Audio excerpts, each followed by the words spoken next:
audio on my end. There we go. Boom. Excellent. Perfect. Yes. Well, all right. That's fucking amazing. I gotta get a little tool set that lets me do cool voice stuff on the fly. I have a soundboard. Summon the demons within. That's all. True. I'm not as based yet. See, it's a problem. Well, I can channel Alex Go. You know, it's like in there. Just gotta do that. I am getting out demon, but hey, that's okay. Today I am just a humble host. That's all. You know. Love your makeup. No one said there was only one demon in the world, right? Yeah, exactly. Right. I'm just the mama of them all. That's how it goes. Right. So, you know, it's not just one. In fact, there's a whole chat of imps here. Anyway, thank you so much for coming on, and welcome to the show, TJ Kirk, the amazing atheist. Thank you. Who needs no introduction, but who will get one anyway. Cool. Very happy to have you on. Yeah. Yeah. So I hope your day has been good since I saw you at the little video audio test we did. Yeah. Let me think. I woke up. I did that. I ate sushi. I came back. Wait, you had sushi too? Holy shit! I had sushi today. I had sushi as well. I had a tempura roll. I didn't think I ordered a tempura roll. I don't usually love tempura rolls, but got a fucking hitting the vape there. Trying to. It won't hit. It's clogged. I'm gonna get the fucking clog out of it. Wait, so how's the fucking weed? Okay, this is a great starting point. How's the fucking weed situation in Louisiana? Oh, I don't know. I gotta know. I know that there's my brother has a card so he can just like do it legally and shit. And I don't know how it is for him. I've not bothered with that because I don't really smoke that much anymore. Yeah. But you know, I'll hit these vapes sometimes, and every once in a while I'll smoke a joint. But I used to be like an everyday kind of smoker, but I'm like way down from that. Yeah, I was that way for like 5 or 6 years, but it just got to the point where I was like, man, this is not even any better than sobriety at this point. So like, Yeah, I can get that. Like for me, I don't know. I find weed is like for me, I'm on fucking Adderall, which me too. You know, fuck that shit. But you know, what are you gonna do? Like ADHD is like I like Adderall. Yeah, I mean, don't get me wrong. It makes my life livable, and being able to and my brain works. Sort of almost function is pretty cool. You know, it's like all right. Yeah, because otherwise it's like so. Yeah, it was funny. Now, I was actually talking with my partner. Picture of sanity. So it's all good. Sorry, I think Can you just hit me? Hit me with something from your voice real quick. Test 1 2 3. 1 2. Test 1 2 2 2 2 2 1 2. Oh, okay, perfect. There we go. Got it. Testing. Excellent. Sorry, I have a noise gate on here, so maybe that's fucking with it a little bit. I don't know. I can lower that down. down. It was my Discord audio was wonked, so it should be fixed now. Yeah, my wonderful audience was telling me that I was that the audio levels were wonky, but they should be fixed now. I love weed. I smoke weed a lot, and I find it's very helpful to alleviate the like anxiety that I get from Adderall.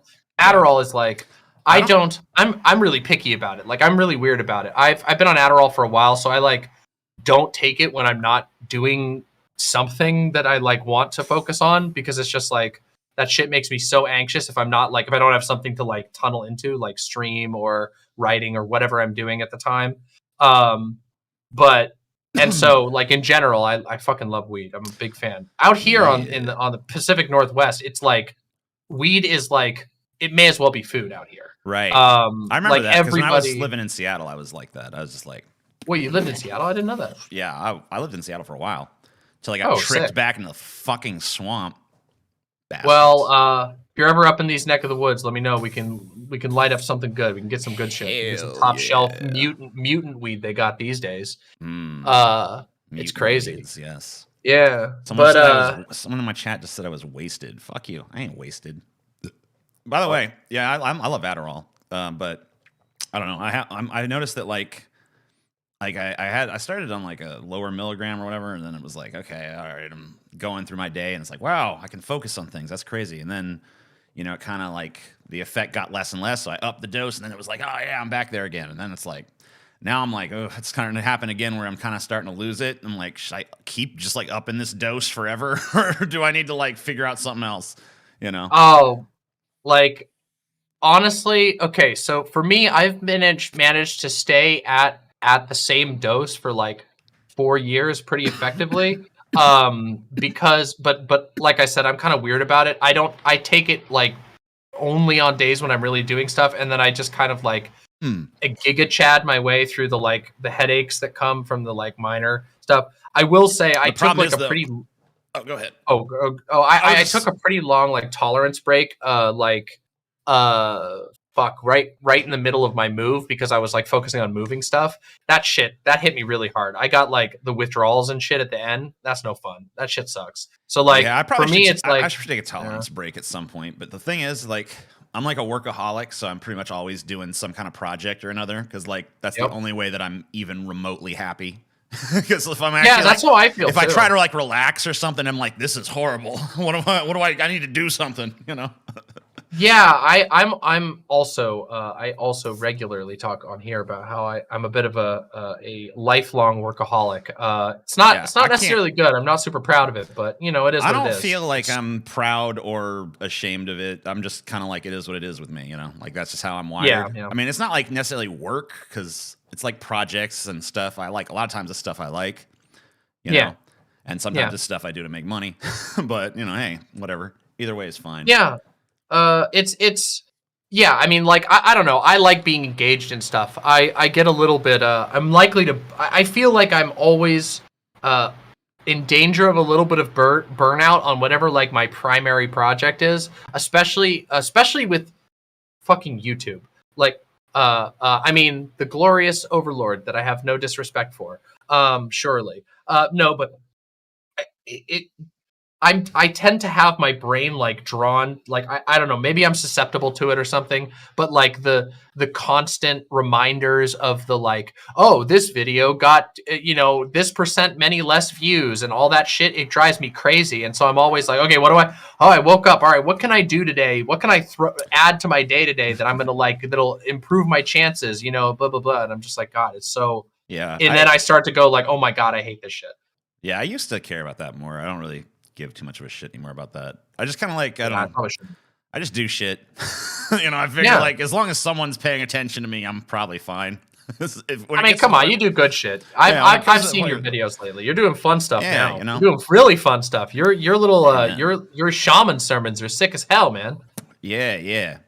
I love that shit. Yeah, I don't know. It's like the hardest thing for me is like when I do a video that's like I don't really know how to like make the topic clickbaity because it seems like people always, oh yeah, I want to know what their take is on the latest bullshit, and usually I don't care about the latest bullshit, so it's like, you know, it's hard because like I'm trying to talk about something completely different. It's like, how do I title this because it's not to do with anything that has like that instant hook.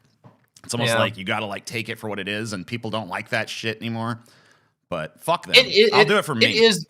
Like for sure, there's a I definitely feel like the like trend chasing has gotten worse on YouTube, and I even feel that like there are some that I have fun with.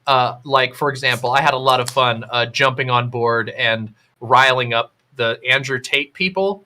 Because those guys are just. So I still have no idea. I did a video on him, and I still don't know who the fuck he is. So I sat. A bunch of people were like sending me, "Oh, Andrew Tate." I'm like, all right, fine, just Andrew Tate. I go on there and watch some shit of his, and I was like, so this guy's. I mean, what? Who's this? I don't know nothing about him. A professional misogynist. Like he says edgy shit for fun. He calls people brokies. Dude inherited. So the one I saw from him, he was like, yeah, man, I used to be an atheist, but then I realized all these atheists, a bunch of dorks. I'm like, you don't think you're a dork? Because I'm looking at a fucking dork right he's now, convinced he's not a dork, but like this guy, I mean, I swear to God, he said, I think one of his quotes, like, I'm going to butcher the exact quote, but it was basically, he was like, you know, people get mad at me, they get mad at me whenever they find out I haven't seen any of the Star Wars movies, and they go, don't you feel like you're missing out on a piece of culture? And I always say, don't you feel you're missing out on being a millionaire like me? I'm like, that is the most dorkiest, like, is he a millionaire? That is the most pathetic. Apparently, I don't know. He claims to be. He runs a multi-level marketing thing. Is his main thing now. Scams. That's cool. Yeah, he got rich apparently from. We watched a whole video. We did like a deep dive on him the other day, and it was actually quite funny. He apparently got a bunch of money. Obviously, always starts with their parents. He inherited a bunch of casinos in like Romania and shit. And then he those have been shut down. They basically went under because of COVID and a bunch of other stuff. So he has like, according to himself, he has like basically none of the money from the casinos coming in anymore. And so now he's running this this multi-level marketing / cult, alleged blah blah blah.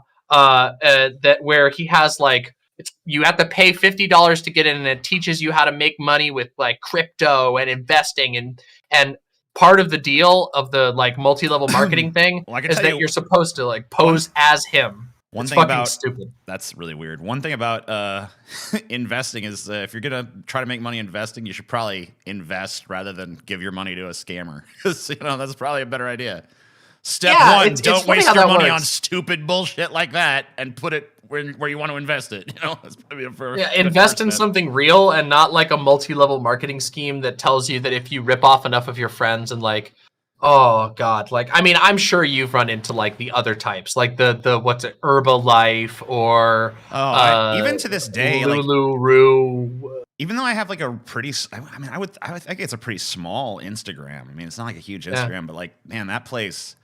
Every fucking day I'm getting something from somebody like, be your brand ambassador for this bullshit. I'm like, no. Into the garbage. I'm not fucking. I've thrown like so many of those in the trash. Just go away. I don't want it. I'm not gonna fucking be the brand ambassador for some horse shit. Okay, What? You're telling me you don't want to like spend your time like hawking some like questionably sourced product that's going to most likely give people stomach ulcers? I mean, whatever. It's like donor pill or something. It's capitalism, so I'm not. That's not even really my issue. My issue is like they're probably not even going to give me money. Like if you actually ever talk to these people, it's always like, oh yeah, you're going to be working on like a commission basis or something. Like fuck your commission basis. Give me some money up front. You want something from me, motherfucker. Yeah, cash in hand, bird in the hand's worth two in the bush, motherfucker. Come on.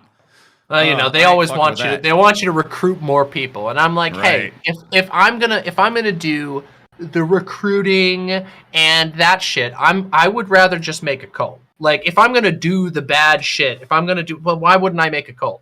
Yeah, go all the way. Anyway, yeah, exactly. Have fun with it, right? Then you get to do the fun shit, like I don't know, having secret altars and whatever. Yeah. Right. Yeah. Get yourself a throne, get some special effects, some pyro, fucking walk in the room with smoke machines going. Music, have some people doing like pseudo Gregorian chants. Amane Dio sola. Whatever. It's all good. Exactly. Get the whole thing going. I've never understood the like draw. Don't settle for less. Like, yeah, and I've never understood the draw to like engage in cult-like behavior for something that's as lame as like, I don't know, a line of tote bags or like a makeup that's kind of cooler than other makeup or a smoothie company. I don't know. I've never gotten it.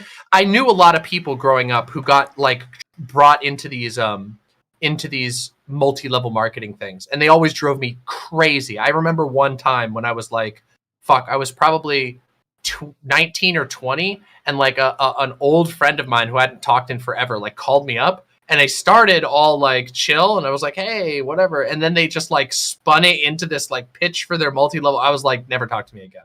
Like, just I don't ever want to hear from you again. I can't believe like we haven't talked in all this time, and you called me to fucking try and recruit me to your bullshit. Oh, it's like the worst. God. Let's see, who the fuck do I know? Yeah. Who might be interested in this? And then like, oh god, it was so bad because they literally like turned their laptop and they had their like handler, their like guide who was trying to teach them like right there. I'm like, bro, like we were just having a fucking conversation and you just like had this manager like said, nah, never, don't ever do that again. We're done. Not talking to you about that anymore. That's fucked up.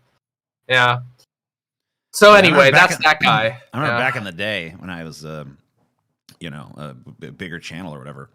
I had it used to be way easier, I don't know, for YouTubers to get these like marketing deals with these companies and shit. Like, I don't know, I guess it's still a thing, but like now it seems like it's a very narrow range of like a few things. It's like this game like or NordVPN, that game, NordVPN. Yeah, you see like the same shit on sponsoring pretty much everybody. Yeah. But I feel like back in the day there was a little bit more variety to it. And I remember like, I don't remember what the sponsor was, but I remember there was like a sponsor that like came, oh yeah, we just want you to do this, put our shit in a video. And I was like, I didn't even have a video. I was like totally just like uninspired writer's block. So I just fucking like threw together some crap about cheese. I'm just like, this is my video about cheese. Anyway, it's sponsored by these people. It was like, there wasn't even any content. But looking back on it, I kind of enjoy that video because I know it was just like created for like totally, artistically bankrupt reasons, and yet it's still kind of fun. Like, because it's just hey, it's cheese, Here's some cheese. Sometimes the depths of corporate depravity somehow unlock the ability to have more fun with it. Yeah. I've thrown some. I've made some promises already that I'm like I will never take a sponsorship from Raid. I don't really open myself up to like. I did a few Raid ones. It was fun. Did you? Yeah. You feel stupid. Okay, I know you're probably contractually obligated now, but. I don't remember them ever making me sign no non-disclosure shit. If they do that, they can come for my money if they want it. They haven't given me a job in a while, so I don't know. I don't really give a shit. They're not paying so hot these days. They want you to get like 50 people recruited for like a couple thousand. I'm like, yeah, I never heard. I could do like. Yeah, I haven't fucking seen. I mean, maybe I don't know. I don't really check that inbox anymore. Maybe they've been sending me emails and I just don't know. But whatever. Yeah, Raid Shadow Legends. I don't know. I mean, I played the fucking game. It was like.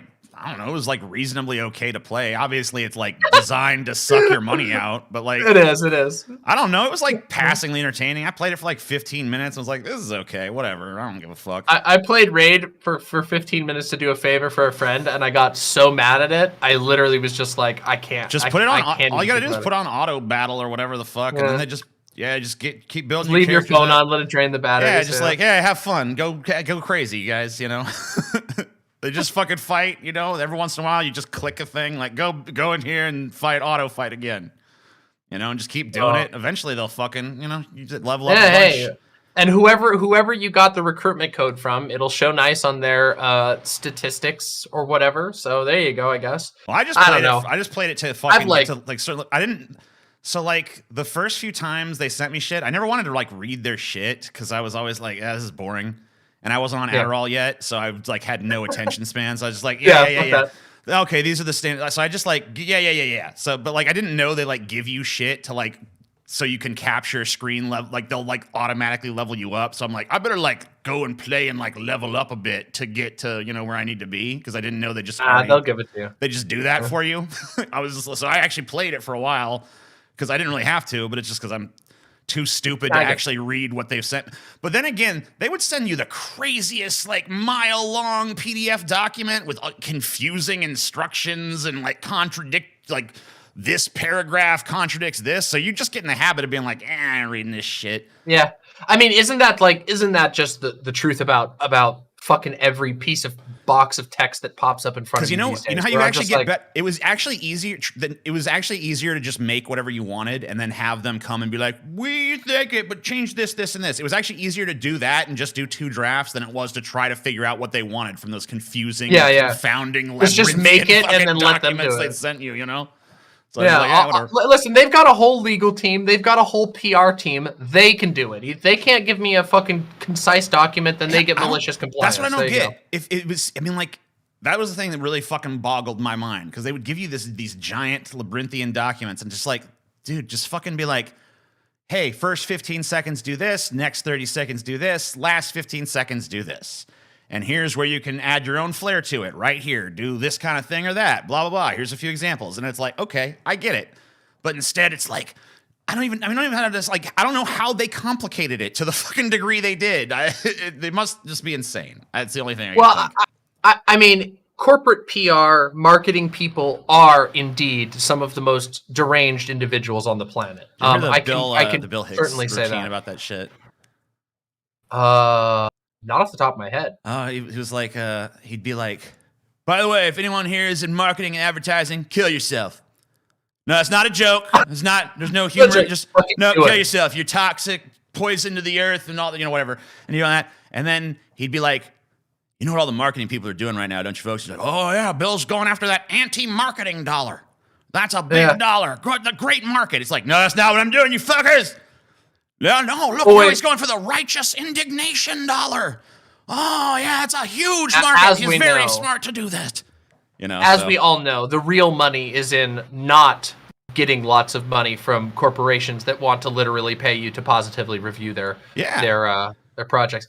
By the way, let me tell the audience out here, If you think that there aren't entire farms of people literally currently paying for positive reviews on every product you've ever seen ever, you're dead wrong. It is so bad. It is so blatant. There will never be enough oversight to ever stop it. Just recognize that every single thing that you read on the internet, if the review starts to smell even a little bit fishy while you're reading it, that's because somebody paid for that review. Like I have literally been approached with. I have been given jobs like that. It is a whole cottage market. It's fucking pathetic. Whoever does TJ's makeup, nice jobs. I do my own fucking makeup. Thank you. I don't have another person do this. I have Chelsea has done it a few times, but this is all me. Yeah, your makeup is fucking sick. Yeah, I gotta say it's such a good look. And also, I gotta say this. I am so here for streamers that are embracing like a more unique and artistic look, because holy shit, gaming streamers do not do that. Okay, gaming streamers, they all buy these fucking pre-made looks like it's like supposed to be like an outdated sci-fi, like shoot the transitions. And it's like, oh yeah, guys, let's go to the thing, and it goes. Fuck that shit. It's like fuck that shit. Really, I want to see people do shit with their audience. It's really their like face. Slick, and it's like, oh, it's very slick. It's very professional looking. It's like, yeah, but anyone can go buy it for $1. So like, it doesn't really look all that slick and professional when everyone's doing it, right? It's actually wild. Like I know that there's like there's a lot of products where it's just like that product is like the thing that like everybody gets it. You know, like my microphone right now, which is out of camera, is like the Shure SMB7 or whatever, SM7B or whatever. That's like the microphone that fucking like nearly every podcaster and streamer buys as like their like first major microphone because it's that good. I don't know. Okay, I get it. It's like a fucking something. Looks like a Rode Procaster. A Rode. Hey, that's a good one. That's another one. Again, there's like a couple of really good mics that are like, this is the one. And I get that. What I don't get is when people sell like backdrops on Amazon. Like there's like an Amazon choice backdrop, and like IKEA does this. IKEA has like gamer panels that you can buy and put up, and I'm like, thousands of people will buy that exact panel, and you will have the same back wall as other people. Like, why would you do it? What's the point? Like, I know that like my Keeping old days, I go back and look at them, right? You know, it's like, hey, yeah. Oh, I need to look like everyone else. I need to look like everyone else. I need to look like everyone else. I've never fucking seen. Has anybody ever gotten like super famous and popular because it's like, oh my god, did you see? He's like the most conformist of all. He has all the stuff you're supposed to have. I was like, I don't really see that too much. Somebody, I feel like there's like a slot for every like famous streamer or there's like a slot for one copycat. You know, where it's like, I do the same thing, knockoff, but like, right? I got you. Yeah, exactly. There's like room. There's one slot, but after that, it's not a booming business. It's a lot of competition to try and get that copycat. Because pretty much slot. As soon as someone's on the top, there's always going to be like a million. Like, the way to succeed is to do the closest impersonation of that person as possible. Just like copy as much from them as I can. Immediately, my brain goes to like the imitators of like the angry video game nerd and stuff like that from back in the early days of YouTube, where it's like, what the fuck? What the fuck is this shit? What was that guy that was like the total AVGN clone that everyone always fucking talked that shit Was about? It like Irate Gamer or something? Yeah, it was that shit. It? Yeah, it's like very similar where it's just like almost copying the cadence and whatever. He's the mad game playing guy. And I was like, all right, gotcha. Yeah, people are saying Irate Gamer apparently. Yeah, Nostalgia Critic. Okay, listen. We don't want to talk about that. No. Oh okay. God. Listen, I'll talk to you, chat, about the Nostalgia Critic later. We don't want to go on that fucking rant now. Why not? Oh boy. I've watched pretty much every video he did up to a point. So yeah, I mean, Nostalgia Critic is like, look, dude. When I watch that shit, I mean, say whatever you want, but like back in the day when I watched that fucking Tom and Jerry review, that shit was like the funniest shit I ever. It was like the funniest shit. That was so fucking funny. I will say like. He's never. I mean, like, I gotta say, like, when I try to watch the shit he does now, I don't laugh like I did when I watch. Even if I go back and watch that Tom, it's not even like I don't know. I couldn't put my finger on what exactly doesn't work about what he does now, but like it doesn't work anymore. I know that. It doesn't. I mean, I think there's like a certain. I think there's the one thing I'll give to like to the Nostalgia Critic, and I watched a lot of the Nostalgia Critic back in the day too. I will say that like out of all of the like critic people that did that sort of thing, like his videos I feel have like aged the least well. They're not like I can go watch an old angry video game nerd one and go like, okay, I can see what was going on here, even if it's super dated. I can see what was going on here that made me like really like it. Yeah, I struggle with that with Nostalgia Critic. I feel like there was like a period that was pretty fertile for him. It wasn't like the super early stuff, but it was like. Yeah, his mid era was like the best when he was doing stuff like he did that review. It was almost like the review of the room. 3 years in, you know, kind of that kind of stuff. Like there was like it was kind of like before he did that like fake out retirement where he like quit being the Nostalgia Critic for a minute.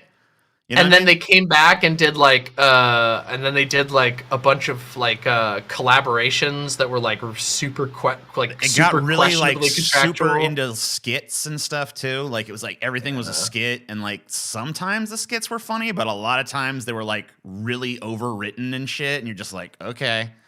It was if I want to watch terrible comedy, I could fucking turn on SNL, dude. I mean, yeah, true. And, like the thing that I think he brought early on was like he was so animated, and there wasn't really anybody who was that over the top. And I think that's also like something to like the credit of people like PewDiePie too, where it was like they were the first person to like just embrace the madness in that way. But it doesn't. You can't bottle lightning like that. Like that's a place and a time thing. It's very hard to like be the one who like pushes the envelope in that way. Like no, like you like the next person who wants to do that has to push the envelope again. You can't like there's only room for one or two envelope pushers in each field. Right. Like that's just. I just got really lucky that during the course of my YouTube career and shit, I did it twice, because I did it once with the atheism stuff. I just happened to hit on that right when it was getting like this weird, gigantic surge of like public popularity, and I was different enough from the crowd that I stood out, because I was like, oh, this guy, he's like way angrier than the other people, you know, because I'd be like screaming and yelling and fuck your God, you know, and all this. And people were like, yeah, that's the one. And then I happened to just hit upon that like anti-SJW fucking meme, whatever, like the vein of that. When I did that fucking It's Only Sexist When Men Do It video about the whole thing with what's her fucking name? Sharon Osbourne, talking about how it's funny that dude got his fucking dick chopped off and thrown in a garbage disposal. I'm just like, this seems like a weird fucking double standard of our society, because like, you know, either that should be funny either way, or it shouldn't be funny either way. But like this thing where it's like, it happened to a man, it's funny.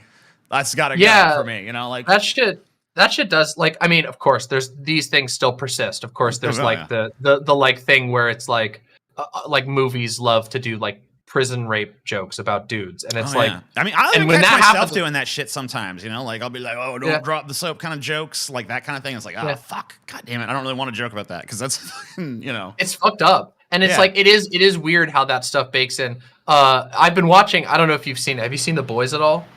Oh yeah, I'm a huge fan. Just so you know, a show that does. I hear that it's storming outside, so my power might go out. I'm just letting you know. Oh, if it does, I will come back and we'll make it up. But yeah, if that happens, no worries. And if you guys, if you gotta go, you gotta go. Well, I'm hopefully it won't happen. I'm just you know, letting you know. I hear it fucking storming out there, and I know that around here, like the faintest breeze sometimes fucking takes out my power. That's how it is down here in the swamp way. You know, infrastructure. At my old place, it was like that too. Thankfully, at my old place, oh my god, my viewers know, like my old place had like, we had power issues. It was the same thing. Like anytime there's a fucking storm, there's a good chance I was going to lose internet or something like that. I know. I get so nervous when I hear it windy or raining outside. I'm just like, please don't fucking do this to me. You know? Not again. Yeah. Oh yeah, I get really like. You know, power infrastructure in the United States is not exactly the top in the world. Especially not down here in the bayou. Some of my viewers wanted me to ask you about that. So about the anti-SJW stuff and whatever. Yeah. I think we touched on it a little bit last time, but I don't really. I remember enjoying our last conversation, but I really don't remember the subjects we went over or anything like that. we talked about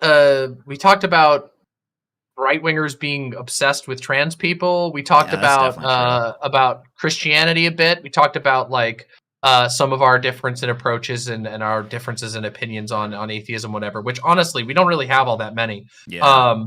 I was like before I was a content creator or anything like that, because I'm relatively new to this stuff by comparison. Like I've been doing it for 2.5 years now, which is, I feel great about that, but still, I've only been doing it for a while. But like back then, I mean, I was really into like a lot of I used to listen to Matt Dillahunty.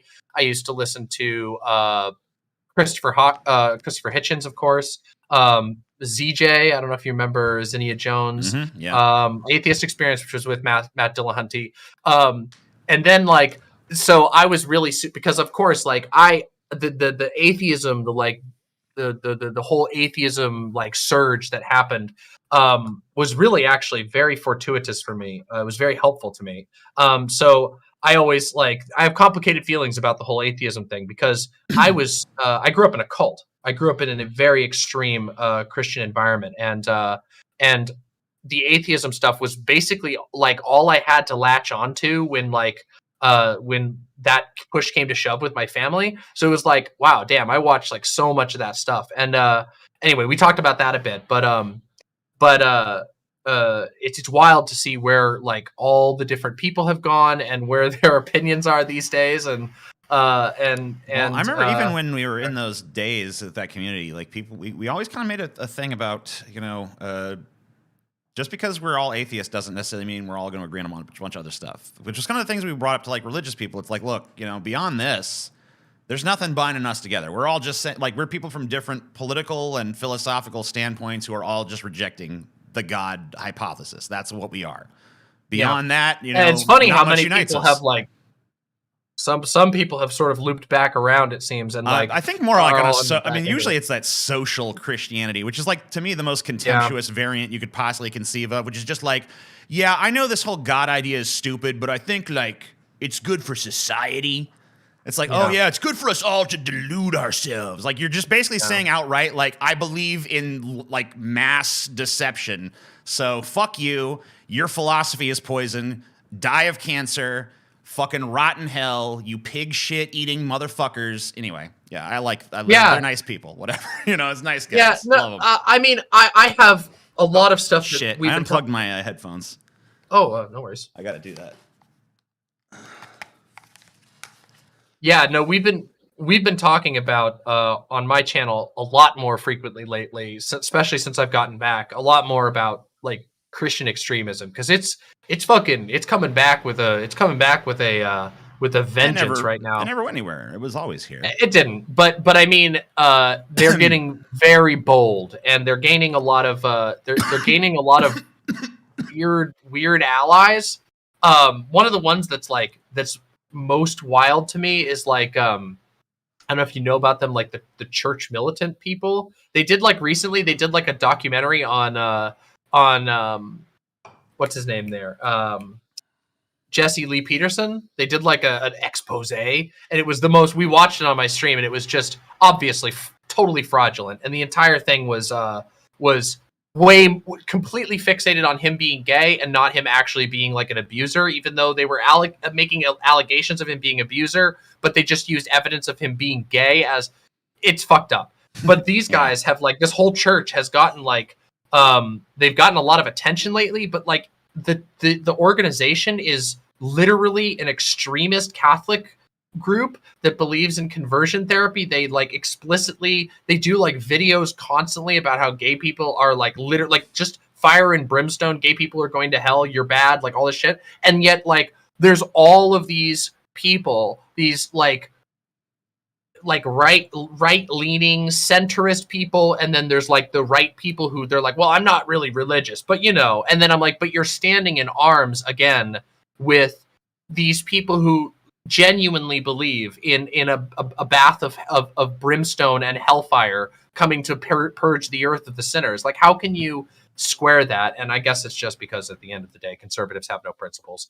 But that's very convenient for them, because they can always just like they just change at a whim. It's like, oh yeah, that's how we feel. Oh wait, that's no longer the way it's advantageous. Yeah, well then it's like the Christianity as a cultural adhesive sort of thing. Like, yeah, well it works. You know, it unites all of our dum-dums together, so it's a good thing. Basically, that's what it boils down to. Like, how cynical of a fucking philosophy do you have to be an intelligent person who can see through the God myth, and yet you decide that you still want to propagate it because it helps keep the dumbs on your side? It's like, maybe if your fucking beliefs are that stupid, you shouldn't. You change your fucking beliefs. Like, that's what I never get about these kind of people. I never get the you know, like, how do you like, when you have to lie for your belief system, you must then recognize, therefore my belief system must be false. Like, if I can't justify it without deceit, then it itself is a deceit and I should reject it and move on to something better. But instead, they're just like, nope, fuck that. Nope, I like this. I like my little lie box. I think the truth might be scary, so I'm gonna fucking. I think some of it is that. I think some of it is like the fear aspect, because I mean, like, I do think some people legitimately fear like just being rejected by all the other Christian people and all the people who tell you you're supposed to like be friendly to them. But I think another aspect is just like, personally. It could be. I mean, some people. I mean, I know that there's a lot of you know, I one of the things I talk about a lot is like, I think that a lot of people who find themselves in the throes of extremist religion, they are very passionate about the religion, but that's not really why they're passionate. Like, that's not like, it's not pure. It's not like they really are like super attached to God or whatever. It's just that literally every aspect of their life has been tied to the church, often material, like whether it's like, I was struggling with drugs and I went into the church program, and now all my friends are in the church, and also my wife is in the church that I met through the church, and I got married, and my kids are coming up in the church, and you know, we get food and extra clothes for the kids, and all these material ways in which the church is like latch people in. And I think that that's like where the fear of God really comes into people. It's not really the fear that God is going to be mad at you. It's the fear that this community that you rely on for your life is going to like reject you. Mm-hmm. And the sad thing is that like a lot of these groups genuinely weaponize that extremely harshly. Oh, I've seen where there's just no dissent accepted whatsoever. I mean, that's the type of environment I grew up in. And yeah, I mean, I've definitely seen that kind of. I've not really experienced that. I've never really been in the situation where my family was like really reliant on the church, but I've definitely seen people in that situation where it's like, okay, yeah, well, we're all full of love and charity, and we're gonna help you out, but here's the strings that are attached to that. You know, it's like you will. It's super. You will fucking obey our social agenda. You will live your life by these standards. Blah blah blah blah blah. You know, there's some groups that do it more blatantly than others. I mean, I've talked about the church that I grew up in. Which of course is fucking cult, but they had a what I would consider to be an incredibly coercive like rehab program that literally involved forced labor. Like, you would go to the program and you would check yourself in, you would hand them your wallet and your keys and your ID, and then you're in their program. And if you want to get out, it's a nightmare of a process. You got to go through the program, and they would make the team go and do labor to benefit the church. Like, the church would be the one that got paid for doing the job and not them. And they would get paid in godliness, I guess, and getting to be off drugs. And that's like an extreme version, but there's like, of course, lesser versions as well. And something that I've been talking about on my stream a lot lately is like, you know, because I'm a pretty open, lefty, lefty propagandist, I guess you could call me, whatever. I'm pretty open about my biases and what I view, you know, my worldview and whatever. But I think it's really important that like the left-leaning people in the world start to think about like, how do we replace the need for reliance on churches in the world? Where are the gaps? Because more and more people now than ever are in need. We're in a bad economic time, really bad. A lot of sick people, a lot of people out of work. These people, they're going to get scooped up by churches. These are people who aren't super radicalized. They're not super Christian right now. They might have some Christian upbringing or whatever, but what they need is a place to sleep, a thing to eat, friends to talk to. And like, that is, I think, an area where, a lot of left-leaning, or I would say mostly liberal, not really people who pushed into the left area, but people who might be interested in that are they rely on sort of like charity as like a vague concept, like, oh, there's these organizations that'll do it, but it's like, but they're not always. Some, sure, some charities are doing really cool things and whatever, but there's also a lot that are just local churches feeding people, and then they say, here's the Bible, come to the Bible study, and then they get you in, and then you have to obey their rules. It's not without strings. So I always want people to like think about like how we can push that further, because personally I would love to see Christianity no longer present in the world as a religion. I find it to be one of the most heinous and violent and most important, most offensively imperialistic religions. It is a religion that necessitates all varieties of it, even the nice varieties of Christianity. They necessitate itinerant conversion, going out and just preaching in the faith, converting people, bringing more people into it. They want to absorb and control and bring into everybody into order, and that is like a world that is disgusting to me. And also, most interpretations of the text historically and otherwise are what I would really like to see is a de-emphasis of spirituality in public life, but a recognition of personal spirituality and people's rights to explore that aspect of themselves. Yeah. Because it's clear to me that human beings do have a sort of hunger for these sorts of, whatever you want to call them, shamanistic or metaphysical experiences or whatever, religious experiences, if you wish. But, the problem is that I think we allow people to just kind of like all get together and let this like one authorial, patriarchal, or maybe just authoritarian, it could be a woman at this point, but like someone who is like preaching down, and it's like, you will obey, and this is the right way, and this is the interpretation. Yeah. And then people, like, maybe their spirituality doesn't quite jive with it, but they feel like that hunger, so they follow it. And, what I would say is just like, people need to be free to kind of like develop their own personal like spirituality if they want it. Some people don't even want that in their lives, but if they do want that, like, they have to find a way to satiate it with their own personal beliefs and not some sort of monolithic cult that is going to, then try to manipulate their spiritual impulses into, weird shit, or, try to exploit their poverty to, gain obedience, or, some combination of the two, or, there's probably other means of control there as well. But like, I would say that like bringing spirituality to the individual level would probably be something that could help with that. I was kind of inspired by Alan Moore, who worships his own snake god. That he just made up himself. It's like, this is my god. This is my personal belief, and I've kind of like started to do stuff like that. Where it's like, if I want to explore spirituality, I'm going to do it on my own terms with my own symbolism and stuff like that. But it's for me, which is to me like what it's like to me. The idea that like my spirituality could imply to another person, or theirs could to me, is like a weird thing, because to me it's like highly personal. Like, this is about your relationship with like the mysteries of the universe or the unknown, or if like, like what's out there, is anything out there, what kind of thing it lies beyond the veil of the reality that I think I know. Those kind of questions are like, you fill that with whatever you want, because it's your imagination and it's your sense of wonder that's like at stake here. So the idea that someone else is going to give that to you, someone else is going to be like, here it is, here's the truth you've been looking for. It's like it's not there. And you're not even looking for truth anyway. What you're looking for is like a sense of wonder, a sense of grandeur, right?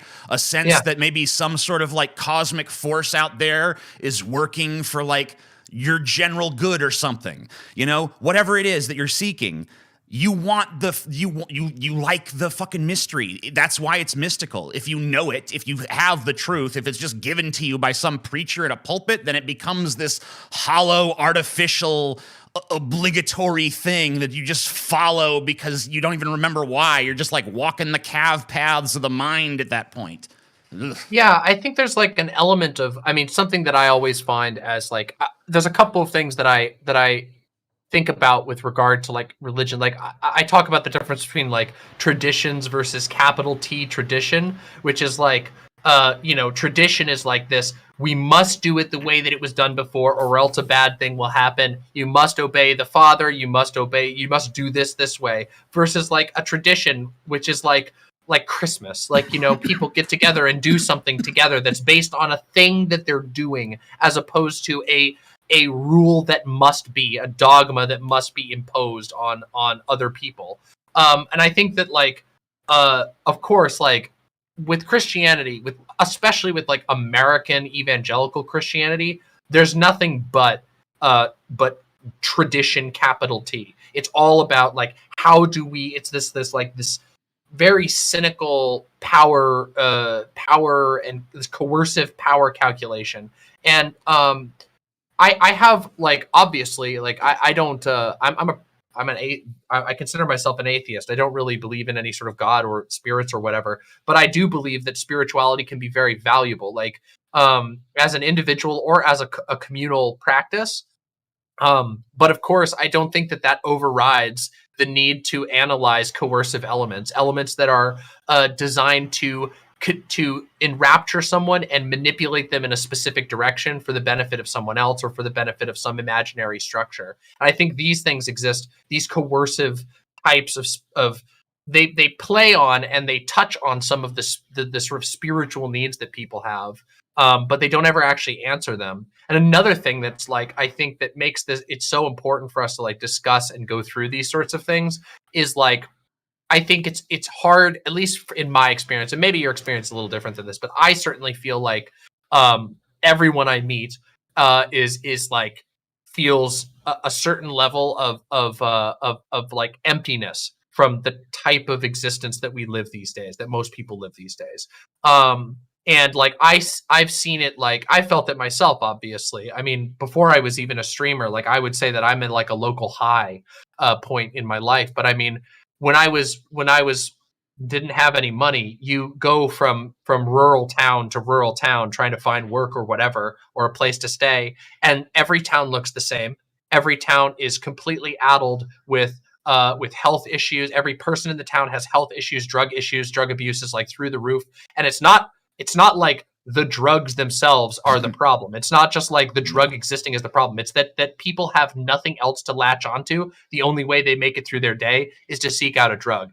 And like, and that type of like, that is a form of, I think, like spiritual emptiness that I think has been cultivated by the way that like the way our society operates. You can't, like, I don't think that life, regardless of, even when before you get into the like the questions of what is the like spiritual truth or whatever, which I don't actually think is all that important necessarily. I think there's the fact of the matter is just that humans need more than just wake up, work, go to sleep, wake up, work, go to sleep. Well, they here's the need thing, more too. than I mean, just yeah. I think what you're talking about, to me, I view it more as like I don't even really view that as part of like a spiritual crisis, because I think if anything, the spiritual crisis is that people rely on others to tell them about their own spirituality.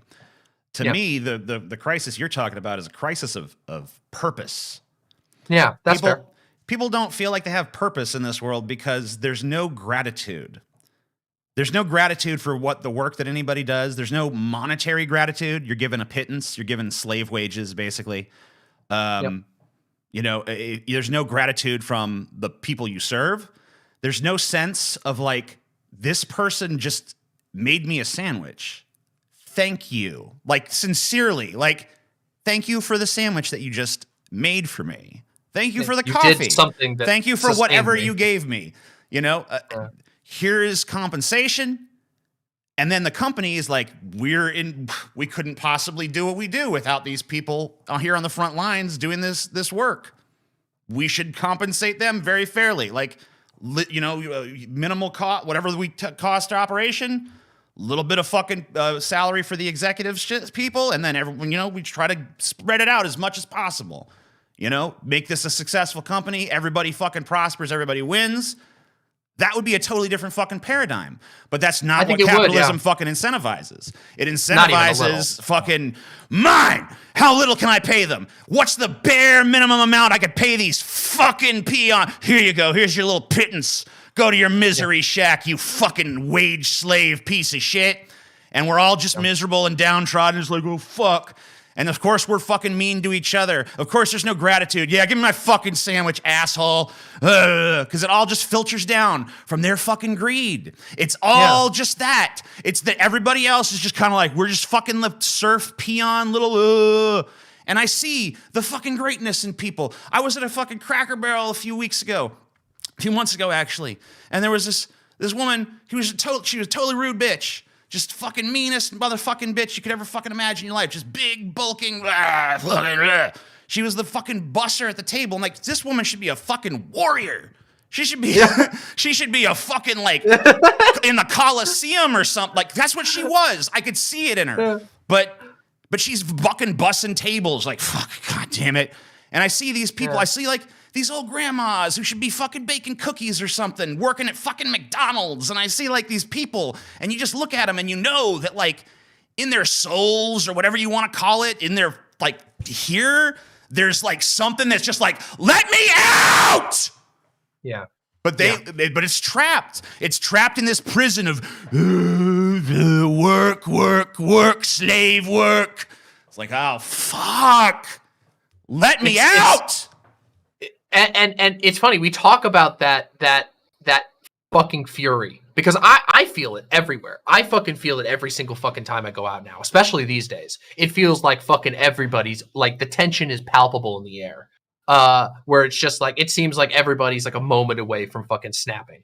And it's terrible to see, like, the what actually makes that come down, like how that unfolds in our society, what it is that puts it in place. It's just this, like, the flattening of everything, the standardization of everything. It's the squeezing of everything for maximal numerical profits. And it got worse. It got worse in the course of the pandemic. Like, I mean, in where I live, like 4 of the restaurants I used to go to that were not McDonald's are just gone. Like, they're just gone and they're never coming back. Yeah. And it's like, so not only are we watching, like, we all have to sit here, every single person in society has to sit here and not only feel like they have no control over what they're doing with their day-to-day life, like, I don't get to choose what I'm making or what I'm doing, I don't have any options before me to pick those things. Then you have, like, on top of that, the tension between individuals that, like, every single one of these companies is structured with basically the same general practices in place, which is, like, you want to maximize the frontline workers conflicting with the customers as much as possible. You want all of that to go, like, the angriest customers, you want them to be funneled into the lowest cost people so that there's just, like, you don't have to pay somebody extra to try and sort this out. You want it all to happen, like, there where these people, these expendable people, can, like, fight each other out and get mad at each other and have the freakouts and whatever. And then so there's that aspect. And then on top of that, you have that everybody's personal life is getting fucking worse and harder and worse, and they're stretched more and more thin. And then you have, like, what you were talking about with, like, then there's, like, the catch-all of all of this, which is that sense of purposelessness of, like, why am I putting myself through this shit so that I can have, like, $5 that gets spent on Disney Plus because that's, like, the only, like, sense of freedom that I can get whatsoever. It's like we're witnessing before our eyes the, like, implosion of a society that's purely consumeristic, a society that has nothing but, like, but the most hollow representations of everything. Like, I brought up The Boys earlier because it's, like, a show that really nails that shit home. Like, where it's just, like, there's all these, they take all this time to, like, make you sit through these just horrible, like, advertisements where it's like from like Starlight singing From Sea to Shining Sea or whatever, and it's just, like, everyone, and then they, like, cut away and everyone's fucking miserable, they all hate each other, they're all in a hostage situation, they're all being forced to say things, and it's like, boy, like, doesn't that just Doesn't that just feel like every moment of our lives these days? It's so frustrating. But you know, and it's I'm funny always to me. like, And I mean, not I acceptable. love the boys. I mean, that's like one of my favorite shows and shit. But like the thing that's always funny to me is like we get these shows like The Boys or like maybe like a movie like V for Vendetta or something like that, where it's like, oh man, the underclass is rising up against the elites, y'all. Look at it happening. And it's like, brought to you by Amazon. Like, oh, yeah, exactly. wait a minute. Yeah, it's the wait, what's happening here? They're selling the capture and commodification. Yeah, they're like selling it's like the Che Guevara shirt. Yeah, it's the Che Guevara shirt. Yeah, it's like on the mass level. It's like here's your revolutionary thought brought to you by your oppressors. It's like, wow, you guys are really good at this. Holy shit. How brazen. They're just like, it does feel like that. Here's what it would be like if you had the balls to stand up to us. It's like, wow, what an amazing fantasy. Well, back to work. Like, fuck. You know, and I've been canceled in the past for saying that Americans are the most broken and soul crushed people on the planet. But I will also say that I think that even the most broken and soul crushed people on the planet have a limit. And I'm interested to see what that limit is. I'm interested to see when people start getting mad and when they say that, like, when they get to the point of like, no, there is no amount of video games and TV shows. There's no amount of Funko Pops and blind box toys and loot boxes that can make me feel better. And then what happens then? And I that's something that I'm very interested in, because I think that like our current paradigm is untenable. I think that like every corner of the political spectrum has sort of come to that conclusion that like the current status quo is untenable. And but then you have things like I was ranting right before you came on about the statement from the CDC that's just like, we all have to live with COVID. We need to accept that. And I'm just like, I already did. I was just like, everybody is. Everybody, like, we gave up. What are you talking about? Like everybody gave up. Like America was just like, it's just the government going, we're not going to help you. You're fucked. The admission from the highest levels of government at this moment in time is basically, you need to. They say we need to live with COVID, and what they mean is you need to go to work and get sick and whatever. I never thought I'd see the day that I was defending the government, and I never thought I'd be dressed like this when I did it. But like, looking at it from the government's perspective, it's like, all right, guys, here's some basic things we can do to protect each other, and like half the fascists, boo, fuck you, government, you can't tell me what to fucking do. So it's like, if I was the government, I'd be like, I'm gonna. This is how I'm gonna wear my mask for malicious compliance. I'd just be Dudes, like, their nose fucking sticking out and shit. All right, well, fuck you guys then. You're on your own. Fucking just die then. Just fucking die then. But I don't know. Then I kind of relate to the government on that one, because it's like if I fucking was trying to help a bunch of people and they were all just like, fuck you, fascist, I'd be like, okay, have fun. Have at it, motherfuckers. You're on your own. Yeah. I mean, I think I can understand especially why like individuals involved in those, like the people who make up those things. Like, I mean, dude, I can't even imagine being Fauci. Like, can you imagine being that motherfucker? That guy had the like worst job that you could possibly imagine. A guy whose job is to like basically report in the most toxic environment to like the most unstable president we've had in recent memory, that like everything is going shitty and that everything that he's saying is a lie, and then just absorb it as a person. Like, I could totally get why like somebody like that would check out. But like, I'm done you'd with hope that you'd hope that like the institution itself would be capable of not just bending completely to the whims of economy, but but it's a fucking, at this point, a childish thing to hold on to think that like any American institution is going to stand up in the face of fucking profit, right? Or anything else. Yeah. I don't know. Yeah, there's like a total, I mean, like you look around, you see, talk about lack of purpose to a lack of fucking, I don't know, like some sort of like spiritual compliance reflex that's going on or whatever the fuck, and drug addiction and all this stuff. But like another thing is just that like total loss of faith in like any institution in the country. Like, I mean, I have no faith. I have no faith in these no institutions. faith in the fucking, no faith in the government, no faith in the media, no faith in the fellow people in the country. Just like, we're all just kind of like, it's fucked. It's and I just mean, fucked. I can't blame people I can't blame people for not having any faith in any of these institutions or in any of these promises. I mean, I don't know how old you are. I'm 31. Like 37.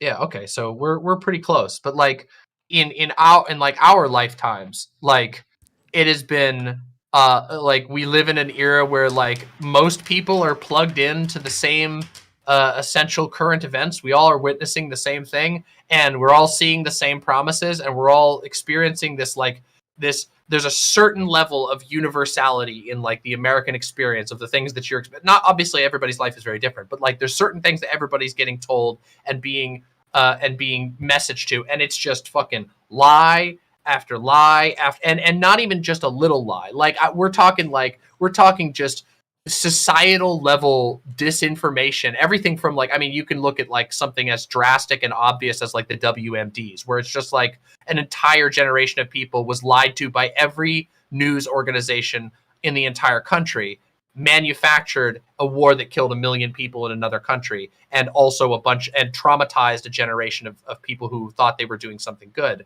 and like, and squandered I get why a shit people ton like of the resources of this country that could have been marshaled to a more productive purpose. Don't forget about that. Fucking so much. Yeah, I mean, how much, like, I mean, it's literally unaccountable how much fuel and brain power to design to do this, to organize that. It's so much waste.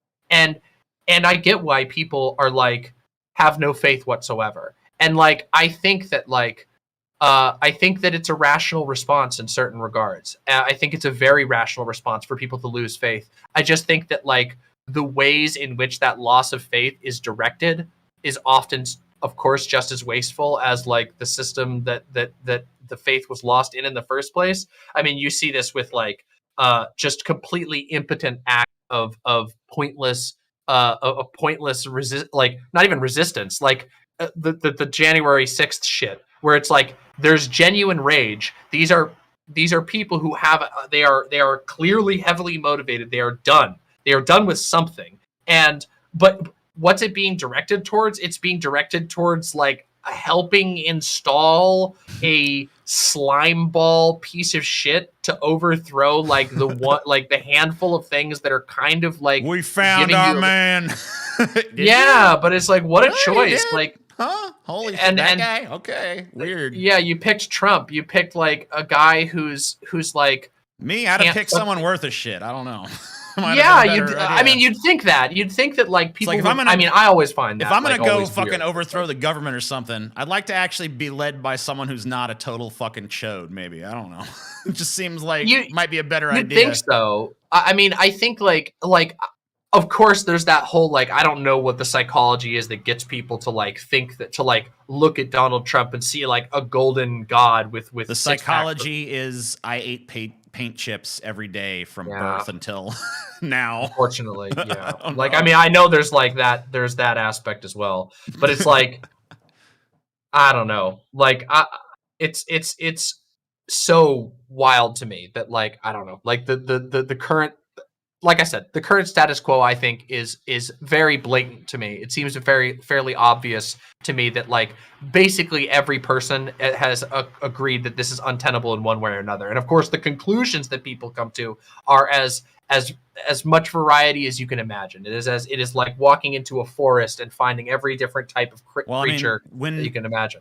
It's like pretty much like if you're in a situation where whatever is going on isn't working, there's always going to be a million ideas of how to fix it. So like like we're just at that point where, because we're all looking around like, how's this whole thing working out right now? We're just looking at it like, this is fucked up beyond repair. What do we do now? Like, what's our next play, guys? And people are like, I think that's like a wild question too, because I think that like, you remember Hitler? Now it's just spitballing, but like, I know he did some fucked up shit, but like he had a point on some things. You know what I'm saying? It's like, nope, not you. Next, what you got? Remember Stalin? It's like, oh God, we're fucked. We're fucked. No, we have no ideas. We have only bad ideas. Oh shit. People can only look to the past and can never look to the future. They're what unwilling if we just to like. did, remember that idea that failed horribly? Let's do it again, but this time, no, you're out. Yeah. You're out of contention. Fuck off. You ain't got it. I mean, I tend to feel like come back next time. The like urge that drives people towards like the Stalinism and the Hitler thing. I find the psychology behind that to be very close. I've obviously like. You're gonna get some shit for that, maybe. I already have.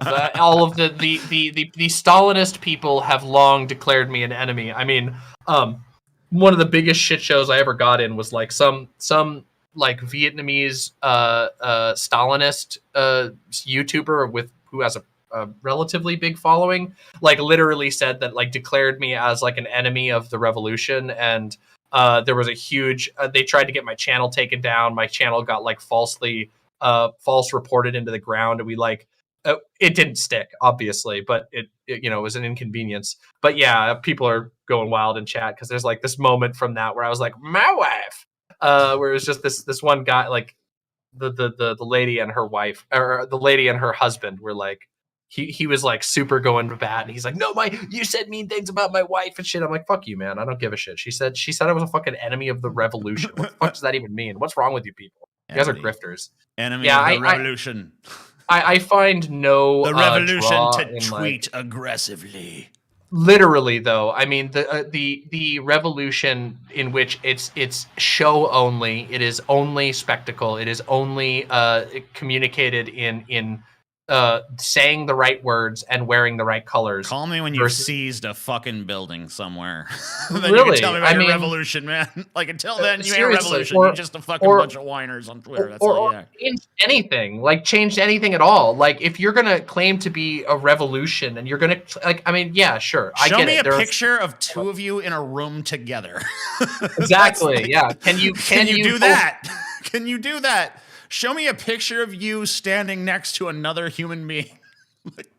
Yeah, do you I'll actually give a little more credence to this revolution? I don't know. I find like how you have opposed the sitting alone in my dark room, hunched over a keyboard revolution. Right. I'm going to downvote you so fucking hard. You're going into the fucking downvote gulag, bitch. I'm gonna ban you from my subreddit. Fuck you. Yeah, it's fucking. I don't know. Like, I find that like that urge to like look for the like strong daddy who's gonna like slam his way through everything and like solve the problems for you is a wasteful. And also I don't really see much of a difference. I think there's very little difference between the type of person who would line up behind a person like Stalin, who Stalin was not like a principled communist. He literally wrote his own version of communism, called it Marxism-Leninism, to pull on somebody else's name, and it was written by him, curtailed by him to maximize his personal power. Like, that is not somebody they're not even working towards any of the supposed philosophical principles or economic principles. So here we are, guys. So here's how we create a classless society. First of all, we put me in absolute control of every. Now, hear me out. Hold on. Like, all right. Yeah, exactly. Yeah. We just have to do exactly what the other guys are doing. Identically. We need to ironically, super industrialize. The path to absolute libertarianism is through authoritarianism, you guys. It's fucking crazy. The way I you happen to benefit right? from it, but you know, it is what it is, you know? And give me all the power and I'll create a classless utopia for you. See? It's all gonna work out.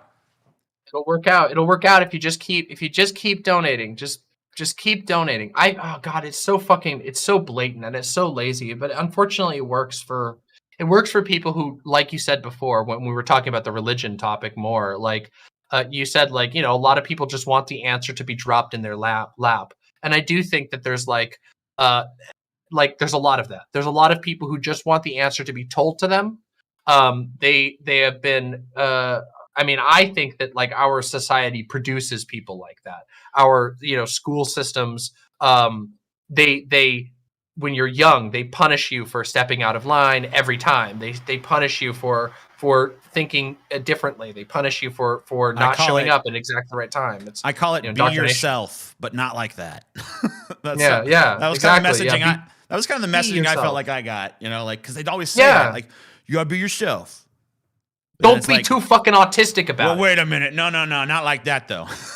Yeah, exactly. Don't be don't ask like don't ever point out any flaws in like the shit you're going through. Don't ever ask if it's actually fair whether you're being punished in the way that you are. Don't think too hard about this. Just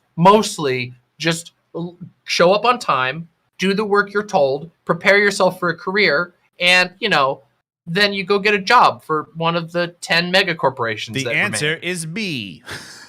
Yeah, exactly. Here you go. How many we get down to? I don't know. That's why I keep wondering, like, how many mega corporations is going to be the final number before we're just like, Yeah, we got to make a fucking. We got to gamble on it. Does it go down? 5? Is it 7? Does it go all the way down to like just one? Like, all right, everyone, this is Disney's getting close. Corporation. Disney, listen, all they got to do. Disney's got Apple is going to be the one. There's a phrase there's some. This is going to be totally out of left wing, but there's this really great piece of like anarchist like modern anarchist political writing that I recommend to people frequently. Oh hey, thank you so much. Oh, thank you. What's that? Fresca. Oh, Fresca. Thank you. Would you like a Fresca? Yeah, thanks. Thank you.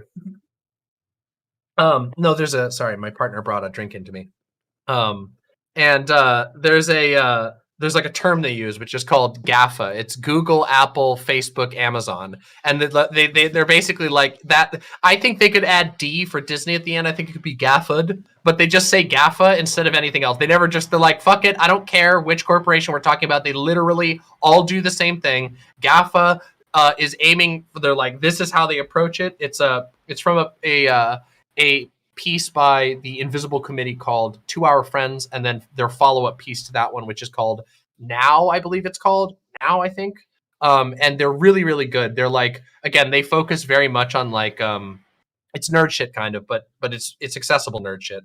It's they talk about like what does it look like what does resistance look like in an era where there's a camera on every corner, where data collection is like the norm. What does it look like to actually stand against that? Like, what is their angle? What are they trying to accomplish? And what do people who are opposed to becoming a part of that machine, what should they be thinking about? I find it a very compelling book, but like I said, they talk about GAFA. Here's the reality. It's like, hop into the rebellion simulator. Tired of the way things are?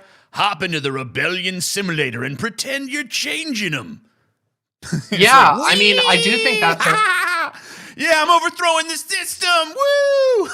Yeah, I mean, a lot of it is that. A lot of it does come down to this idea that, like, at the end of the day, like, a lot of people are just going to pursue escapism and nothing else. Well, yeah. But I mean, it's already we already see it happening. I mean, like, it's going to just get more and more into that, And I mean, I don't know. Like, I think personally that, like, that the nightmare dystopia of Brave New World, where it's just like literally everyone is just they're given their soma pills and they check out and there's no resistance because it's been completely crushed. I think that is not like, I don't believe that's the state that we're in. I think that we're like at RoboCop right now. Yeah, we're in a grim state. Yeah, we're just like in like the whole like like corporations are slowly just like buying everything. Just like, all right, so they're just buying America. Cool. So like we're all just going to be their serfs. Got it. Cool. And then like we're starting to see the robot enforcers coming out and shit. It's like, oh, it's over for us. Okay, I got it. Cool. Yeah. I mean, I that's and it's funny. I'm glad we're actually getting to this because this is something that I wanted to talk to you about as well from what we originally were talking about, the conversation we watched of yours the other day. I find it like it's so easy to become doomer. It's so easy to go like, okay, they've got the robot dogs. But then I always have to remind myself, which is like, they really don't got the robot dogs. Those things like barely work and they like require somebody to like manually do it. So we actually got some time. Oh yeah, we got a little some bit, time before like, they have the like. I mean, it's just like it's the early warning signs of like, once they get this where it needs to be, it's like, I just think of it as like, this is our like BlackBerry. It's like BlackBerry. It kind of sucks, honestly. But like, how long is it till the iPhone comes out? These motherfuckers right now we're seeing are the BlackBerry. When that iPhone comes out, when the fucking Terminator happens or whatever the fuck it's gonna be, like then it's like, oh fuck. We're gonna have a lot rougher time then, because that means they're not gonna have to expend human beings to come after you anymore. They'll just send a fucking machine out there, like you will comply. You know, like, well, and it's funny too how that works now too. How like what steps like corporations and of course their sort of accomplices in policing and government intelligence and whatever, what they use right now to accomplish a similar thing. There's a lot of attention brought to like how one of the great things is like social media, how like fucking people filming and posting to social media like riots and protests and even crimes, like that citizens are often doing the work for the cops. They're snitching for them. They just go, oh, we don't gotta be there anymore. We'll just wait and we'll just hire a bunch of guys to sit on computers, go through social media and look at, somebody posted a video that says shoplifting at whatever. We accidentally did a surveillance state, you guys. We did it ourselves. Yeah. Like, oh shit. and it's wild. Here's where I am and what I'm doing right now.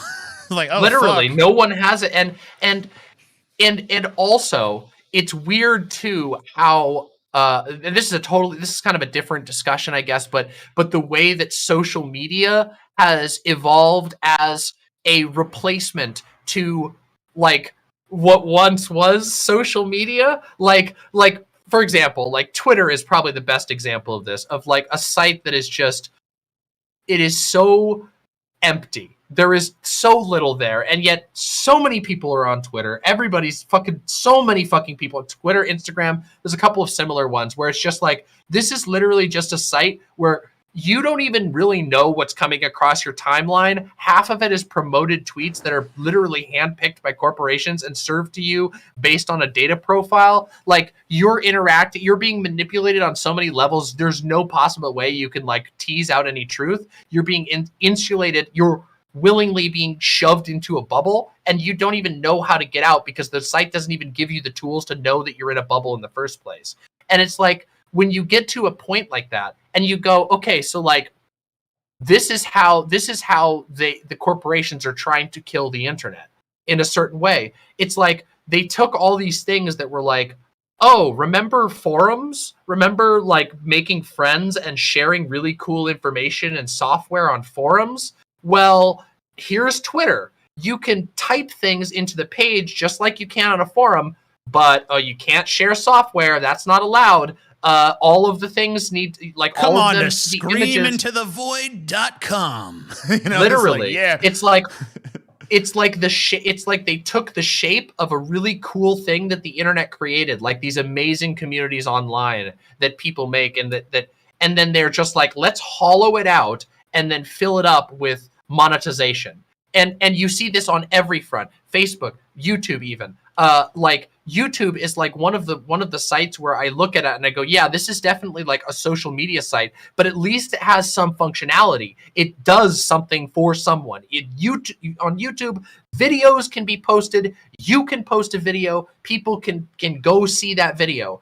And of course, we all know, being on YouTube, like how fucking nightmarish the like copyright shit is. And isn't that like a perfect example of how even one of the sites like YouTube, which is still useful, it still has a function that it fills, has been like nightmarified because it has to serve this purpose of becoming a data collecting thing. It's not actually a tool to create anything with. What it's supposed to do is farm original content at a low cost so that they can keep making money off of it, so they can keep advertisers happy, and then it appeals in every other way to stomping down creativity. You can't play music in your live streams because it's copyrighted and it'll take down your stream. You can't show other people's videos most of the time.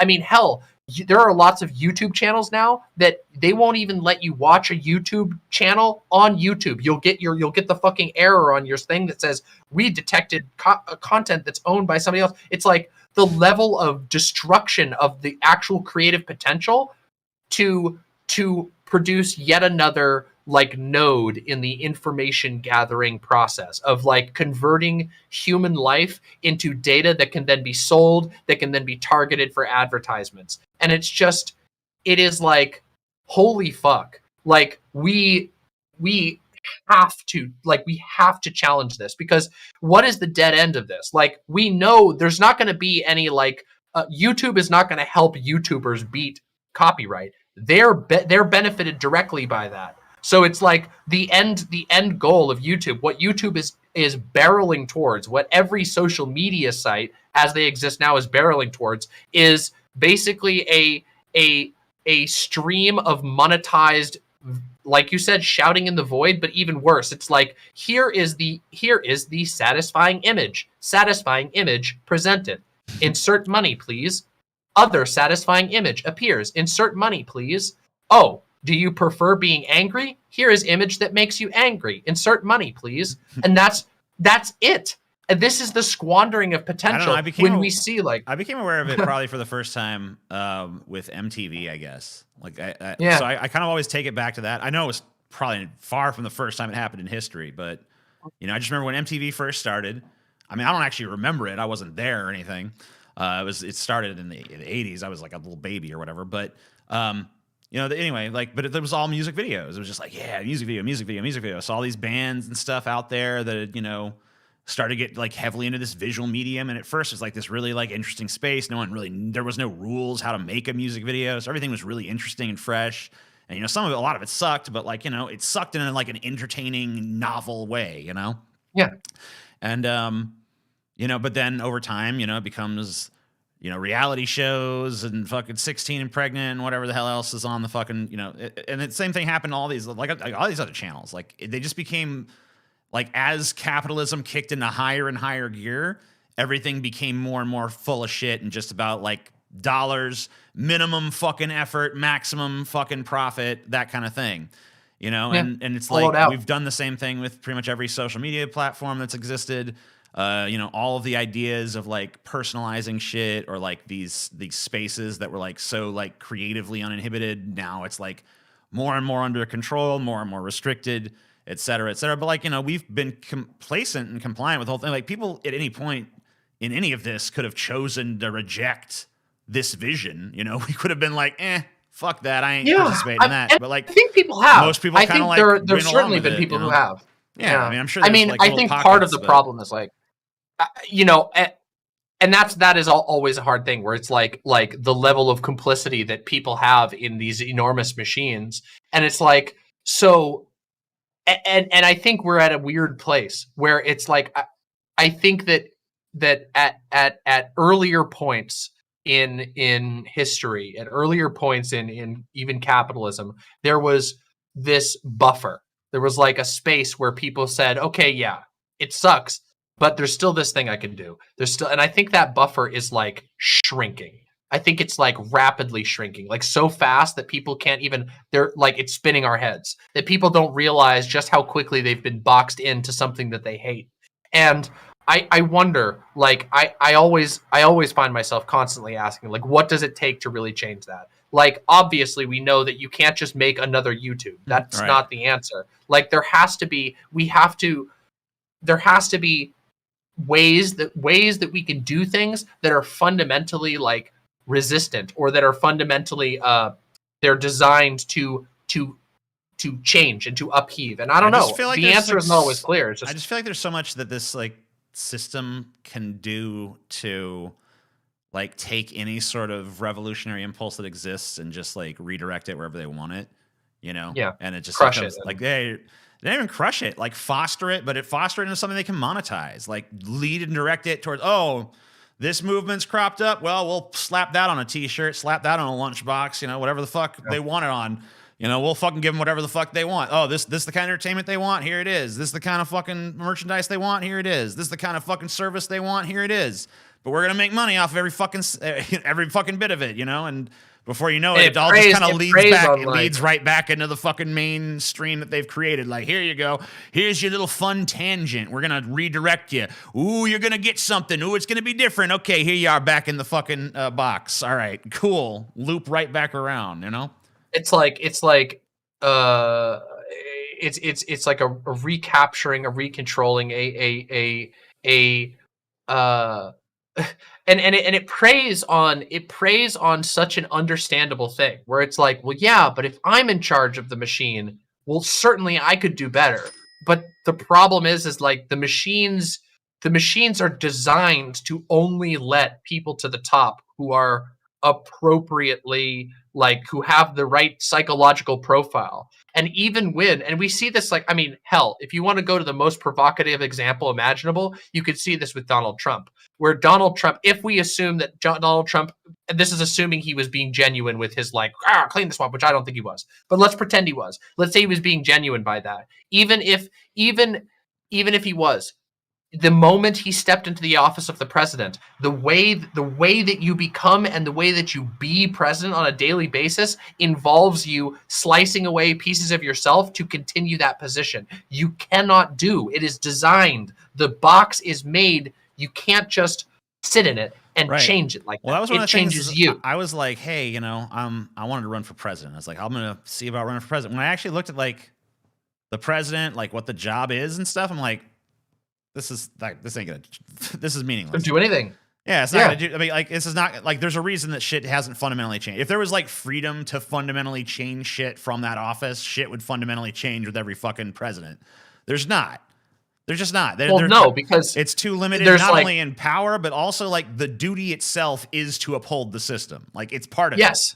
It is fundamentally, and not only that, but again, like, the filtration process of even being able to get to a point where you could be seen as a viable presidential candidate is one of extreme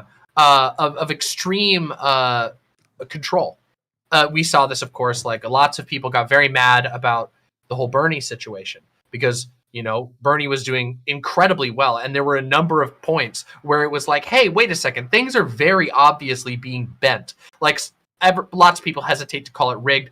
I think it's fair to call it rigged, personally. Like, when you look at what happened in Iowa with the way that, like, the entire party, all of the major members of the party mobilized to support a candidate that they preferred, regardless of the desires of the people as a whole, regardless of the desires of the voters who are voting for him. Like, that is something that I think is, like, a great example of this, where even, like, somebody who was seen as, like, the best shot to change things from within the system was filtered out at a comparatively very early stage. And what we got instead is somebody who is continuing to build the wall, has done a handful of mildly better things, has mostly been a stopgap that we're, thank God we just don't have Trump in there anymore, but has ultimately has perpetuated all of the systems that were problematic under Trump.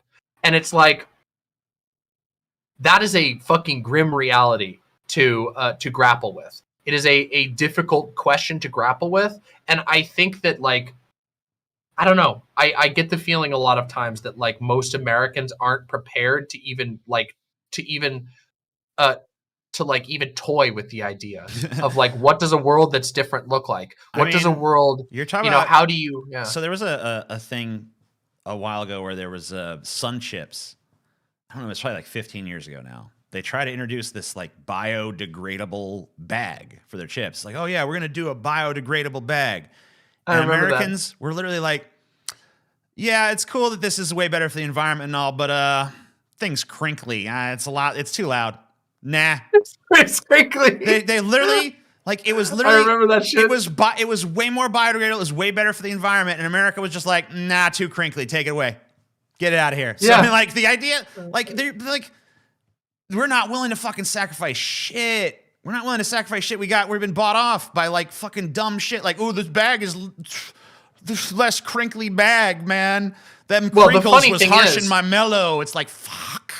We're so dumb. The funny thing about that, too, is that it's very funny and interesting to see where the public outcry or public opinion matters to corporations and where it doesn't, because we all fucking know that that fucking Oreos and fucking graham crackers and Coke all taste like shit now. They're all fucking made with high fructose corn syrup. You can taste it. It tastes like fucking shit, and everybody who's ever had anything other than those knows it.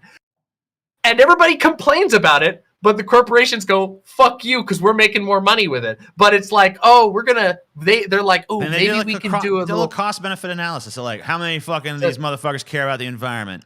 That many? 7 million of them? Okay, cool. How many of them? Wait, how many of them hate the new crinkly bag? 8 million? Fuck this. Ban and ship. Fuck that. Nope, back to the old bag. Yeah. If they want the crinkly bag, they gotta pay extra. Sun Chips fucking Eco Edition or whatever the fuck. They can pay for that. It's why I think like a consumeristic solution or a solution that's fixated around like, basing the direction of society on like the convenience whims of people is probably not a great idea. You know? Well, and it's impossible to do on this scale. Like you cannot like no amount of market research can give you the correct answer to whether or not we should whether or not like a biodegradable bag is the right answer, because inevitably for some people it will be the right answer and for others it's not going to be. But the problem is that there's one company that has to make all the chips because they need to control. PepsiCo needs to make all the chips in the world, like, and they need 8-9 companies now or something. Like it's like very few food companies left. It's extremely small. People see all these brands like, look at all the choice. It's like, nope, it's all an illusion. Fucking moron. It's literally an illusion. The store-bought, store-brand bags of shit are literally the same product that they're sitting next to, just with a different bag, and they know that deception alone will make them money, even though it is literally the same shit. I was in a store the other day. I forget what it was called. It was like a really weird little store where they had like cheap shit. Basically, it's like the cheap dollar store or something. Yeah, but it was like a weird one. But anyway, they fucking I'm walking through there and I'm going through like the candle aisle and I'm looking at these fucking candles, and I'm like, I see the Yankee Candles brand name on the fucking candle, but it's like small. And then I'm like looking at the price, like that's Yankee Candles cost way more than that. What the fuck is going on here?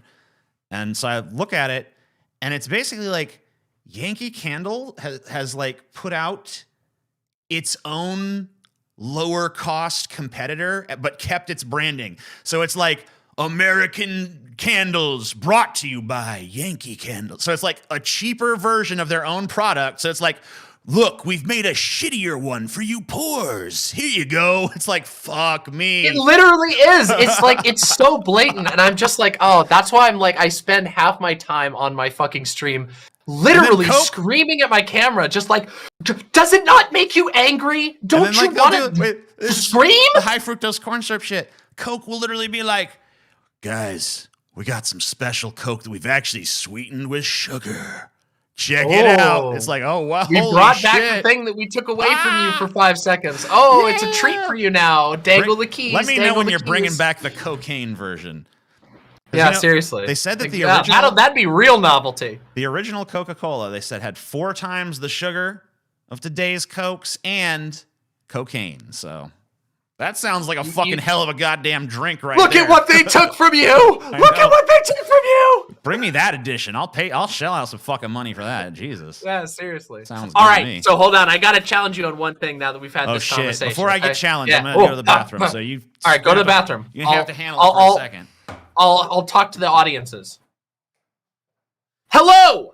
Lovely audience, if you are here, please, first of all, go subscribe to TJ Kirk, the Amazing Atheist. Obviously, our wonderful guest today. Go subscribe to his channel. You can see him in his awesome swamp shaman getup, ranting about all kinds of really interesting things, usually from a different perspective. We obviously agree on some things. We disagree on some other things.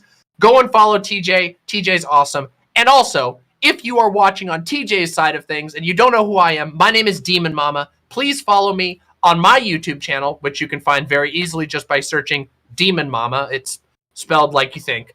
And we'd love to have you. I also have a website where you might not be able to see my chat, but my chat, I have a little private, cool chat that's on my website, demonmama.com/live, and we would love to have you. I scream about shit. I make lots of jokes. I make fun of Alex Jones. We watch all kinds of wild Christian content and stuff like that. So we'd love to have you as one of the imps. And if you're watching, whoever you're watching, whether it's me or TJ, press the like button. The liking actually really helps. You know that? I don't know if you know this, but pressing like means that we get a paycheck, basically, more or less. You know, so do that shit. Do that shit. Whoever you're watching, press the fucking like button. We'd love to have the likes and the whatevers. Yeah, and I'll say to my people also that if you guys send in super chats or Streamlabs, it will be right at the end of the show. So yeah, that's the same for me. I've had a couple. Yeah, any of those.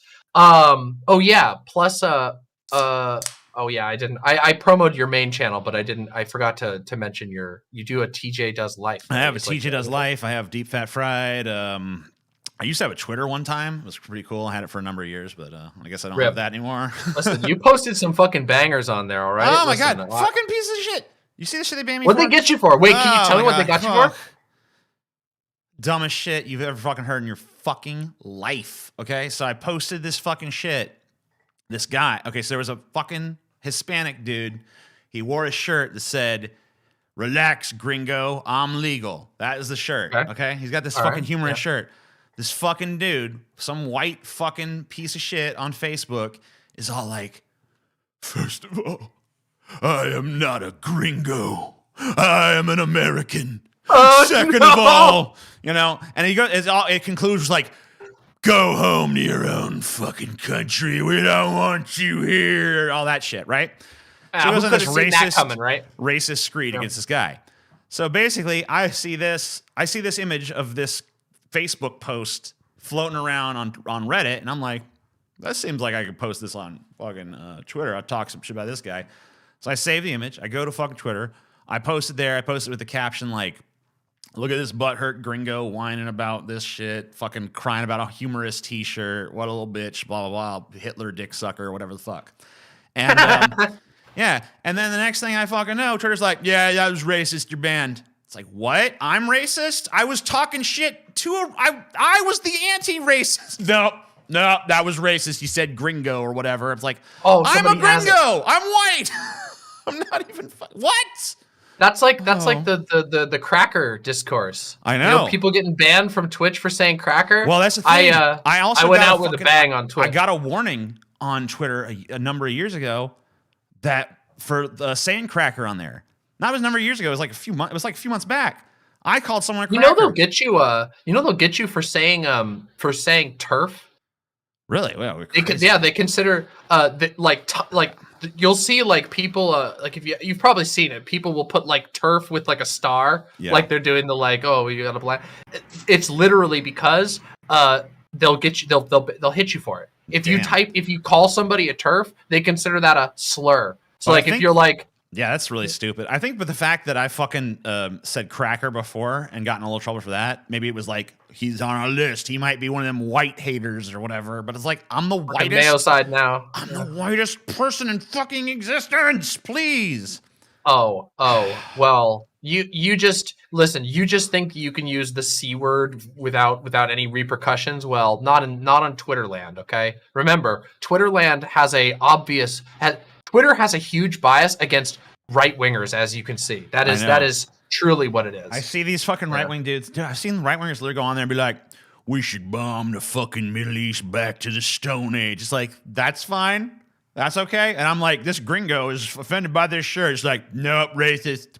I have like, literally reported people for telling trans people to kill themselves. And then I've gotten an email a few hours later. We found this did not violate the rules of Twitter's. I'm like, this website doesn't fucking work. You gotta say it with a soft A. You gotta say crack. I see. That was the problem. Yeah, really, that was across the line. The hard R that fucking gets you. You know. Yeah, it's the cracker. After the big ban, after the Hassan like cracker ban, or I think it was internet comment etiquette first was the first one to go down, and then Hassan got like a 24-hour or a 3-day or something.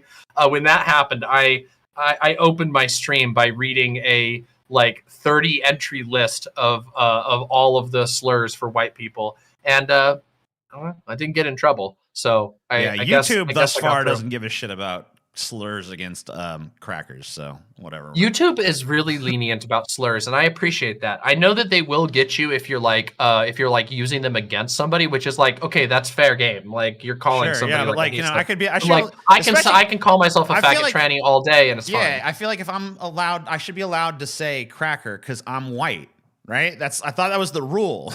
I mean, personally, I think anybody should be allowed to say cracker. Right, but I mean, like, even if we're gonna fucking do that, like, you know. Even if you're gonna fucking say like that's no go, it shouldn't be for me. I should be able to do it. Fuck you. Yeah, of course. Because you know I'm not fucking. Whatever. It doesn't. Twitch is the worst about that. That's why I don't stream on Twitch anymore, because I mean, I already got in trouble on Twitch for the stupidest reasons imaginable. I got in trouble for I think I was quoting somebody who called me a faggot, and then I got hit by that because somebody I got like mass reported. I got like a 30-day, and then I was like, man, fuck this shit. I'm done with Twitch. This is done. Twitch is like, it's literally, I was like, it's not worth the like 30 extra viewers I have on Twitch. Like they'll they can just cope and come over to YouTube, because I'm not dealing with like feeling like I have to like watch my words for innocuous stuff. Yeah. Like, especially when there's just like, what goes for like okay on that platform is just like literally people directing like using their chat to direct hate raids, and Twitch is just like, well, we're not sure. They're like, go do this, go fucking hop in there, fuck these people up, you know, let's call them a fucking name. Some dude, like gamer streamers are like screaming obscenities at like a 10-year-old on camera. They have Christians literally like going on Fortnite and evangelizing to children, like, and it's just like, oh yeah, this is all fine, whatever. Like Twitch doesn't give a shit. Fuck that shit. But speaking about right wingers, during your conversation with Adam and Sitch, there was a portion where they talked about where they were talking stupidly about borders. And you brought up something that was really interesting to me that I wanted to talk about a little further with you, which was a discussion about like an ideal world with open borders. Because I also do believe in the abolition and no fucking borders. Not open borders, because open borders implies there's still borders, but you could just like cross them at will. I was just saying like just erase that shit off the map. Just like and I agree with you on that. Like on that portion, we agree on the end conclusion. What you were talking about afterwards was this sort of one world government, and then you followed it up afterwards with a discussion about like an AI control. And I think that's somewhere where we might disagree. And I was interested in going back and forth with you on that. Because to me, a one world government, especially a one world government controlled by like an AI, is like a nightmare scenario, like one of the worst possible scenarios I could possibly imagine. Mm-hmm. And the reason for that, there's a couple of reasons for that, which, people call me an anarchist. I don't really use labels, but I tend to be interested in anarchist philosophy. I tend to be very, very against the formation of states, and also, popular or not, very much against governance as a concept. And so I was really interested to sort of dive into that and talk about you with it and poke your brain about it and stuff.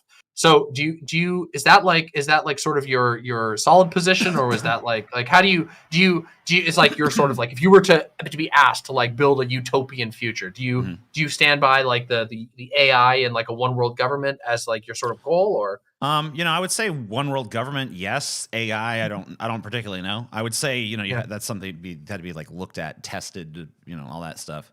Now the problem is, you could start off with a perfectly viable AI, and then, what's that? There's a book that's based on the premise of people being ruled over by an insane AI that's like lost. I have no mouth and I must. Harlan Ellison, yeah. Fantastic one. Right. So I mean, like, I don't want to end up in that kind of situation. So I mean, the AI thing, like, that's like more shaky. But I don't even remember really bringing that up. But like, maybe that got tossed around somewhere. But I'm not like going to grill you on these or anything. Oh no, but like the one world government thing, yeah, I would definitely say that's something I consider. So solidly entrenched in my brain. Yeah. You want a one world government. Okay. So see now I think you and I share some shared principles. We both tend to be, as far as I understand, pretty libertarian people and whatnot. Tend to have a lot of focus on personal freedoms and personal expression, whatever. And at least from my perspective, I think that a one world government is antithetical to a libertarian worldview. And the reason why I would say that is because I think that the prospect of having a single, like, totalized, universalized structure, by its definition, destroys the idea of or like it dissolves the idea of personal freedom, and not just on like a ANCAP kind of like, well, if the government tells you to do anything, well, then you're being oppressed, but rather because the act of bringing all people together under like a single governing body, no matter how like effective necessarily that body is at like coming to conclusions or even coming to some sort of consensus, there, at least from the way that I look at it, it seems to me that there will always be an imposition. And I always end up asking, well, what happens if you dissent from that one world government? If there is no like punishment or whatever for dissent, then you have a world. You no longer have a one world government. You now have another government. Right. But if you must maintain a one world government, and at one point the thing that sort of activated my brain in the conversation originally is, I think you said that like they needed to like put down or quell rebellion was one of the things, which to me, I go, well, that immediately indicates that like you no longer have a you have a coercive government. You have a form of domination, yeah. Which there's all kinds of ways to like sort of talk about how that is structured. But to me, a one world government seems like an end that can only result in domination. It can only result in the obliteration and flattening of like people's ability to act as independent bodies, whether that is as an individual saying, I want to be able to do this myself, but this is in violation of the laws that I've been told, or whether it's a group of people who say we want to do things differently, but we're being told we can't. And of course, there are some situations where you can imagine like, well, okay, so we obviously think that a group of people, like, this is not a position that's like purely what's the word, relativistic. No, that's not the right word. I'm blanking on the word, but like it's not just like, oh well, everybody has their own morals. They do, but like I don't think that like a society that like murders kids because it's religious to them is like a good society. I'm very against that sort of thing. Yeah. However, and so like it's not that I have like some sort of moral qualm with the idea of like people coming together and saying, hey, that's bad. But when you talk about the structure of a one world governance, then the question is, it always arise, well then what's the like by what right, or like by what means is this one world government kept? And to me the answer always ends up being, well, it has to end up being by force, because if it's not by force, well then anybody can just become another government. You no longer have that one world government. And so I always find the one world government, and it, for fairness, I used to sort of think very similarly, that like sort of this like an enlightened version of the UN would be kind of the ideal. But then as I looked more into it, I started to see like, okay, so that was more or less what the Soviet Union was attempting to accomplish, was basically by saying, okay, well, you've got your Soviets, you've got your little workers' councils from this region, and they're smaller, and they're supposed to, talk to the workers and get the consensus, and then they take the consensus up. It ended up with Stalin.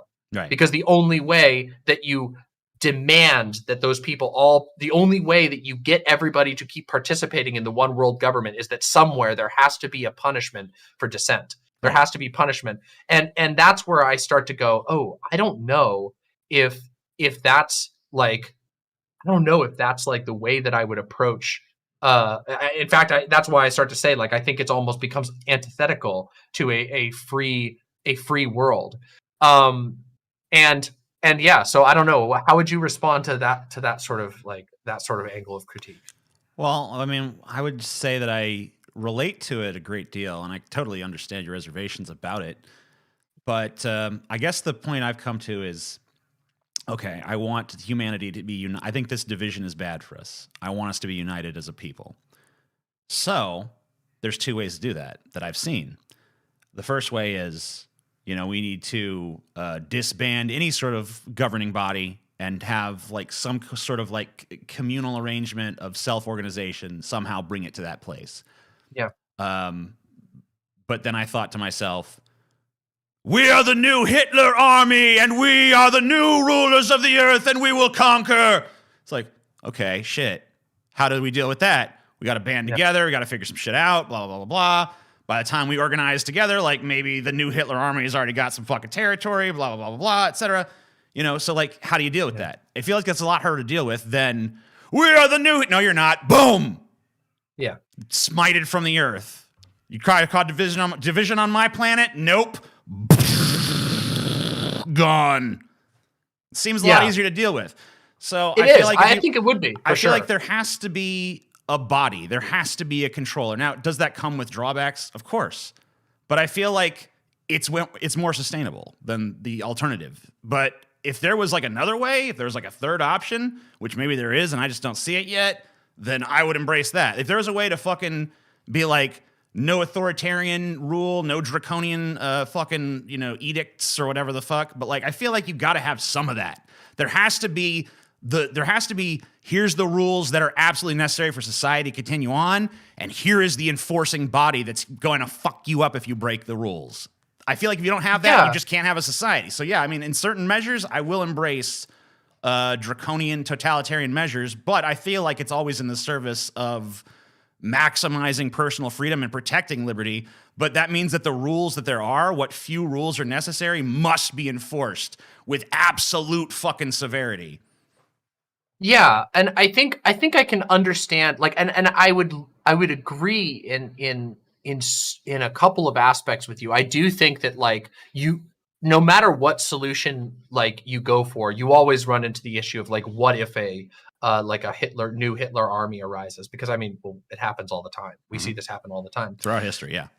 And I think, at least for me, the way I look at it is that like a one world government type situation only really has the potential to make that worse. The new Hitler armies are always going to come. There are always going to be demented and I would say even morally evil like sort of gatherings of people that come together to varying degrees. My concern is that what we see over and over again is that groups like that, they're not even like, it's not even like they're especially good at like gathering the power in the first place. I mean, for example, we of course have seen like warlike societies in various times that are extremely militarized, do take over and do all kinds of things. But a lot of societies like that are actually not all that good at actually like seizing power. They're basically good at choking their own specific area and holding it tight. And then I look at like things where it's like, oh, what we see frequently is that there's these enormous institutions, these huge machines of organization and control. And I don't mean just like control in the purely negative sense. I mean control in like, well, we've set up an education system so that we can have a promise of like, people, having some basic level of education, but that these institutions, this type of like centralizing the power of building a universalizing institution is ripe for someone to grab hold of it and drive it to its full extremes. And it's very difficult. We run into this with like a little bit of an example with Trump, where it's like a lot of the like gentlemen's agreements that make democracy in America like livable as opposed to like totally fraudulent, they disappear often and conveniently for whoever. not just somebody like Donald Trump, who is like has a particular destructive energy, but for people like Bill Clinton, even George Bush, who are able to say, well, look at this. We have the power. We get the rule. We get to say the rules, and we can weaponize and move this enormous, overwhelming, unresistible force to just obliterate you into the ground if you disagree. So when I look at those structures, I see something that is that like our desire to always like universalize, and our desire to unite on like a governmental level is exploited by those who have the most to gain from seizing the power or from manipulating the power towards their worldview. And I look at it and I go, at least from my perspective, I think about, well, okay, so if that's true, and we can't really aim for like a universalized thing, well, then how do we have a world that's not full of like cults of child rapists and whatever? And I would say that the way that that's done is by like a non-coercive embrace of like I guess you could call it civil violence. It is saying that like, hey, there are groups that are not compatible, and if a group is incompatible in the way that it is going out and conquering people, that is a group that should be opposed. And what we should aim to do is we should aim to make knowledge and supplies and access to beauty and things like this. These things should be made as available to as many people as possible through all of our ingenuity. Apply, I think a great example of this is like something like Wikipedia, where I genuinely think like Wikipedia, it has its flaws. It's, still like a nonprofit corporation. There's all kinds of issues with it, but I still think it's like one of the great wonders of the world, in that this is a source of knowledge that nearly everyone on the planet can find relatively easy access to. And you can learn things that would have literally been impossible to learn in the past. You can learn how to do science that like literally revolutionized the world on your own reading. You can learn how to pasteurize milk from Wikipedia and YouTube, which is like that literally changed the world permanently. Just the development of something like that. So I look at something like that and I say, what if we had more things like this, where instead of creating a structure that's designed to like encircle and lock the world into a certain position, what if we created the proliferation of good information, and also of the idea that for our own good and for the good of others, we must resist forms of existence that demand submission, that work by coercion only.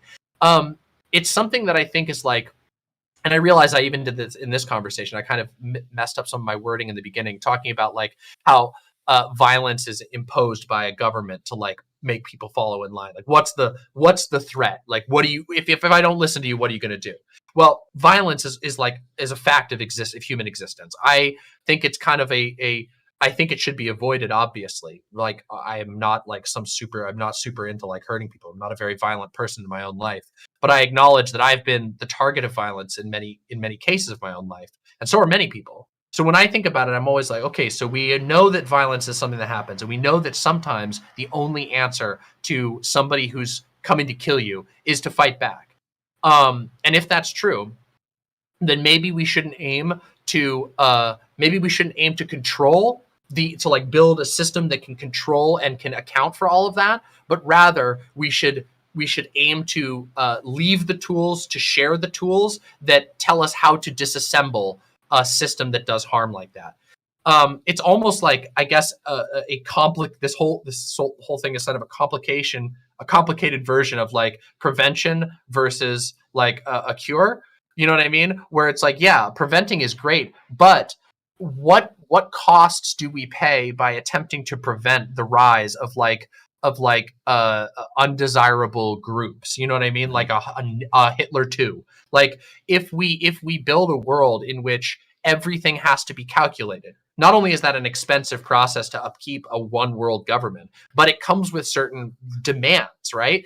Not only like if you're too tired, or you're just tired of becoming a part of this, if you don't go to your meetings, if you don't talk to your representatives, you don't do those things for whatever reason, but implicitly you're leaving that to the worst people, or the people who could hurt you, which, as it turns out, happens all the time. You could argue that's what happened here in America, that a level of apathy, like the democratic system has its flaws, but like it's apathy that has led to so much dissolution. And like, so, but the fact of the matter is that people do check out. They do check out of these big systems. Sometimes it's just not, it doesn't work for them. So I'm always worried about, I guess I have a lot of concerns about this, like, wow, what would it take? What would be demanded in order to maintain a government that's planetary, a government that is attempting to make a rule that applies both to somebody who lives in, like, a trans person in America, and a cis person in Taiwan, and try to make rules that will apply to all of them equally. And I go, that just seems impossible to me. And also, it seems like it's ripe for a specific form of exploitation, which we've seen happen time and time again. And I think that I think there's a need for coercion in a lot of instances. I don't think that you can just say that humanity is going to self-organize into something that's ideal. I think the idea of like communally we're going to like excise the bad element. The problem is that, you know, we've seen there's a group of people doing that right now. They're going around saying like, oh man, I've seen this cabal of child molesters out there. They're called trans people. You know, it's like, that's what they're doing. And it's not a good thing, you know, because it's a lie. Yeah. So, I mean, like, absolutely. The problem is that, like, a lot of times when you have, like, populist ideology, it doesn't account. I mean, I think everybody is a genius. Let me just say that. I think everybody is intelligent in their own way. I think there are people out there who have, like, even the person that you think is the dumbest motherfucker you've ever seen probably has a high degree of skill at something that they fucking do. And I've seen it.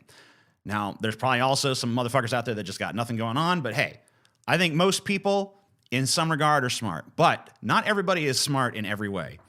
And not everybody is smart in the way of like, I'm going to, you know, have this higher social consciousness and I'm going to participate in this system and I understand the fundamental keystones of it and why it works and all this. And I feel like what you're suggesting kind of necessitates that. Like, you have to have this like great awakening of human minds across the spectrum to where everyone understands fundamentally, here are the things that make the society work and here are the things we must, you know, as a species reject. And I feel like coming to that kind of consensus is pretty tough. But having someone in control who understands those things, a lot easier. Now, problem with each of these solutions is, of course, they're both infinitely corruptible and you can see a million one things can go wrong either way.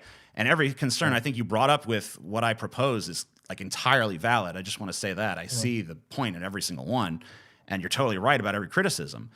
But I just feel like of the two, I think kind of like bad options, and I'd love, honestly, to be smart enough to come up with like, I figured it out, the fucking remedy. But as close as I can come right now is you have to have a central authoritarian structure that's on top of the fucking pyramid that can enforce the rules, but they have to be as minimal as possible, and they have to be designed to maximize individual freedom, and simultaneously, we have to awaken as many minds as possible so that they can be as independent of a need for like a governing body as possible, so that they can intelligently critique and keep in line this one world government. That's the solution I see, because you can't awaken everybody, but there needs to be enough people awake and conscious and intelligent to question the government meaningfully, challenge it. But there has to also be a government to fucking maintain order, because I don't think you can have any sort of order. And I'm not a big fan of like needless order. I like a lot of chaos. I mean, fucking look at me. But, you know, like you gotta, if it's like a rock concert. Yeah, it's fun to like, we're going to fucking slam into each other and we're going to do all this stuff and we're going to like, you know, relax the social boundaries and all this. But, you know, when someone's like, I'm going to stab people, it's like, uh-oh, nope, that's too far, brother. You know, you got to fucking put that away. I agree. That's when you need the fucking constant security guards. But they're there to make sure that you can have that good time. And I think we need a planet that's more like that, where there's like enough people in charge to make sure everyone's having a good time and everyone's fucking, you know, having a fulfilling purpose and like an interesting life and all that. But, you know, when someone starts fucking acting a goddamn fool and ruin it for the rest of us, that's when those motherfuckers need to step in.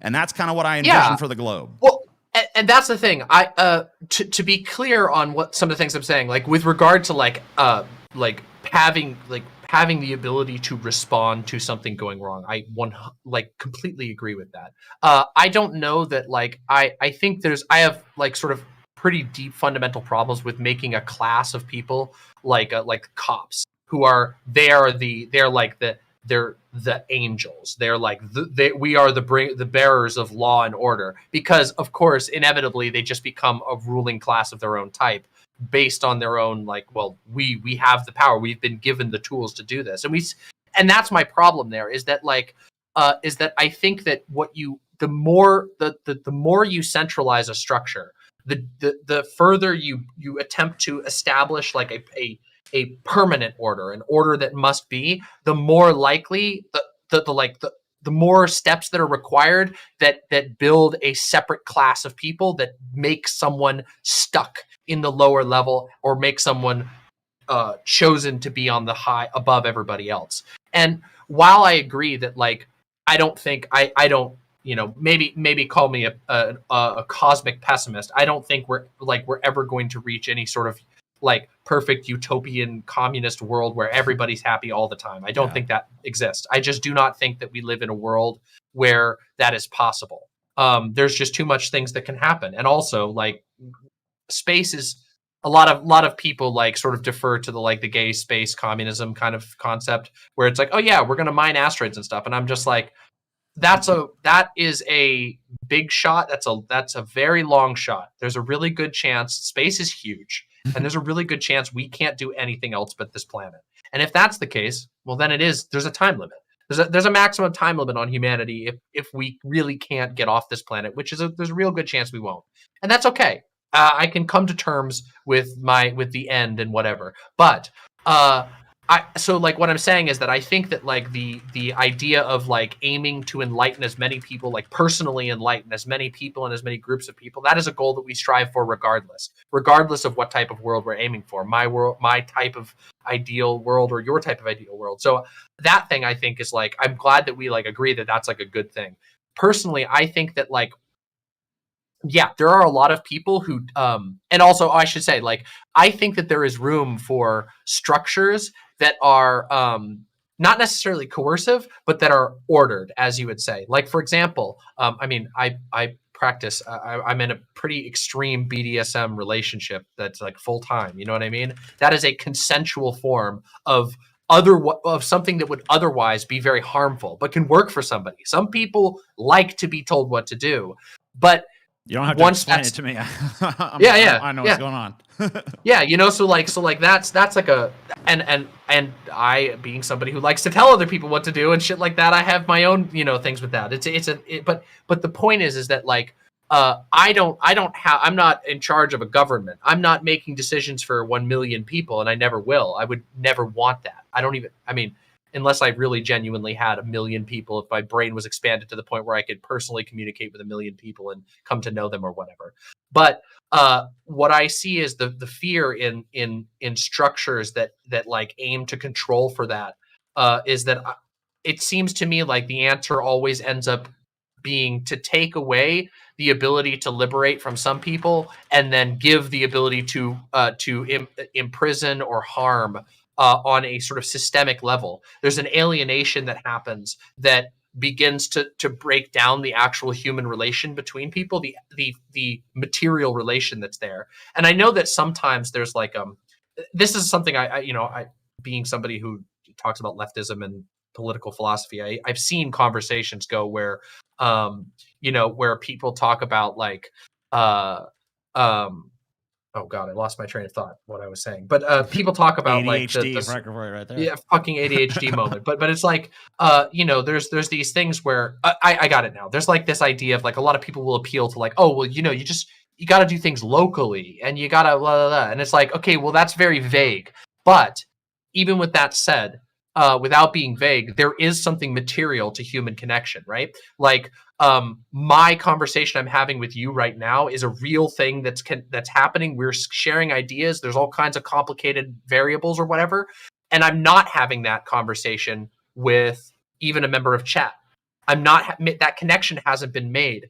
And what I see is that with each level of the structuring of like an order, of like a society or of a governance, you alienate yourself further from actual connections to those people. And instead, those people have to be reduced down. They have to be pounded down into a concept of a person that you are thinking for and making decisions for, that you don't actually know, that you're not actually connected to, that you might not even be remotely connected to. Like if we talk about like a representative in the United States, where it's like the representative in the United States probably will never meet, and like they'll meet like 5 of their voters realistically, and like that's it. And then everybody else is just a shape or a number.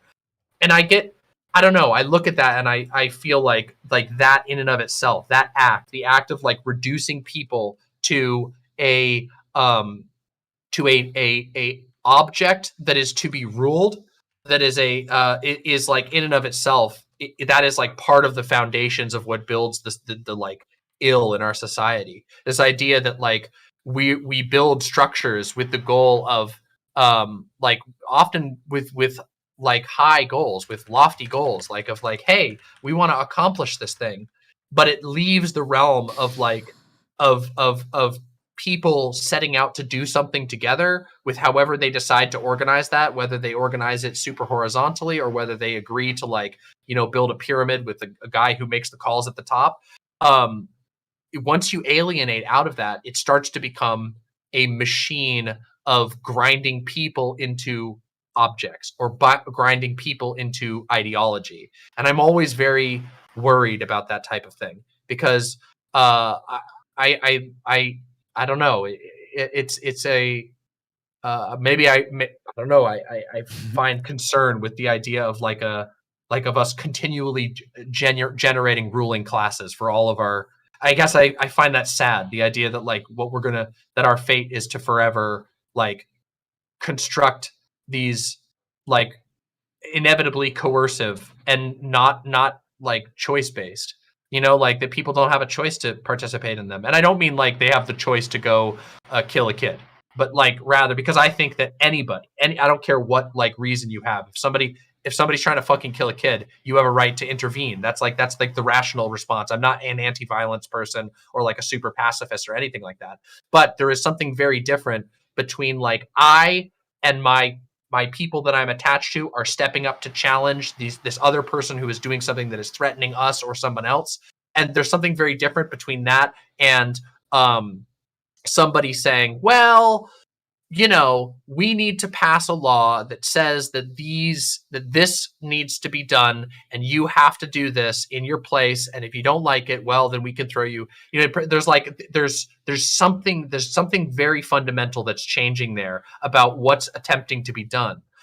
Instead of somebody challenging a struggle or an opponent or an enemy that is, you know, for one reason or another, their lives they can't interact. Like I can't interact with somebody who's a violent homophobe. I would fight that person. If we can't separate peacefully and they go live their own life and let me be, then it will come to blows. I recognize that, and I don't think that should be down. But then I look at like our attempts to normalize rules across society, and I just see like, well, now we have to make a rule because enough people in society like think that gay people are bad or whatever, that we have to make a rule that says, you know, gay people can't get married and you have no choice. You're stuck in this giant region that you can't really go anywhere. You can't really necessarily leave. You might never leave. And you have to live your whole life by these other people's rules with no real say in it outside of maybe like, you can vote for it. But let's be real. Most Americans through the history of America lived in a time where they lived and died as hard as they fought without seeing gay marriage be legal. And so I look at structures of domination like that, and I'm just like, sorry, I've been going for a while, I realize. But like I look at that and I go like, damn, like I want to strive for a world where we break that down as much as possible. And so I guess like in the question of like a one world government versus a non one world government, I look at it like we should have a proliferation of ways of doing things. Mhm.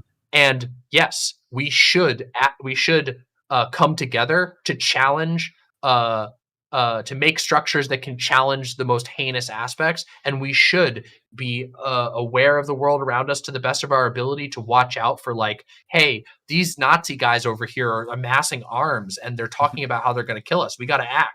Absolutely, 100%, fucking act. Take those motherfuckers out.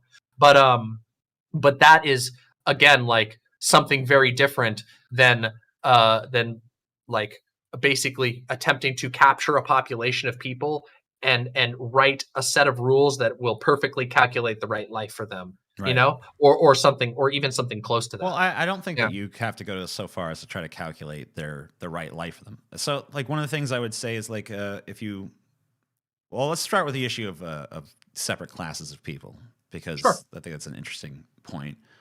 So I think that to some degree, classism is inevitable with human beings. Like, if you just said, like, you wouldn't necessarily associate with a virulent homophobe. So Yeah. who does that leave them to associate with? But other, virulent homophobes. And before you know it, you have the homophobe class and the pro-gay class, and people are going to kind of naturally, ideologically, or based on other shit, kind of like start conglomerating in little groups and stuff. Yeah. One of the things that I would view as a purpose of having a broad governing body is to create conditions that are as unfriendly to that as possible. So I think that I've kind of approached the issue from the same perspective as you, where I want to dissolve these social institutions and social caste systems and so, as much as possible, to broadly embrace individuality, but also, have a place for a sense of community. And that gratitude that I spoke about earlier, I think, is also a very important thing. I would kind of liken it to the chessboard. I know that people get kind of like wary when people start comparing reality to chess, but because then you start to think about, like, the geopolitical machinations of people like Hillary Clinton or something like that. But Yeah. in the terms of this analogy, though, it's almost like, okay, the rules of chess. So we might find it limiting, like, oh, well, because this piece can only move in this way, and I'm only allowed to do this thing or that thing. But if you have a thing where any piece can just move however it wishes, then of course you don't have fucking chess. You have Go. yeah, you have, I don't know what you have. It's actually really funny. Real quick, it's funny that you bring that up, because there's a political theorist and what's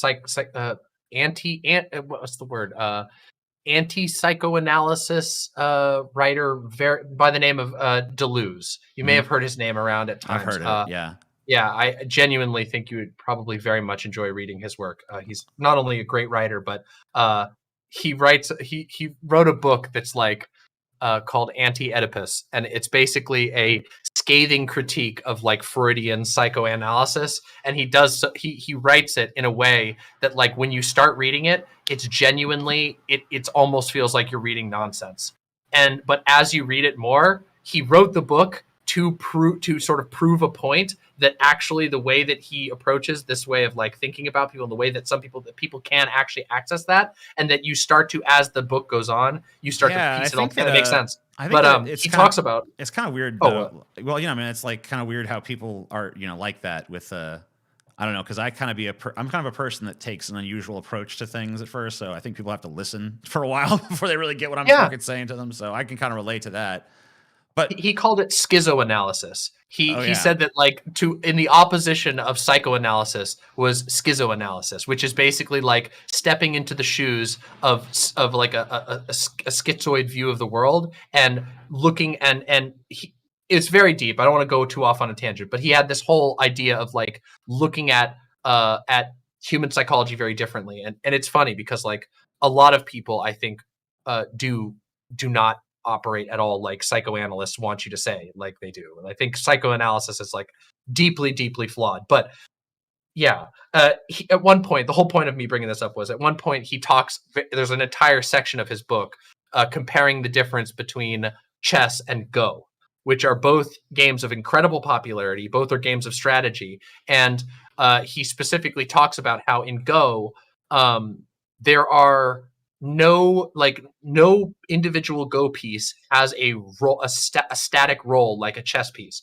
where a chess piece is every piece is supposed to do a thing. It's basically its own little self-contained machine. A pawn moves like this and does this. Whereas in Go, each piece is a part of the bigger strategy that the player is implementing. Right. And there's all these rules and strategies and stuff. Anyway, it's interesting you bring that up because there are, like, somebody literally wrote about sort of like what does a world with Go, but the point I was trying to make is that, you know, like even though there's like these rules for each piece, and I'm sure that even if you're talking about Go, I'm sure there's some sort of unifying rule structure that the pieces have to abide by, because otherwise you don't have a game. So I mean, whether you have specific roles for each piece or if each piece is just kind of like a jack of all trades, there's a lot of fucking possibilities you can do even within that rule set. Like, it does not destroy freedom. Like, it's been said there's more possible games of chess than there are particles in the universe.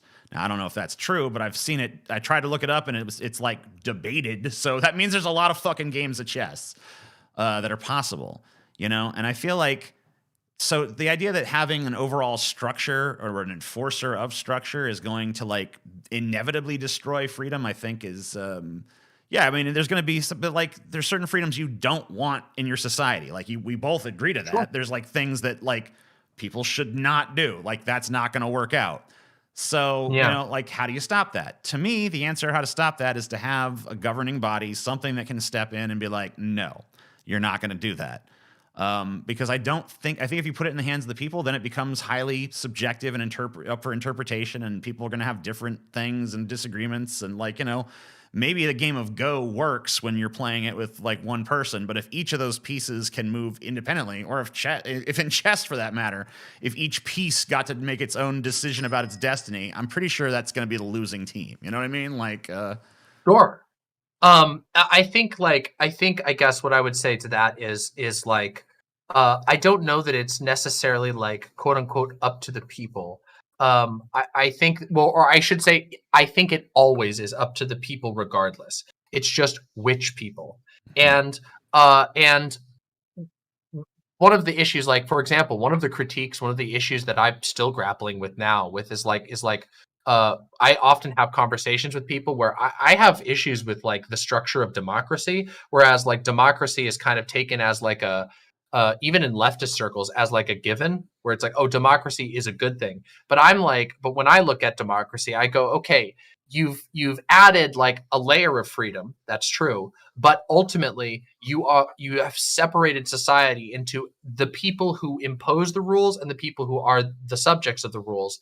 And it's not always like easy to swap that. And when you step into the role, you've created a separate group of an entirely separate, legally, not just legally distinct, but a societally distinct group of people, people that are enabled to be in charge. And I go, well, I don't know that that's necessarily like any different than picking the royal family to be the ones who are the ones. It might be the individual people might have slightly more say sometimes, depending on the situation, but you are still ultimately created a group of people who are laying down those rules. So what I'm trying to get at is that, like, I think that it always is just people. It's always just people who are making the rules and enforcing them and saying this, that. It's always just left up to the people. But how power gets allotted and how power. But I feel there's a difference between it's like the debate is resolved versus the debate is like ongoing.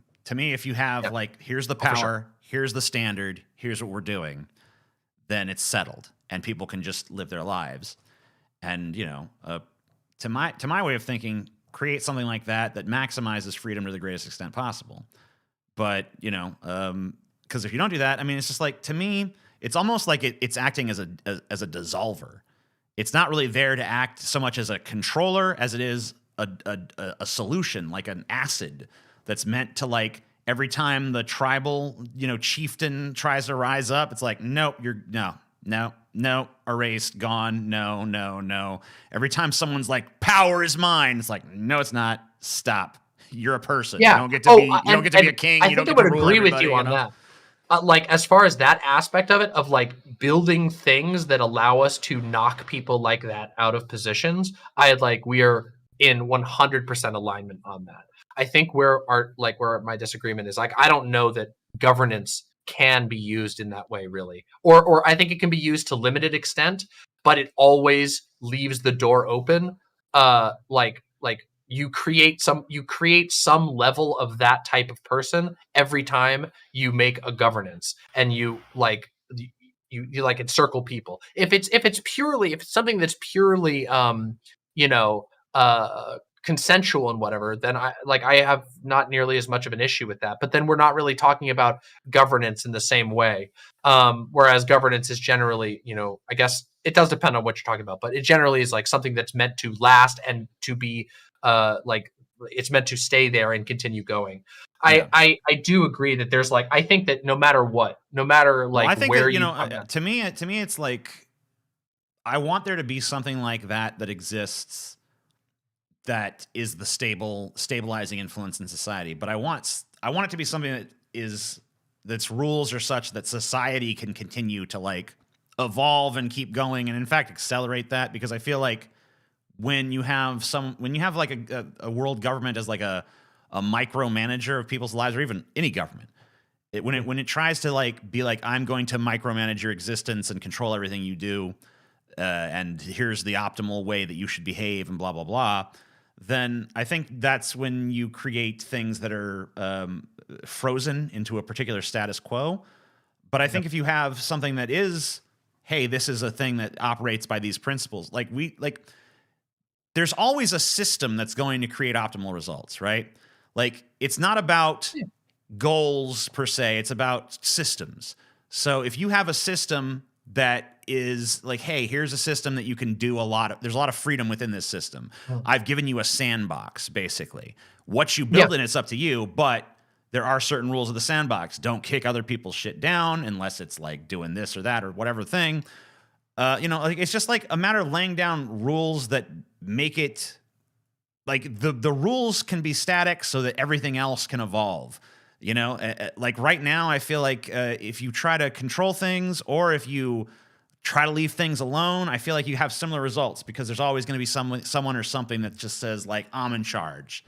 And, even if the first few of those are knocked down, I feel like there's always going to be someone who's going to be like, it's a vacuum, power is mine. Well, get rid of the vacuum with the most innocuous form of power that you can possibly fucking create, that can effectively fucking, manage the rules of the world. And I feel like that's the fucking best solution you're going to get. Yeah, I mean, I certainly think that. I'm sorry, like, I have to go to the bathroom again. Oh, sure, yeah. No, my bladder has shrunk to the size of a small peach, walnut? maybe.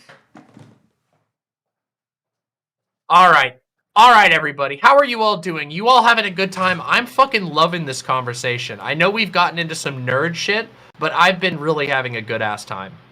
I hope you all are. I hope all of you over on TJ's side are having a good ass time. Yeah, we're talking about anarchism. We're talking about like, what are the lines between domination and governance? We're talking between all kinds of I think it's sick as hell. These are the types of conversations I have in off stream most of the time.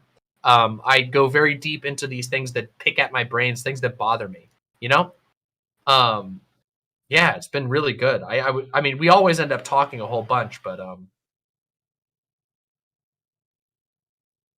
there's no bots in here. Yeah, I know. Yo, Space Case, welcome back. I hope you really enjoy it. It's been really fucking good. Blanky mode. I wish I had some weed. I'll be able to smoke weed after stream.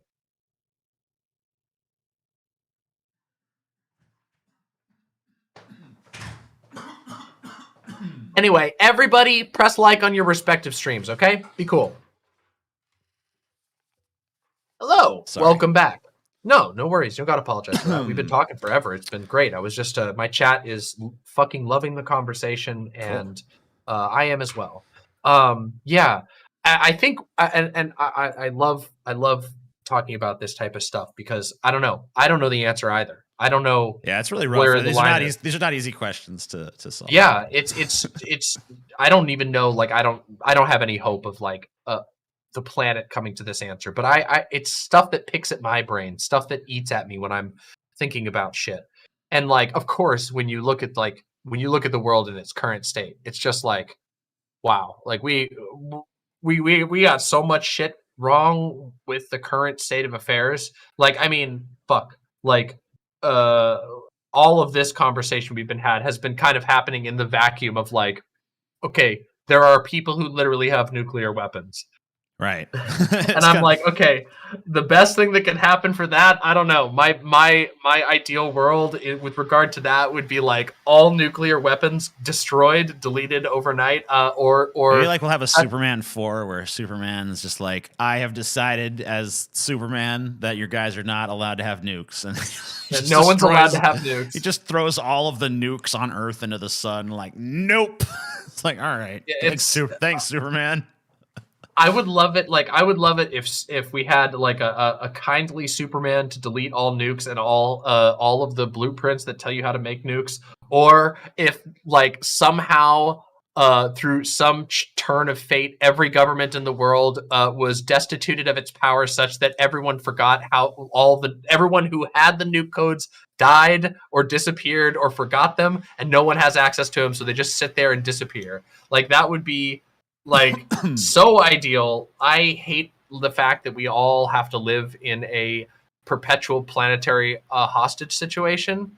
It's the worst. There is like, and that's the thing that makes me just go like, oh wow, like, well, regardless, I think the struggle, regardless of where we want to go in the end, I think the struggle for any person who believes in any sense of like liberation is we have to dissolve the powers that currently sit on top of mountains of weaponry and can delete people at will, delete entire populations of people at will. Like, that is an intolerable world for us to live in.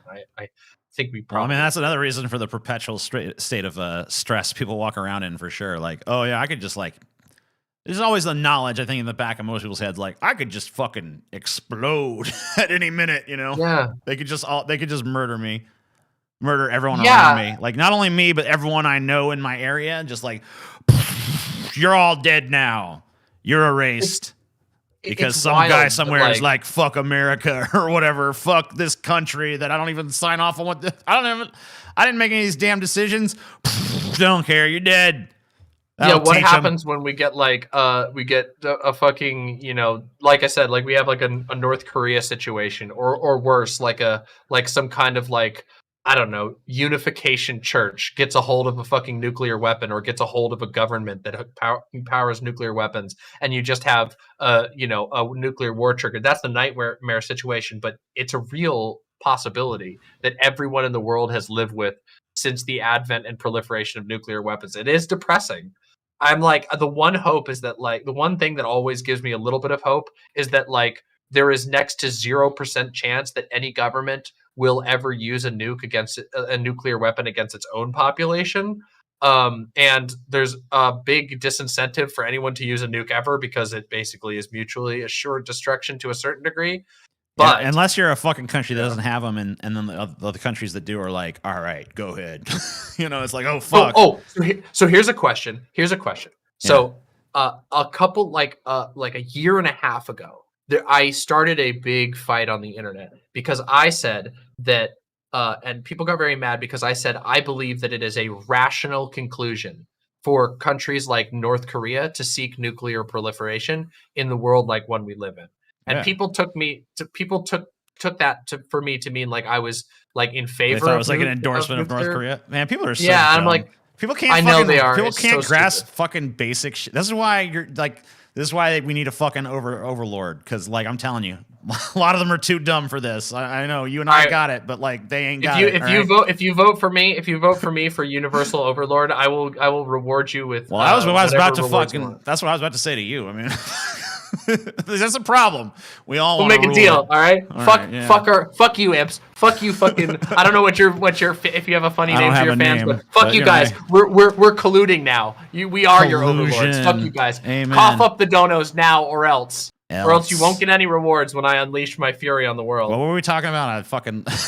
I was just talking about the like. Would you agree with the statement that like it's like in a world where all of the superpowers have nukes? That, like, I mean, like that any makes country, perfect sense. Right? Look, I mean, yeah, if you're any country, regardless of like whether you're good, bad, whatever the fuck, of course you're gonna want if you're especially if you're like under sanctions and everyone's like, fuck you, you're gonna be like, I need some nukes. Because it's like if you're in a neighborhood and everyone is gunning for you, you're gonna want a gun, right? Like you're gonna want the means to protect yourself. So I mean, like, that's interestingly another conversation that I have frequently, being that I am a pro-gun, pro-gun. The political term. Like I don't like fucking gun. I mean, okay, I kind of do, but whatever. I think guns are cool, of course, but I think they're dangerous, and I don't like them being used on people. But I advocate that people should, if you live in America and you believe yourself to be, in a relatively good mental state, don't force yourself, but it's good to be armed right now because I think it's definitely not a bad idea to have a gun. I mean, like, learn how to use it reasonably well and all that, and precautions. And obviously, like you said, if you're like more likely to use it on yourself than to defend yourself with it, then obviously don't get it. But like, store them safely, take good care of them. Whatever. I mean, I talk about all the time. Problem with that, and I don't believe. I mean, even if I did believe in gun control shit, I don't even think it's fucking. Like, it doesn't even make sense. It's not even feasible. Like, why in America? It's not. It's literally mathematically not many. feasible. Yeah, you can't fucking. It's too fucking many already. Right, unless you fucking send out the hypno drones and brainwash the entire population, just be like, give them the guns. Maybe you guys are working on that. You probably are, knowing you. But fucking. Okay, to be fair, if my hypno drones are not going to be looking for people's guns. I have some, they have other priorities, but here we go. Oh, here comes the chat. Yeah, go ahead. Post your little blushy emojis. Go ahead, everybody. Get them out of the way. I was just like, it's funny. Like, I mean, I don't know. I get people like, I don't know. When I see someone tell me, like, I mean, I personally am not like a gun person and shit, but like, I don't have no problem with guns, whatever. Fucking, it's possible to fucking stop them. And I honestly think it's probably a good idea for people to have them, especially if you're someone who. I always tell people that, like, society is fucking in decline, so like, this is not like a system where like shit's getting more stable.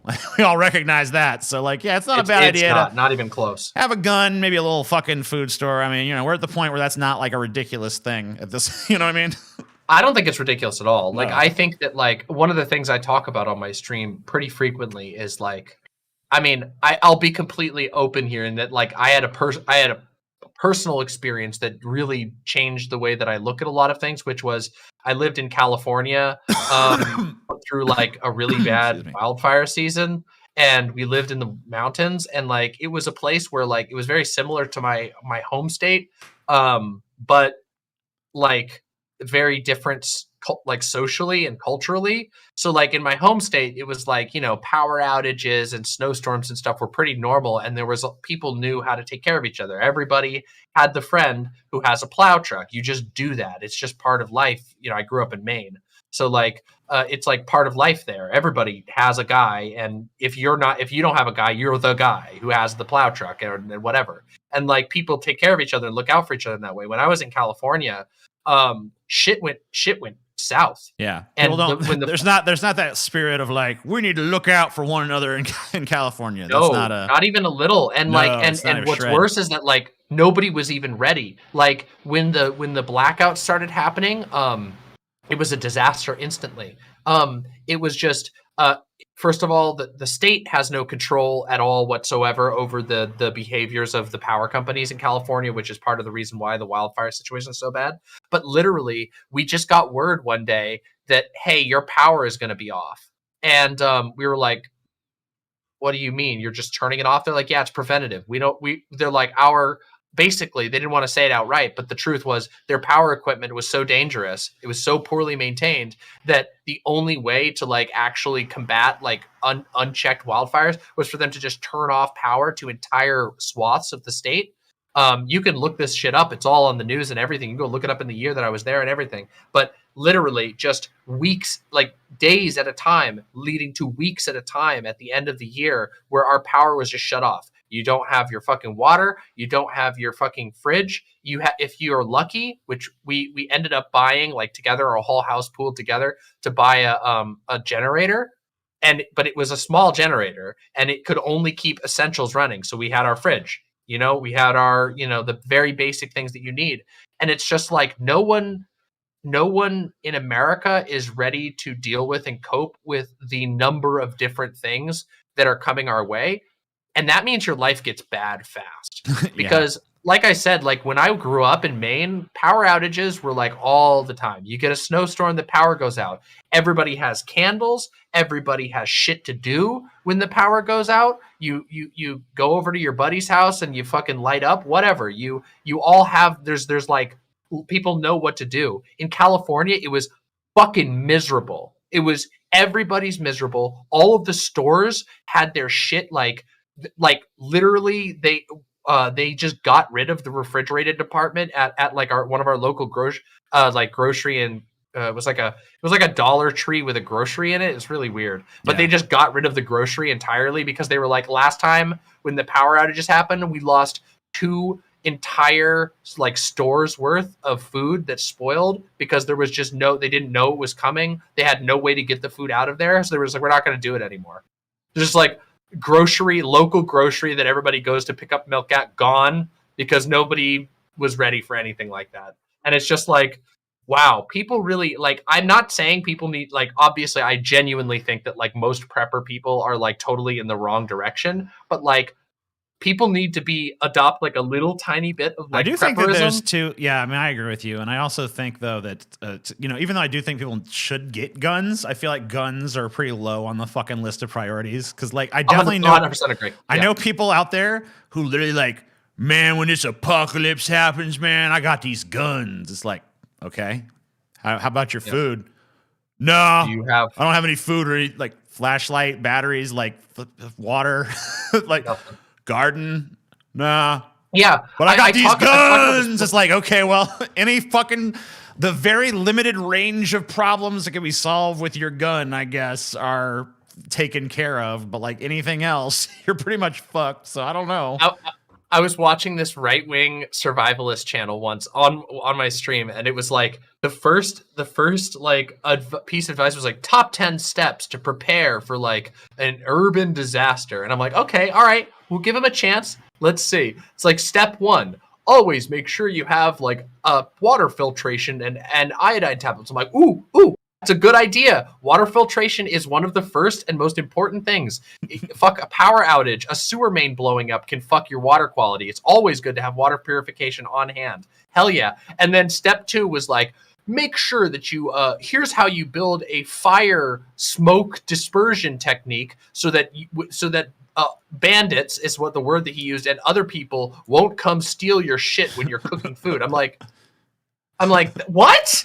Like, what do you, that's not what happens. That's not what happens in, like, people don't, it's not fucking a zombie apocalypse. Like, oh God. Yeah, even if there's gonna be bandits, it's gonna be a little bit later on. It's not gonna be like one of the first concerns of like, oh shit, society collapsed next day, bandits. It's like, come on. Yeah, the bandits are here. Well, also, like, it takes bandits a while to fucking find each other, You don't have any morals? Also, neither do I. Cool. Let's fucking... Literally, no connections, nobody you care about. As it turns out, it's really funny. Like, there was a book, I can't remember the title of the book I was just reading, and they went over some really interesting statistics. As it turns out, people actually take pretty good care of each other in the case of natural disasters, usually because they know everybody there or they're connected to them. People don't actually have that much of an incentive to become an evil bandit. There's a sense of solidarity. Like, I've been through a bunch of hurricanes and shit like that. Yeah. There's like definitely a sense of solidarity that's built by something like that happening. Now, there are people who try to take advantage, but for the most part, people are pretty supportive of one another, and people, like, tempers might be flared up because like everyone's very stressed, but there's like a certain level of commiseration, and you'll see people handing out water bottles and like doing things to help each other and contribute to the fucking effort and stuff like that. And it's not necessarily based on knowing each other. Like, it's just based on like, we're all going through this event together. So it's like a sense of like, we got this fucking threat, we all got to face it. So there's obviously like limits to that, but it is interesting. I mean, I'm sure after a while, like, there might be some division and shit. Like, absolutely, no doubt about that.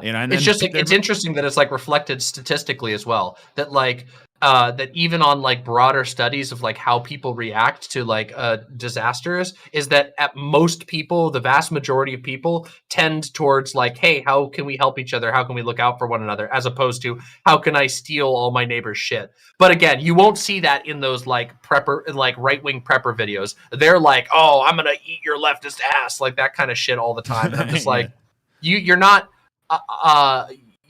doing anything. The first line of like, this is something I bring up a lot when I talk about guns, is like the first line in community defense is not guns.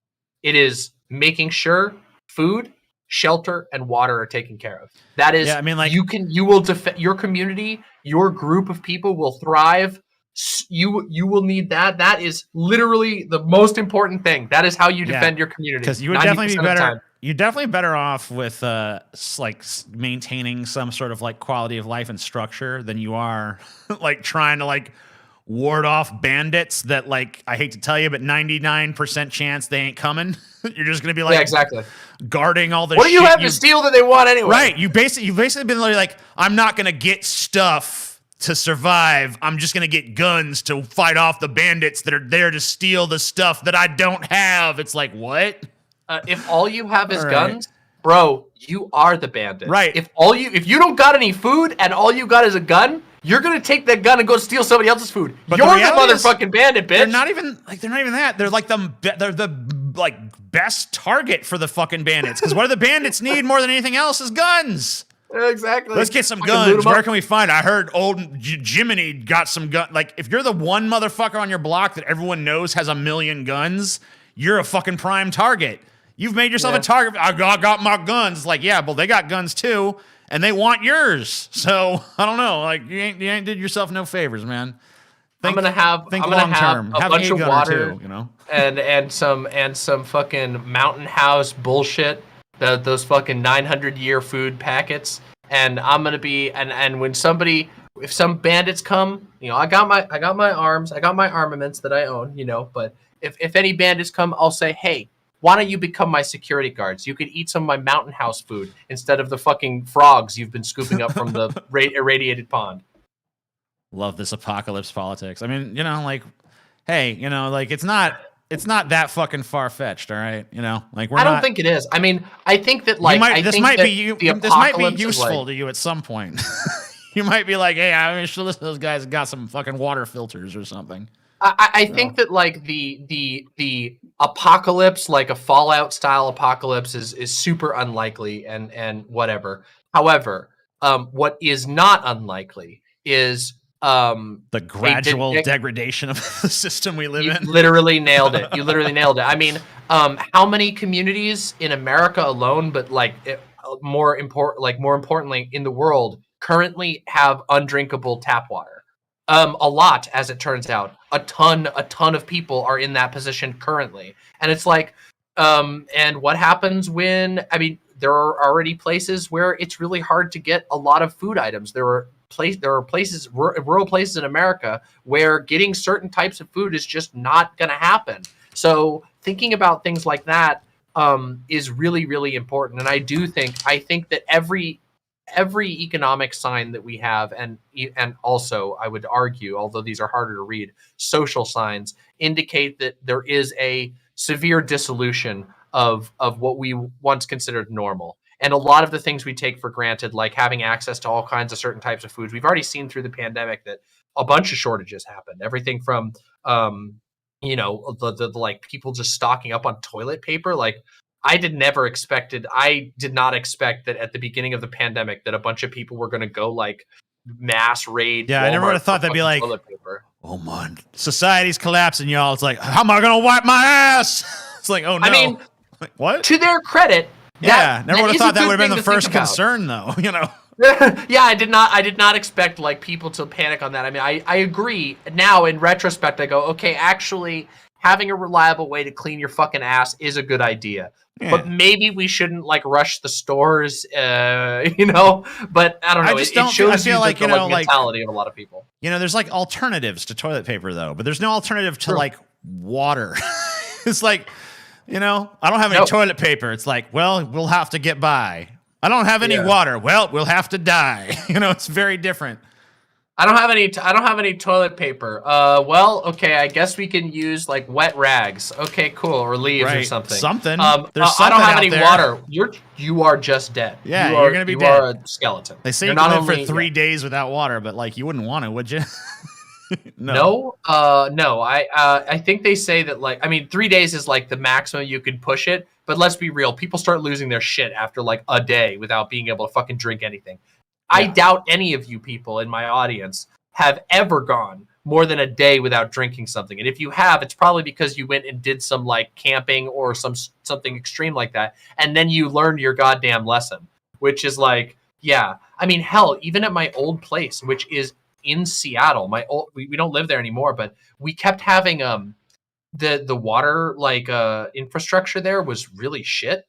And so they kept shutting off our water. So we had to start, it became something we had to do was just keep giant jugs of water out on our porch that were sealed and, covered. And whenever the water went out, okay, well, now we have a way to drink, wash our hands, flush the toilet, because we never know how long the water is going to be off. And this is like not in like, I'm not like living in some super, super rural area. This is in Seattle. Like, there's a real problem that a lot of people are dealing with. So I want people to think about that, because I do think like something you said earlier, which was like, your like quality of life is going to go to shit faster than like you're going to need a gun. And that's like something along those lines you said just about. That's so fucking true. It's unbelievable. Like, you're way more likely to like lose your shit because you're like, I'm bored out of my mind because I don't know how to like enjoy myself when the electricity goes out. Like, guys, like, everybody out there, if you don't think like your power going out for long periods of time is a risk, talk to any Texans or Californians out there, because like the last 3 years has been like, expect like a solid month of not having power some year. Like, it'll be a week here, a week there, but it's going to add up to a month total of you not having any power. No video games, no fucking shit. Fuck that. I hate it. Yeah, fuck it. Fuck that shit. I don't like it. Give me the power. We gotta figure out ways to fucking provide it for each other. I don't know. Fucking come together and get a big solar farm so that at least you can have a few hours of video games a day so you don't go crazy. Yeah, figure out some other way to power that shit. Yeah. It's all garbage. Well, I can't take it no more. Go good. Get fucking pissed. I mean, you're already pissed, but everybody else get fucking pissed. I'm not even, I'm beyond, I'm just like, I'm not even pissed anymore. I'm just like sick of it. I'm just, let's get out. Can we stop now? Guys, is anyone else getting sick of it? Can we do something else? Somebody flick the power on the on the fucking simulation. 2 or 3 more decades of this bullshit, maybe then. It's like, God damn it, please. Can we just stop? I just want to stop. We can stop. We can do something else. I don't think, I personally, it's my personal theory, and I know everybody comes down a little different way on this, but I don't think the American populace can weather another decade of this shit.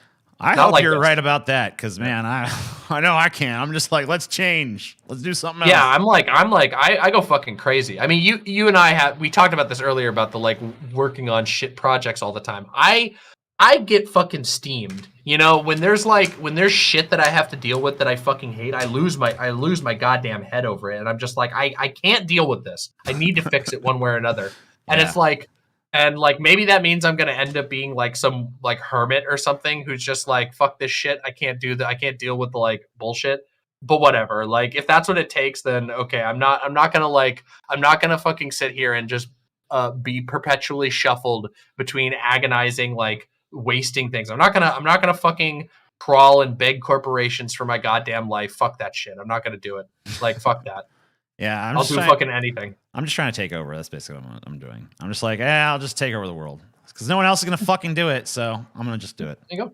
Yeah. All right then. Well, then we both are engaged in the same race. I'll race you to control of the world, and we'll see how it goes. All right. Well, I will say, no matter what, I'll let you know. If you get it, that's just as fine with me. As long as someone's in control. But well, not just anybody, but as long as they're not like Hitler too. Salute to Stalin, mama. There you go. Bum, bum, bum, bum, bum, bum. Listen, I wouldn't make a good Stalin. I have my own ways of doing things. Damn. Well, we've talked a whole bunch, and it's been fucking amazing. I don't want to hold you all night, but like, this has been a great conversation. I hope you've had a good time as well. Oh yeah. Yeah, it's been good. Was there any other topics you wanted to talk about? I wanted to. I mean, I'm free. I'm down with whatever, If there's like anything that's been left on the table, The only other thing I want to talk about is I'm not fucking particularly busy or whatever, but I probably will try to go to the gym at some point tonight, and I got to watch this fucking makeup off before I go because I'm not gonna go to the gym like this. Although maybe it would be interesting. It would be interesting. I'm sure you'd. Turn my social phobia is not cured to that extent yet. Yeah, I get that. Yeah. I've actually I will say that like streaming has made me more resilient to like to other people's opinions, which is weird because like I don't know, I sometimes thought it would be the opposite, but I got to a point where like I had enough haters on the internet where I was just like, oh, I don't actually give a shit anymore, so I'm just like, whatever, fuck it. Yeah, I just have to like NPC people when I'm in public. It's like they're not real, they're just NPCs, it's fine. Holy fuck. There was this time like there has been some things that like through the pandemic where I've just lost my cool completely, where I'm just like, the other day I was like wearing my mask at the grocery store, and I'm just like, me and my partner were there and we're just like loading our own thing, and this guy with like fucking shitty aviators comes up and he's like, oh, y'all got COVID or something? No mask, nothing. And I'm like, nah, but we just got over it. It fucking sucks, And he's like, yeah, I guess it kind of sucks. I'm like, and I was just like, don't fucking talk to me anymore. I'm like, yeah, I guess, I guess we're just gonna keep getting it until like, oh no, what he said was, he was like, well, they say the new variant isn't so bad. I'm like, I don't know, I just had it and it fucking sucked, dude. I'm like, he's like, oh yeah. I'm like, yeah, it's fucking crazy contagious. Yeah, it won't kill you as easily as Delta, but it fucking blows. And he's like, oh, I'm like, yeah, I guess we're just going to keep getting sick until everybody's lungs are turned into Swiss cheese, huh? And he's like, I'm like, yeah, I don't have any cool anymore. Like when you fucking come up and you're fucking coughing and spitting all over me, and I'm just like, I'm not like super weird about it. I'm not going to like push people if they come close to me, but like, first of all, I don't want to fucking talk to you at the grocery store. Fuck off. I don't know who you are. And secondly, don't fucking like use me as like, it felt like, I think I said at the time, I'm like, don't fucking use me to launder your guilt about walking in with your kids and your entire family, like not masked, spluttering and coughing everywhere in the middle of a pandemic. Don't fucking try to be like, oh, like, why are you wearing a mask? Shut the fuck up. Fucking go outside. Get out of here, you fucking piece of shit. Anyway, I don't even understand. It's just like, all right. I don't really understand the whole like trying to like socialize in like grocery store or something in the first place. It's like, are we like get somebody being like, is this a social event or something? Yeah, like, hey, where did you find that item? Or yeah, like some like shit like that. Or like sometimes because I'm tall, people be like, hey, excuse me, could you grab that thing for me? Like a short person. That happens to me fucking all the time. Like, oh yeah, literally all the time. Here you go. Yeah, that's fine. Yeah, and then acceptable. Like shit like that. But like like this whole like, hey, what are you about? Like, I'm not here to meet people. Stop. Like I'm not that sociable. I'll be honest with you. Like, come on. I'm not sociable when I have like to stand in the like self checkout area of a local Safeway where it's beeping and hollering at me and telling me that I need to move my item from the bag to the bagging, or from the scan to the bagging area, and then somebody comes up and it's just like, oh wow, why are you wearing a mask? Shut the fuck up. Just shut the fuck up. Don't talk to me. Go away. Die. Anyway, I'm just like, fuck this shit. Yeah. So there's one last thing I wanted to talk with you about, at least, and then sure. Whatever we can if we come up with something else, that's cool. Which was, okay, those motherfuckers that you went on with, Adam and Sitch and whatever, those guys had no fucking right to roast your makeup. Those guys had zero motherfucking swag. What the fuck is wrong with people? Where is the respect? Where is the respect for style in the modern era? I don't know. One guy had a LinkedIn photo. What the fuck is that shit? Yeah, I mean, like, they all had the photographs. Only one guy actually was on camera, so I don't know. It was Adam friended or whatever. Yeah. Everyone else was like a little cartoon. Did you feel like any of their like critique was useful to you? Did you feel like you walked away like learning something? I feel like it was more substantive than I thought it was going to be. Yeah. I feel like I didn't really realize at the time how it wasn't until I watched you actually like looking at it that I realized like how fucking like at Discord the hosts were. I mean, because they had those two. They had a Mauler and actual Justice Warrior on, And like those guys were very different from the two hosts and stuff. So it's like everybody kind of had like this, like you could tell the two hosts were kind of doing that, like we are, we're disaffected liberals, we're centrists, whatever the fuck. And then you have actual Justice Warrior who's just like, I'm a crazy right-wing libertarian. And then you have Mahler who's just like, I'm just a guy. So, the part that I thought was really weird was like they didn't work together as like a well-oiled machine or something. Not even a little. No, like I was like, surprised by how much there was just like Adam Friend kept coming down. I think it was on. I think he was the only one who's there that saw that, because I didn't see. I was too close to it to really see. Like I was just like, I just need to like be honest and direct, and like if they ask me something, I'm just gonna fucking say what I believe, and I'm not gonna give a shit if they like laugh or try to make it seem like it's ridiculous or whatever, because I know it's not.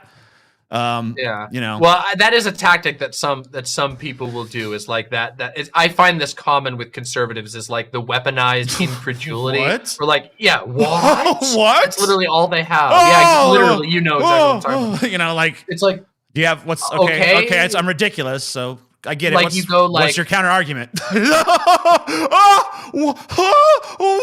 it's like, okay, I got it. You don't like it. You literally think you actually think that the word woman means less than people think it does? Yes. I can easily elucidate you as to why I believe that. Wow. You just think that woman has no definition? Wow, dude. I'm like, I find that like the most brain dead thing to engage with. It's basically just like a fucking way of not only avoiding an argument, but also being like condescending while you do it. It's like, I'm just indignant. That's all I am. I have no counter argument at all. I'm just fucking can't believe someone would believe such a stupid idea. It's like, okay, well, what's your idea? Oh, your idea is ridiculous. It's absurd. It's like, okay, I got it. And then when you finally get them to fucking talk about an idea, it's just like, this happened in that conversation where it was like, you were talking about everybody here has some restriction on free speech. Right. I thought that was which they did. I mean, and they did. It's always so ridiculous because everyone wants to be like, who gets to decide? Who gets to decide? It's like everyone agrees there should be a line. So obviously, the answer to who gets to decide, nebulously, someone specifically, when I'm talking, you want to know who I think should get to decide? Me! I'm the one talking! Obviously, just like you think you should get to decide, I think I should get to decide. How about that? How about the fucking novel idea that we're all here advocating the point of view that we believe in? So stop acting like you have some sort of like specific, like, I just believe generally in freedom of speech. No, you don't, you lying little bitch. Come on. There was a moment you have plenty of restrictions. I have restrictions. You have restrictions. Everybody has lines they think should be drawn. Yeah.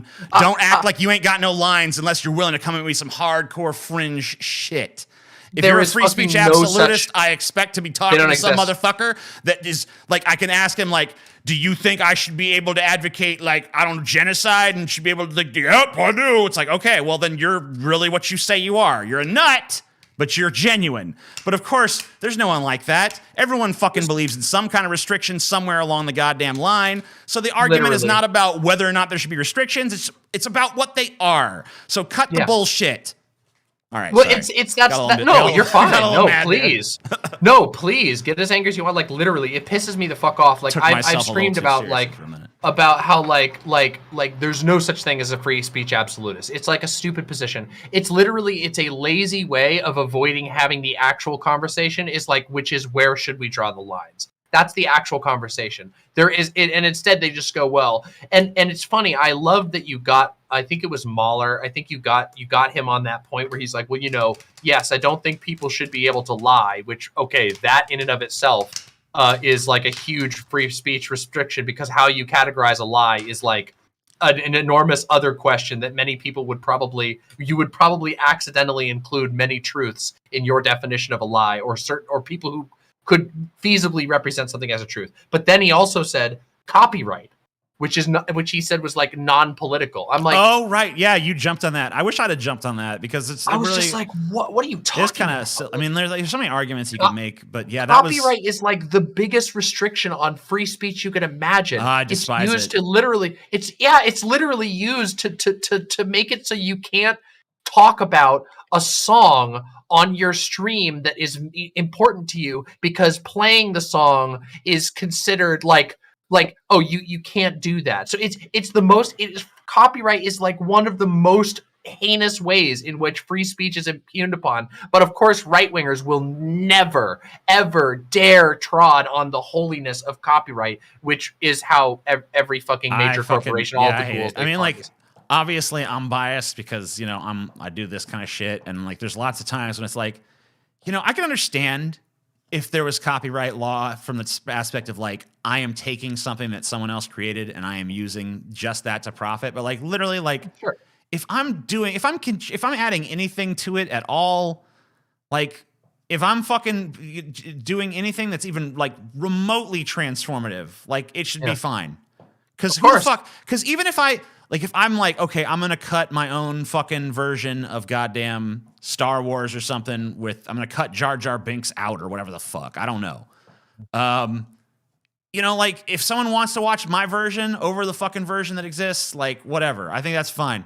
You know, yeah, they're always going to like, I mean, I agree with you. Like, I think it's still that, monetizable for them because they're always going to control that fucking work. But like, if I draw a fucking shitty mustache on the Mona Lisa and like, this is mine, if people honestly prefer my shitty mustache version, that's people's goddamn choice and people's goddamn business.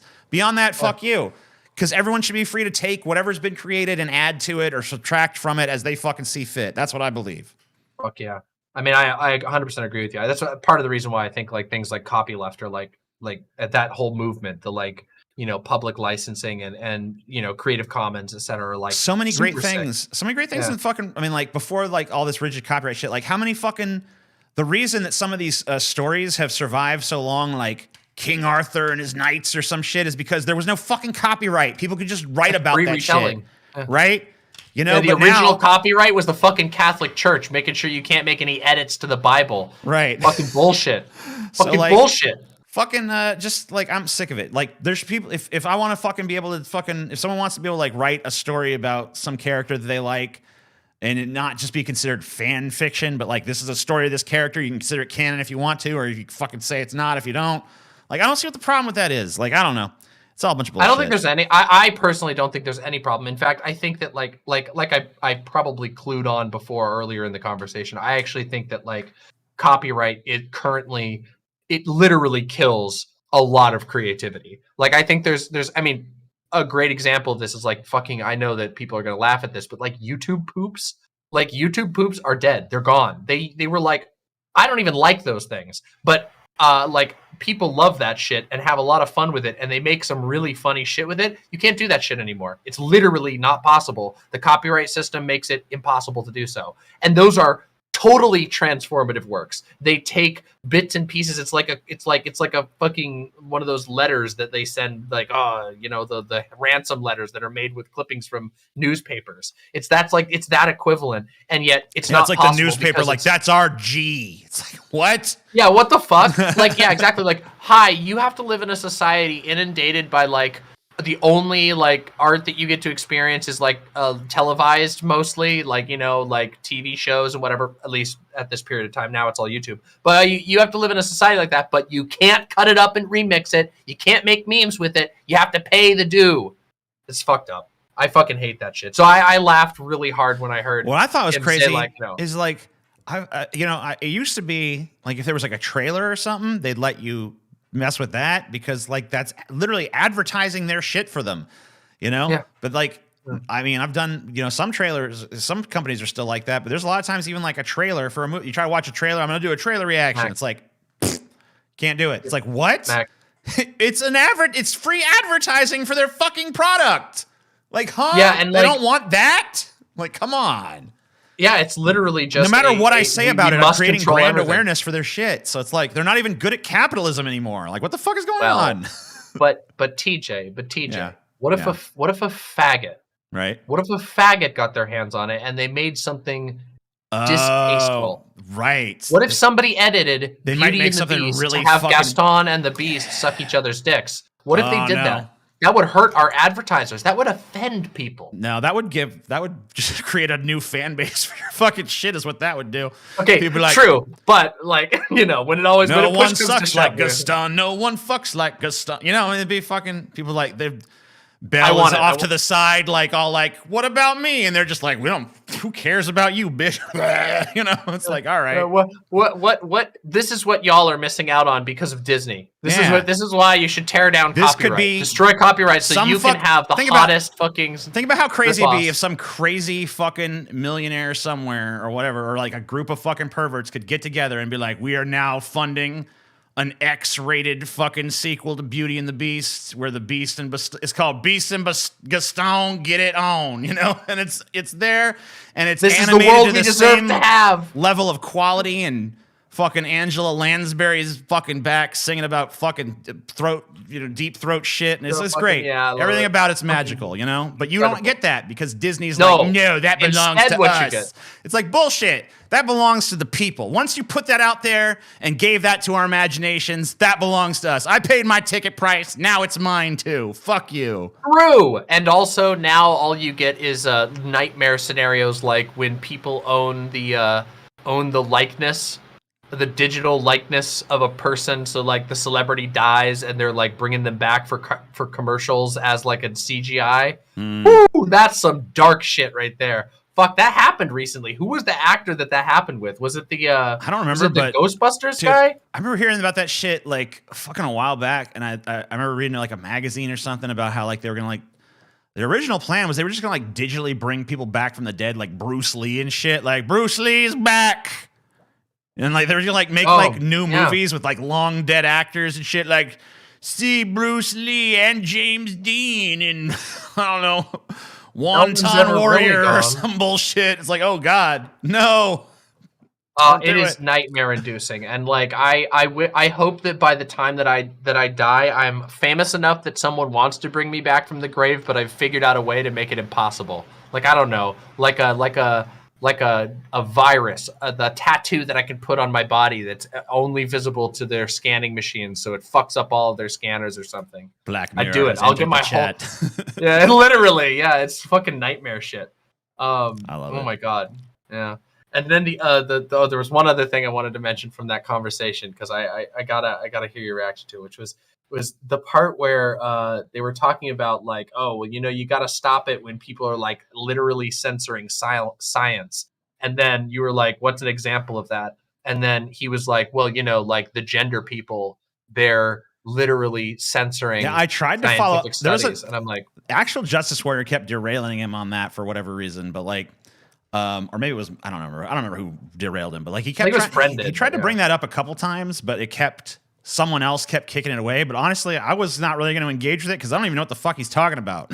I didn't either, and I'm like this is my that's my thing, that's my wheelhouse, and I'm like, are you talking about like I it feels like they were referencing like a study that may have gotten like public protests or something. And I'm like, I can't think of anything like that. I can't think of any example of like a science journal like being bullied by gender analysis. Like, what are you talking about? Like, mostly it's the other way around. It sounded like he was implying that there was like some study that like found results that were like against, I don't know, trans orthodoxy or something. And then it was like, change the study. And I'm like, I have no knowledge of any such event. So yeah, it'd be nice if you could cite it. But this is something that like constantly happens with conservatives. It drives me nuts. The entirety of Jordan B. Peterson. I got the other Peterson mixed up. But Jordan Peterson's whole career was like launched off of something exactly like that, where he like told his following that like, oh, they're trying to make it, you're gonna go to jail if you say the wrong pronouns. And then you look at the actual law, like Bill C-16, and it's like the most milquetoast thing that's basically like, hey, if you're working in a public government job and you work with a trans person, like we're not gonna, like, if you get fired for misgendering somebody, we're not gonna protect you from that. Like you can be fired for like repeatedly misgendering somebody. It's not like you're going to go to jail for misgendering somebody. It's just saying that, like, hey, in public jobs, you have to respect these protected classes if you want to have that job. And then it's turned into this thing where it's like, they're literally making it illegal to speak your mind. And I'm just like, I love it, because when you ever, of course, they always like, the conservatives always rely on you never asking, like, what the fuck are you talking about, man? But like, but when you ever ask them and then you get to the bottom of it, there was another one. Oh my God. This was one that happened in a debate that I was in. I was in like a situation, like kind of like one of those panels like you were on. And somebody brought up this situation where they were like, yeah, a guy, you know, he got sued for misgendering his daughter or whatever. And then you look into and it was a thing in Canada, all the conservatives talked about it. And so all the conservatives were repeating it. I'm like, hey, can you tell me what actually happened in that? Do you know what actually happened? And they're like, well, yeah, he misgendered his daughter, and then the daughter and mother sued him. And I'm like, that's interesting. And then you go and look up the actual story. And I brought up the actual story of what happened. The dude was stalking his own kid and the wife. He literally went to the doctor's office and was harassing the doctors there, and the doctors asked him to leave, and they ended up bringing a restraining order against him because he was literally harassing the doctors that his son and his wife were going to. It was like the most. I'm like, how can you distort it? I mean, I know why they distort it so bad, but it's just like, you live in a land of fantasy. You live in a land of complete misrepresentation of reality. This is where I just get so confused, because it's like, okay, you are now at the point where you are telling lies to justify what you think about the world. How is it not the natural course from that point to be like, I am having to lie to justify my worldview. Therefore, my worldview must be fallacious. Therefore, I should change my worldview. I don't get that. How do you come to the conclusion that deceit is a good thing? Like, that's just fundamentally flawed. If you ever arrive at that conclusion where it's like, we're going to have to tell some lies, folks, then no, you're not correct. You've gone the wrong place. It's a telltale, like, if you have to lie to support your ideology, that's a telltale sign that your ideology is not based in truth. It's not based in truth, yeah. So I mean, I think for some people, it's like, I think for some conservatives, it's just a matter of like raw Machiavellian, like, I want to get power by whatever means. But I think that for other conservatives, it's more like they're already lying about their worldview, and they exist in like this like Pepe posting, like, ooh, wink, wink, nudge, nudge. And so like the lies don't really matter, because the truth is the real truth, the deep down truth that they feel like they can't say, is that they hate gay people and they hate trans people and they want the South to rise again.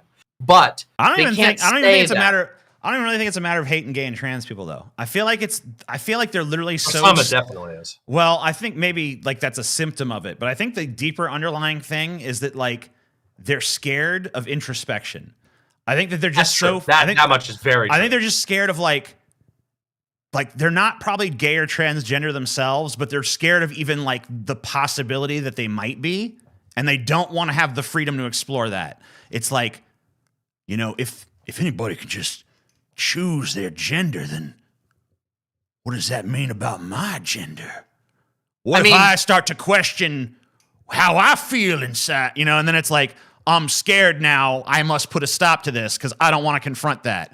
Or like, what if I want to suck a dick deep down? It's like, part of you probably does, dude. Oh, fuck, we got to put a stop to this. You know, like, I feel like a lot of it really is just like, you should try. Not even just like fear that other people are doing it, but like terror at the idea that they might have to like think about it themselves and be confronted with like the reality that maybe part of them wants something different than what they've been told to want, because that social programming is just so fucking strong. They're like, I will do anything to defend it. I love this social programming so much, I will literally destroy society to defend it. It's like, wow, you've gone crazy. It is wild. You've gone haywire. You're no longer a valid component. You got to go. The gender thing is interesting too, because it's funny how gender as a topic, like you said, there is like a fear of introspection aspect, because you don't even have to like you don't even have to be a like closeted trans person or a trans person in denial to go, maybe, wait a minute, if gender roles are kind of bullshit, maybe I don't have to do all this shit that I don't like. Maybe I can be a dude who likes candles, or a dude who likes to paint his nails, or maybe I do like makeup, and like you don't even have to go like the full way where it's like, where like the sexuality, it's more like, okay, well, like, do you want to suck a dick or not? Like, whereas with gender, it's like, you don't even have to be a closet trans person to be like, oh, there's a lot of shit that like gets impressed upon us by gender. Yeah, all you have to do is like have like the desire to do even one thing. Like, I'd like to wear something pretty one day, And it's like, and then you're like, I'm scared. Well, what does that feeling mean? Thag scared. No. Yeah, it's literally it is like fag fright is like a good way of putting it. Like, because also like it also reveals like the Iron Maiden of like gender and sexuality in like the normal, like in like normal cishet society, which is just like, oh God, I can't think about like wanting to do makeup or dressing like a JoJo's character because that makes me a faggot. Like, that makes me something bad. And it's like, do you not like, yeah, it's got to just be, I think you're definitely on to something where it's like, oh, if I start introspecting about it even a little bit, then oh shit, it's going to start, it's going to unravel a lot of things that I rely on. If you listen to their rhetoric about it, that's always where they go with it. They're always like, if we allow this society going to become like this, and this is going to happen. It's like, no, that's not what's going to happen. Most people are still just going to kind of like do what they do, right? Odds are you're not going to fucking find out that like, because you like had some urge one time to like paint your fingernails, you're not going to find out that like it turns out that you're a full-blown trans person and you're going to fucking like all that. But even if you do, like, so even what? If you do, then you're living what you actually want deep down. It's like, you're literally scared. Like, their big terror in life is like, what if I actually self-actualized? What if I was a fully formed individual? No! It's like, that would be a good thing. The only problem is you're so regressed that you don't see that like you discovering who you really are would actually be positive for you, instead of just like, I don't want it. What if I change from the dumb, ignorant piece of shit I am? It's like, that's your fear? Because, fuck you. There's a lot of like, I mean, I talk about gender shit all the time, and I think there's a lot of discourse always about gender, and it's super funny because like, the thing that's been so rewarding to me about like moving, besides all the hold on a second. I wouldn't normally respond to a comment when I'm talking to you, but someone just said people are filled with dark thoughts. Some shouldn't be embraced. Wanting to paint your nails is not one of those. That's like, I want to murder a bunch of people. That's a concern. I want to wear a pretty dress. Not a fucking concern. Just so we're clear on this, okay? It is another thing that conservatives do too, is that they refuse to ever analyze harm. Where it's like, okay, people are full with all kinds of dark thoughts, which means you shouldn't act on all of them. Right. You know what? I even agree with you a little bit. People do sometimes have urges that should not be acted on. Why is painting your nails, dressing up in a dress, or identifying as a woman that to you? What is going to lead to a society where anything goes? Like, no, it's not. Literally. No, it's fucking not, bro. It's going to lead to a society where that goes. That's it. Yeah, where that goes. Where it leads. Yeah. And okay. So what? And like, for me, like the process of transition and exploring gender and growing as a person has been unbelievably rewarding, because it opens a door to who you can be and what you want to be, and it lets you. If your society, if you've built a society that can be, if the apple cart of your society gets upturned when dudes start painting their fingernails, then you've not built a stable society. It was never worth the protecting to begin with. If that's what takes it out, all right? Yeah. Like, come on. Yeah, that's why trans people are more dangerous than nuclear weapons. Pope said that, by the way. So there you go. Yeah, because you guys are disrupting the fucking whole like norm of society, man. We are the agents of corruption. You should fear us. It's gonna fucking you guys. Run. Yeah, you're upturning the fucking whole apple cart. It's like not good. Destroying society. everything that we hold dear. It's all just gonna fucking go up in smoke. What the hell's gonna happen when what the hell's gonna happen when you no longer can't when you no longer walk into a Target and get scared of the women's section because you know lurking in your heart that you could go buy something there that you like. What are you gonna do when that's the world you live in? What if there is no? How are you gonna cope? What if there isn't even a women's section? What if there's just like clothes and you have to pick the ones you actually like? Oh, it's like no. Oh no. Not having like a what if any style of clothing was available to any type of person? What if I had more options than I currently do? No, it's a nightmare. No. Like, give me a break. It is really fucking. Man, the stuff you guys are scared of is fucking like, you're so dumb. I'm just sorry. I'm sorry, but the fact of the matter is you're just dumb. You're just pure capital D dumb. I hate to be condescending, but I can't help it because you're too fucking dumb. It's just true. I mean, I have a limited amount. I have a very limited amount of like sympathy for people who freak out about shit like that. I think it's like intellectually bankrupt. It's fucking, it is, but it is. Yeah, I just want them to pay the intellectual overdraft fee. You know, I'm against actual overdraft fees, but intellectual overdraft fees for intellectual bankruptcy, I'm all for them. Like, come on, people who are some sort of penalty for this. Yeah, no, here we go. If you're scared of gender and you're scared of being gay, potentially being gay, and you believe that the world must be put in order, then those are the people that get to be at the bottom of the new world order. They're not ready. They're not ready. I made a joke about this at one point where I was just like you're not prepared. If you if you get triggered by you just gave me an idea. We gotta create Dumbland, right? And then we put all the stupid people in Dumbland, but they think it's the whole world. They think that the whole new world order is Dumbland. And then, like, the people who are, like, disaffected and shit, who grow up, who are, like, born in Dumbland, and they're just like, I hate this fucking place. I wish there was a place where people were enlightened at a certain age. We fucking open up the door like, hey, guess what? It's just Dumbland. You're one of the good ones. You're free. You're free. You know, here's $1 million fucking dollars. Here's your mansion. Here's your jet ski, whatever the fuck you want. Welcome to the real world. You have graduated from Dumbland to Smartland.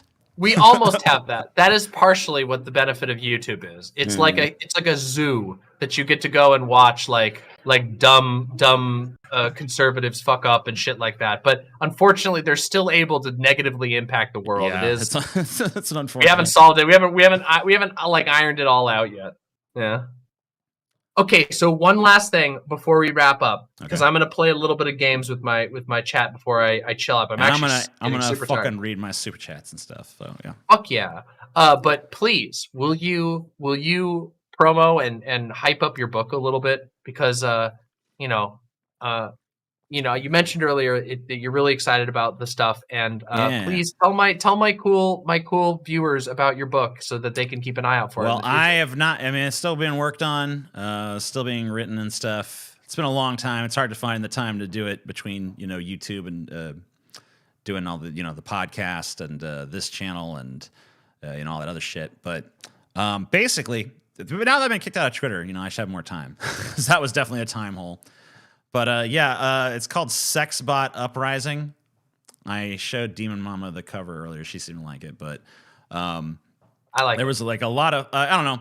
It's about it's about exactly what it says it is. It's Sexbot Uprising. I don't want to give away too many details, but it's like sort of like space opera future.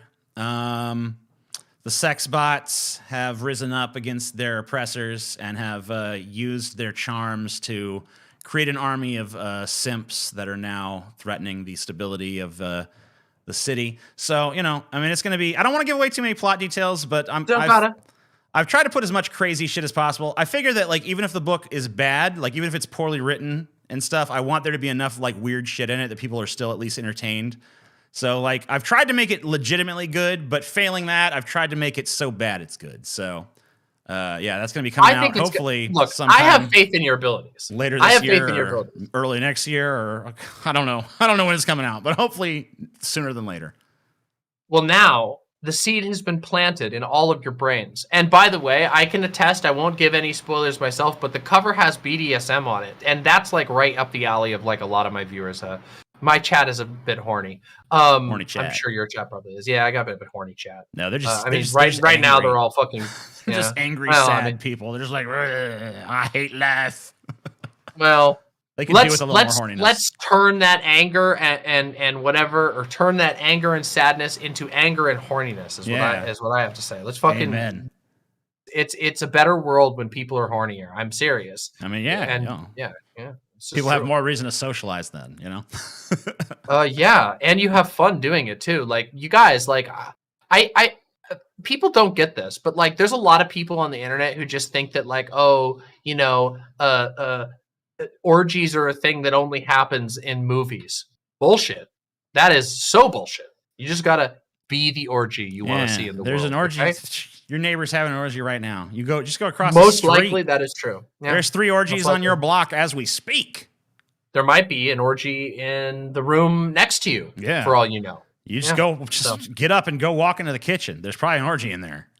Just telling you. Of some sort. Well, TJ, it's been fucking great. Anytime you want to talk, we can talk. Anytime you want to, if you ever happen across a take of mine that you're like, I don't agree with that, let's fucking talk it out. That'd be sick as fuck. Thank you so much for coming on and for talking to us about everything, including your book. It was sick as hell. My chat loved watching your debate, and they've really, really liked this conversation. So cool. Do you want to like, if there's anything else you want to shout out before you go for these little imps to follow, please? Oh, please just like my YouTube channels and all that stuff, and whatever social media I have left by the time you get there. All right. I don't know. Just you know where I am. But I enjoyed the conversation. Thank you for having me on, and thank you for coming on here as well. So. Yeah, no problem at all. Any of you TJ fans who want to come hang out, demonmama.com/live. Come hang out with us. And that link is down below in my description as well if people want to check that out as well. So cool. Well, TJ, I hope you have a great night, and we'll talk again sometime in the future. Sounds good to me. Bye. Bye-bye.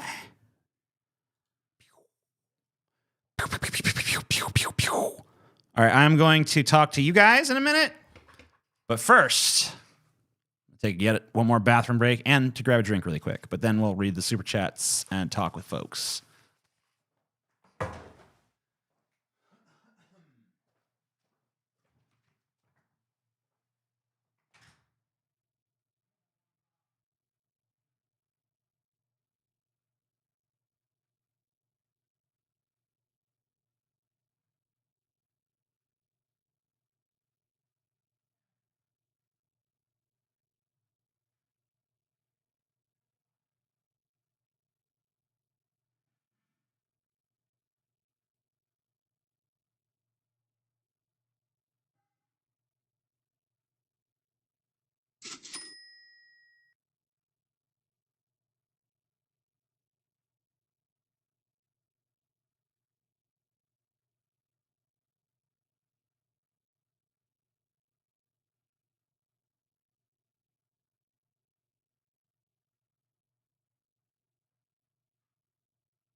Let's see what we got here. We're going to go ahead and turn on some of my background music for a minute.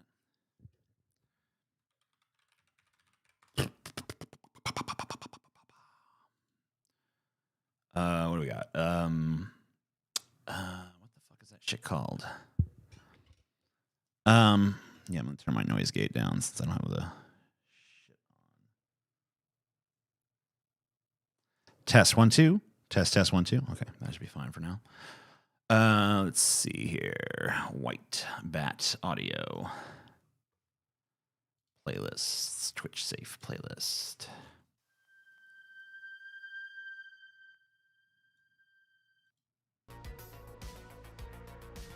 Cool. All right, let's see what you guys got for me. Going to Streamlabs, read this shit out. The paint is not UV active now.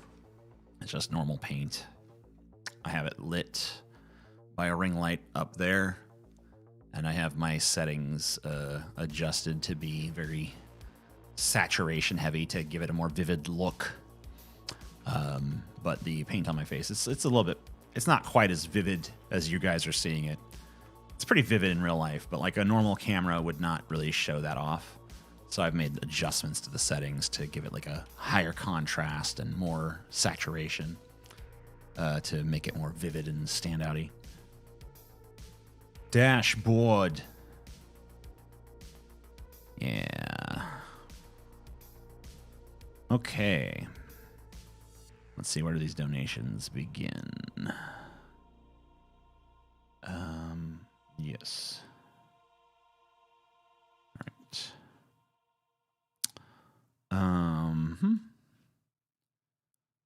Let's see what we got here. So Sly Tendencies 87 says, "I love you, TJ. You're the man." I agree. Mythagoras gave 17 DKKs. I don't know what country that's the currency of. It says, "TJ, did you forget your password to TJ Plays It All?" No, I still have that. Oboro Watabinost. No idea how to pronounce your name, sorry. Gave me $5 and says, "The dude that stopped the cops from kicking out the homeless people was mega based. Let's do more of that." I agree. I don't even know what you're specifically referring to, but I can tell just by the context of it that I agree. Cyberscape City gave £2 and says, "End legalized bribery in the USA. Support Wolfpack." I don't know if I support that or not. I'd have to look into it. I don't even know if that's a real thing. Dastardly Bastard the Second, which is a great fucking screen name, gave $10 and says, "Democracies pretty much always turn into oligarchies." Okay. Well, mine won't. I'm not going to be a democracy. I'm going to be a monarchy with me at the head. So we don't have to worry. Oboro Watabinost again gave $5. Individual action alone cannot solve systemic issues. Separating your recyclables isn't enough. I tend to agree. I think that the mass awakening that I think Demon Mama's sort of solutions would call for, I don't want to say it's naive, because I see that there's some naivete to my own position, but ultimately one of those two positions has to prosper.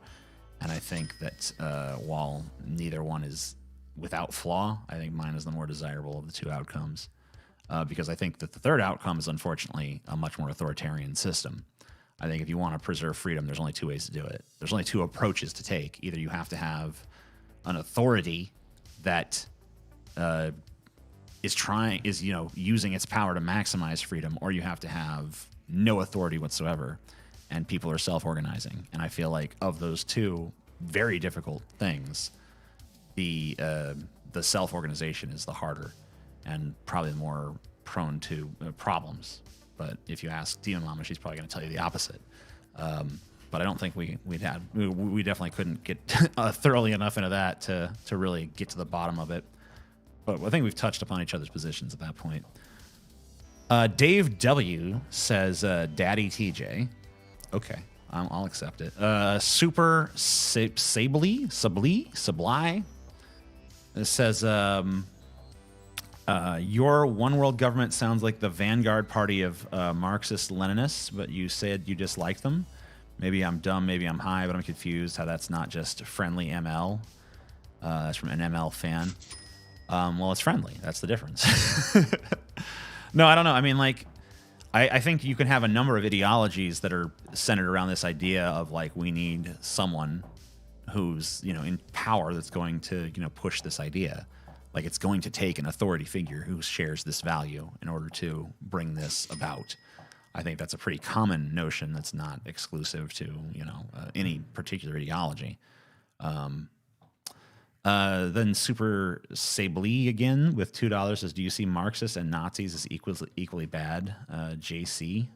I don't know what JC stands for in this context. I know it's not Jesus Christ. Is it? Is it Jesus Christ? Marxists and Nazis as equally bad? No, I wouldn't say that. I think that's going too far. Powdered Toast Man, $5. Thanks for the show. You're welcome. Appreciate you. I see that more have come in since I started reading this. I'll go ahead and answer some of those as well. I see we have a donation here that was not through Super Chat, but through Streamlabs from Furious TV, who gave $6.66 and says, what do you make of Trump stealing nuke codes, very probably giving them to his many layers of religious zealot handlers, as if the world wasn't chaotic enough? The guy wrote in the 90s that he want to use them so people know the threat is real. I don't know what you're talking about. I've not heard this story. Hold on.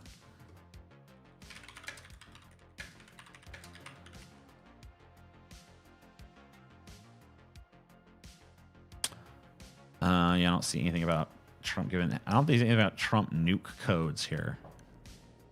I see stories that says like the U.S. must Trump-proof the nuclear codes before 2024. Yeah, I could see that. But I don't see anything that says that Trump has that's what they were on him for. Maybe that just hasn't been reported, and that is the truth. I don't know.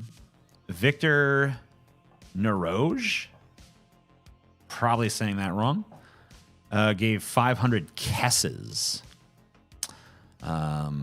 Says, please do DFF equals Kenya. My life would be complete. Didn't we do that? Or did we do Nigeria or something? Yeah, maybe. I'll look at it. I'll look into it. 13 Unmetal gave $13. Says, hey TJ, we have 2 new singles. Keep being dope as fuck. Yeah.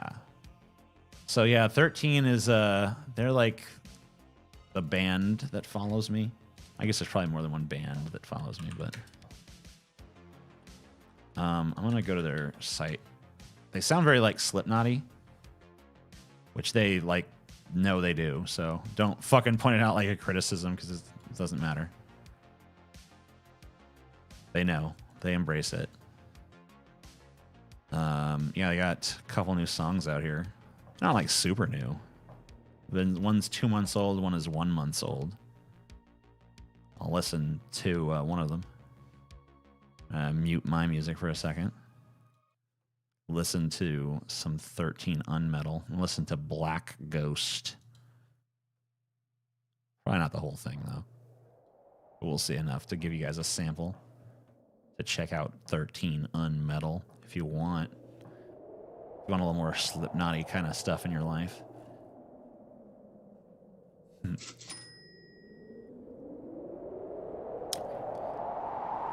So I got some wind. That's always good.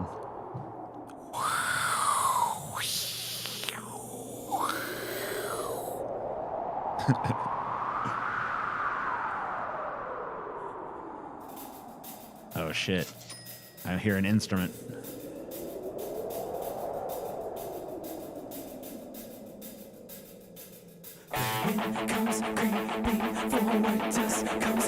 Oh, you guys sound less you guys are evolving. You sound less Slipknot-y at this point anyway. This doesn't sound like as Slipknot-y as you guys used to.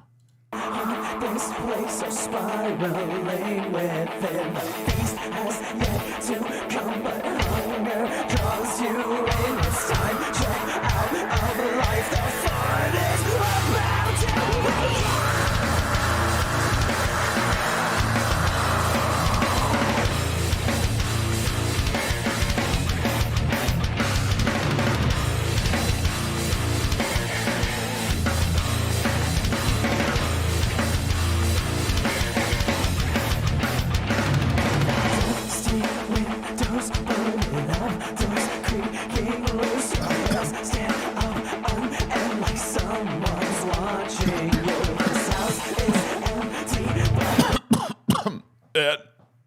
You guys are getting better.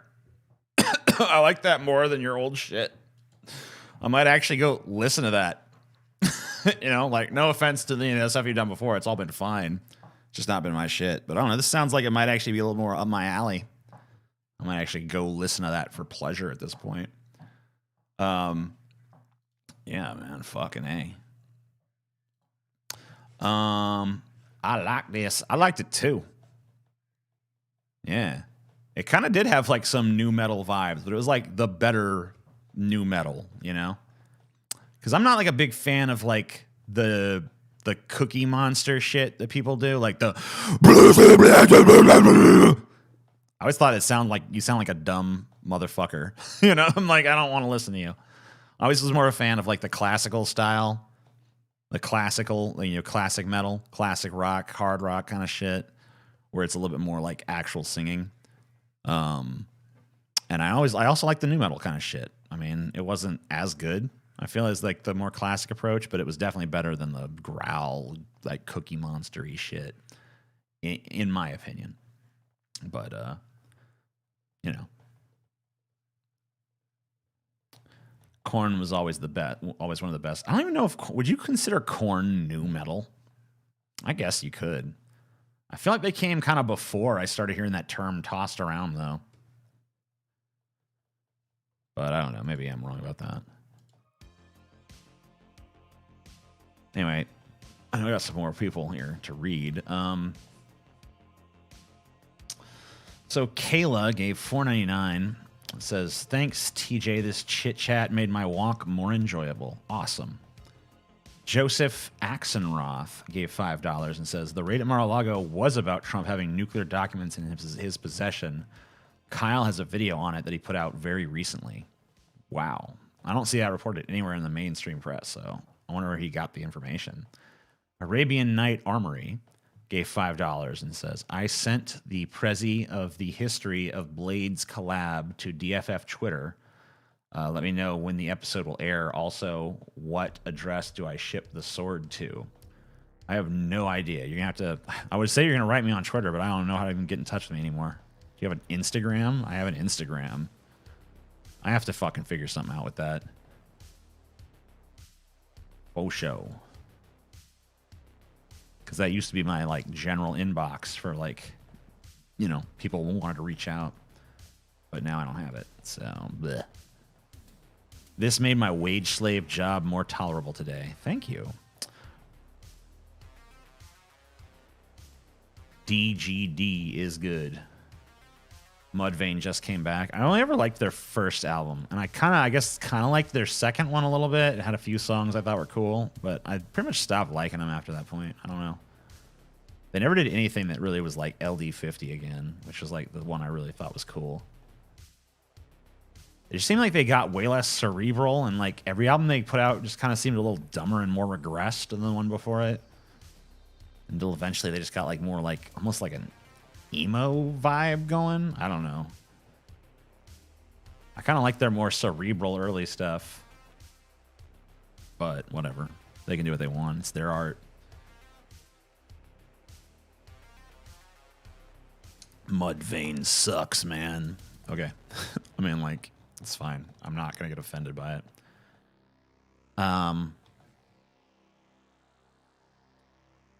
I'm definitely of the opinion that Trump took the documents to try to sell them if he needed to.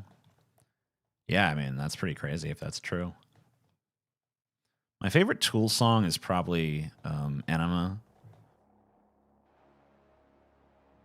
I also like Third Eye. I think it's called Third Eye. Mushroom Head gets worse as you get older. I only just like that one song they did way back when they first jumped onto the scene. I can't remember what the fuck it was called even, but every time I've ever revisited that song, I've always liked it still, but any other Mushroom Head I hear just sounds like incoherent fucking shit. Like, I never understand how, like, there's the songs they make are structured so fucking weird and idiosyncratically. I feel like somebody must get it, but it ain't me. Like, I don't get it.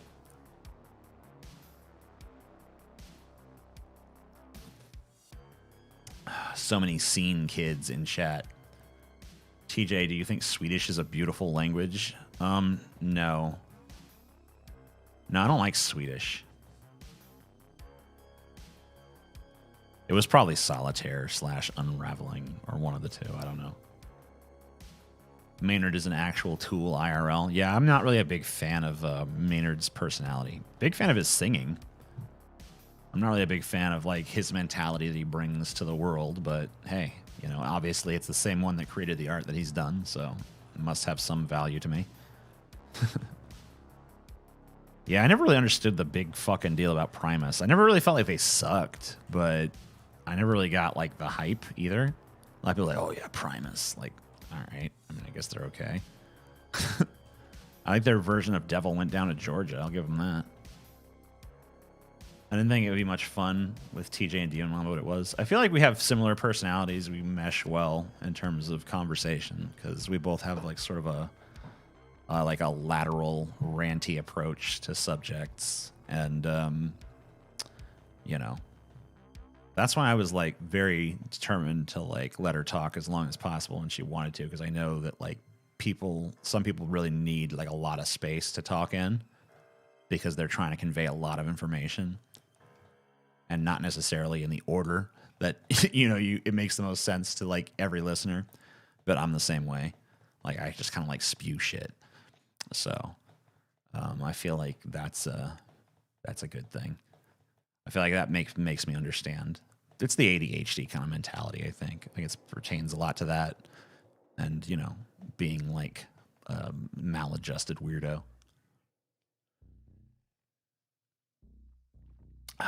I thought Limp Bizkit was a euphemism for dick. Yeah, I always assumed. Sounds very phallic. Does gratuitous use of foul language bother you at all? Only if the person like seems like they're trying to be cool with it, I guess. Because I'm way past the age where like I'm impressed by saying profanity. Like whatever, you can curse, big fucking deal. It's like I'm not fucking 10 anymore, right? Really enjoy the conversation. Demo and yourself work really well together. I agree with that. I liked the conversation. I'm a big fan of Primus sucks is ironic, TJ. The band says it. They're amazing though. No, I hate Primus. I didn't know that they had made it a meme. That was actually, I didn't know saying Primus sucks declares your fandom of Primus. They fucking tricked me, which I guess was their intention. So good on Primus for that. But I'm not really a big fan. I don't really see what the big deal is. Thoughts on Sam Harris? I know you talk about much, but his stuff is amazing. Sam Harris is too rigid of a thinker for my personal taste. I appreciate the thoroughness with which he approaches subjects, and I appreciate the fact that he tries to put his emotions out of it to the greatest degree he possibly can. But I think he deludes himself as to that degree. I think he's way more prone to like irrational sort of emotional arguments than he thinks he is. I think he's good at rationalizing his emotional positions. And I think that he's not nearly as, I don't know, he's as smart as he thinks he is. I'm not going to say that, but he's not nearly as rational as he thinks he is. But that's coming from a guy with a fucking demon flower on his head. So take it for what it's worth.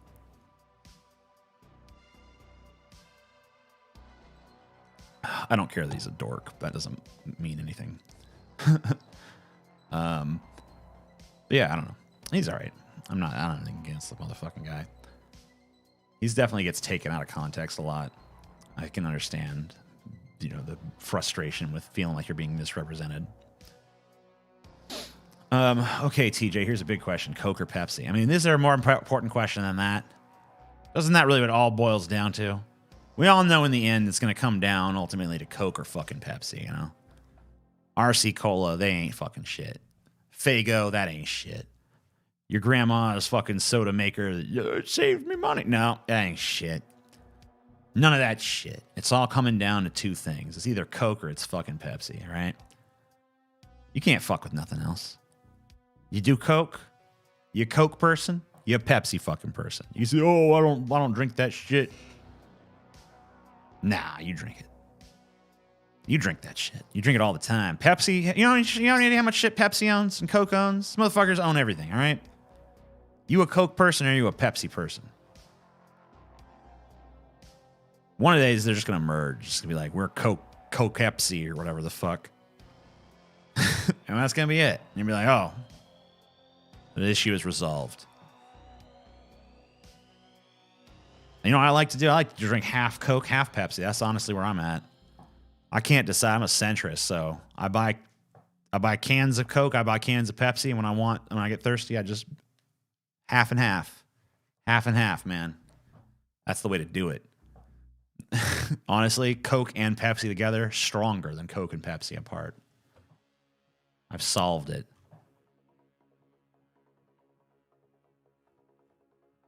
Yeah, poke. Yeah, that's right, poke. Pepsi is for Republicans. Oh, man. Amen. Kepsi. Coke-Pepsi, man. I think Coke-Pepsi, because Poke, it's, I don't know, man, it just doesn't have, like, it's not strong enough of an identity for what it is, you know? But Coke-Pepsi, you know exactly what I'm fucking talking about. That's Coke and Pepsi. That's Coke-Pepsi, motherfucker. Your beta is showing, TJ. Okay, sorry about that. Is it because the flour? I'm sorry. Whatever happened to vanilla Pepsi? That shit was Fyrum? I don't know. Yeah, that's it's good, whatever. I don't know. It's fine. Who gives a shit, man? Big ass but ugly, medium ass but okay. Wait, so is the ass ugly? Are you talking about like there's a big beautiful ass but it just happens to be on an ugly like person? That's what I'm wondering about this question.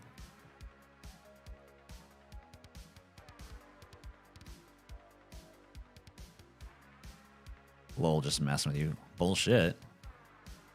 Bullshit. Pepsi will solve overpopulation with a commercial. Amen. We just need to get together, you guys. Stop fighting. Learn to love each other.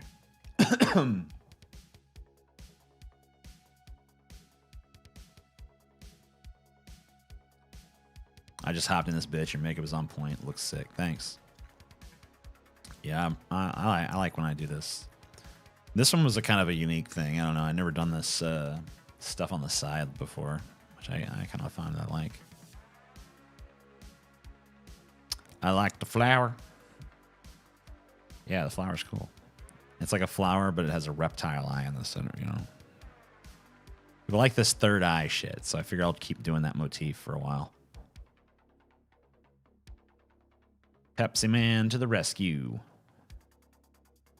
You fucked around, and guess what? You found the fuck out, okay? That's what happened to you.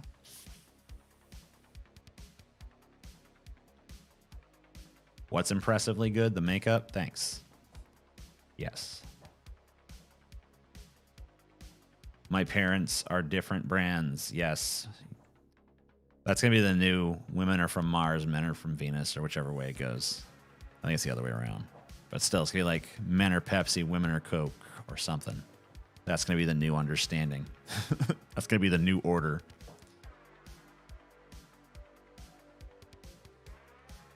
That's a cat's eye. It could be whatever eye you want. I don't give a shit. It's just an eye. As long as you see an eye, we're good.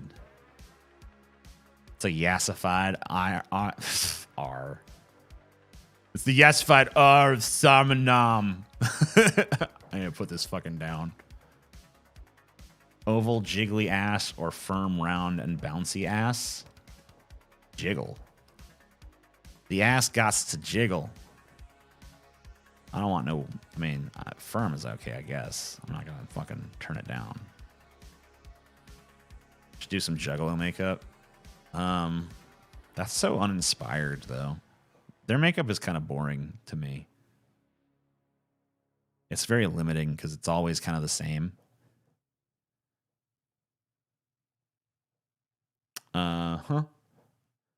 TJ, could you beat Alex Jones in an arm wrestling match now? I don't know. He's a pretty bulky dude. I ain't sure. Had to fucking see. If he ever comes, I mean, I don't know. I'd do an arm wrestling match with Alex Jones. We could try it out. See who wins, I guess. Seems fun. I think I'd enjoy myself. I don't really do glow in the dark makeup. Because, I mean, to do a video, you typically want to be lit up. And, you know, I don't know. PJ, if your favorite soda was only available from InfoWars supplement store, would you still buy it? Alex Jones could use the money. I mean, if that was the case, I'd be like, you know, he's a crazy motherfucker, but he's a hell of a soda maker. So, yeah, I think I'd do it. I mean, I still eat Chick-fil-A, and I think they're fucking evil. They got good chicken. I don't fucking know. I mean, like, I'm just like, I don't care enough. Like, like, I mean, if I thought, like, abstaining from eating that chicken would make homophobia gone, I wouldn't eat it. I'd be like, all right, you know what? It's worth it. But, like, some dude that's homophobic somewhere makes a little money, gives me some chicken. I don't know. I can't be that big of a fucking pussy where I'm just like, nah, I won't even buy chicken from you. You're too, because you don't approve of my fucking life or whatever. I was like, fuck off. I'll take the chicken. Give me that fucking chicken. I like that shit. They got some good motherfucking chicken right there. I don't know. People all talk shit about fucking Chick-fil-A's chicken sometimes these days. But back before they were controversial, no, everyone was in agreement that chicken was fucking dope. It wasn't until they became politically controversial all of a sudden be like, you know what, actually their chicken sucks. Like, no, it doesn't. No, it fucking doesn't. Quit lying. That chicken's fucking good. That chicken fucking rules, bro. I asked for an ancient... Yeah, I've seen it. Yeah. Chick-fil-A is overrated. Popeye's sandwich far superior. Popeye's sandwich has its place.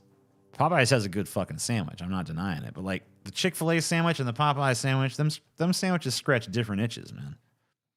I'd say pound for pound, I prefer the Popeye sandwich. But the Chick-fil-A sandwich has got its own shit going on. It's not even similar to the Popeye sandwich. It's like a different fucking beast. Remember McDonald's tried to get into it? We got a chicken sandwich too, you guys. Like, okay. Oh, it sucks. This fucking trash, McDonald's. You suck. Stick to fucking whatever you do.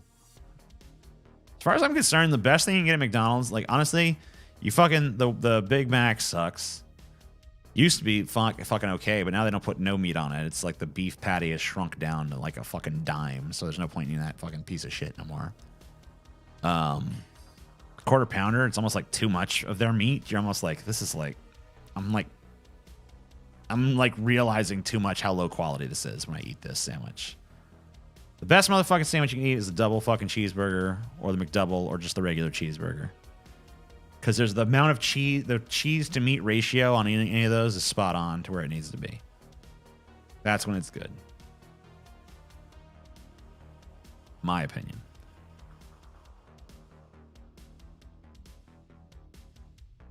Apparently the thing that Trump stole nuclear docs is why the FBI raised him.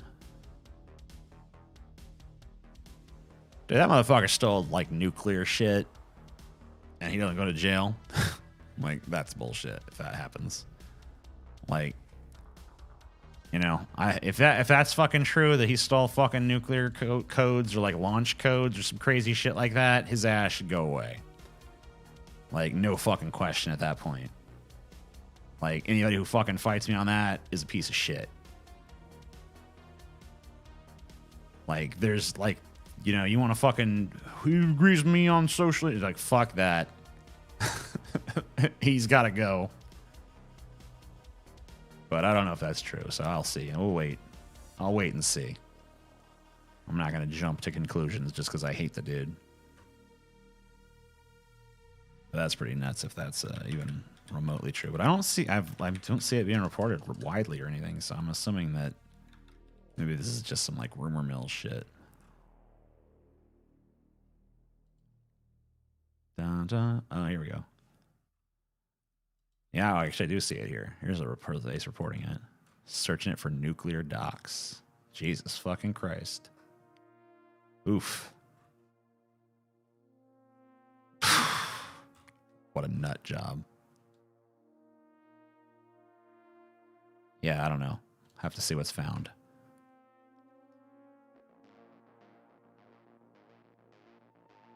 Would you rather die from being suffocated by the biggest ass ever, or forever have to eat a bony small ass special life? I mean, dude. First of all, I want to say I'm like so happy you guys are asking me these kind of questions instead of like some stupid political bullshit. Like, thank you so fucking much. And also, the first one, obviously. Like, if you, like, you're gonna wait. Like, think about how pathetic you'd have to be to choose to fucking have to eat out that fucking bony ass for the rest of your life, just so you can live. Like, what kind of what kind of horrible life are you gonna are you fucking living? At least I'm alive, eating the fucking bony ass. Or would you rather fucking be taken out of this world by a big, juicy, delicious ass? Obviously, that. Have some fucking dignity, have some fucking honor, and go out like a fucking champ. All right. That's the ultimate death. Like, if you can die anyway, you know, that should be your fucking choice, basically. I mean, if you got like a specific fetish, like I'm into vor, like, okay, go get eaten by a snake or something, whatever, that's fine. But if you're a normie, the best death you could ever get is getting suffocated by a big giant ass. So come on, give me a break. Not even a fucking question. Should you get high? No. You should go read a book. You should go sit your fucking ass down and try to shut your mind up enough that you can read a book for like 10 minutes. Then you can get high. 10 minutes. That's all I'm asking you. I don't care if it's only a page or two. Just that much is better than better than nothing. Just fucking go do it. There you go. That's what I think you should fucking do. Tits for me. Hey, whatever. Rock on. Just don't say feet. I'm just kidding. Feet's fine. Whatever. I don't get it, but it's fine.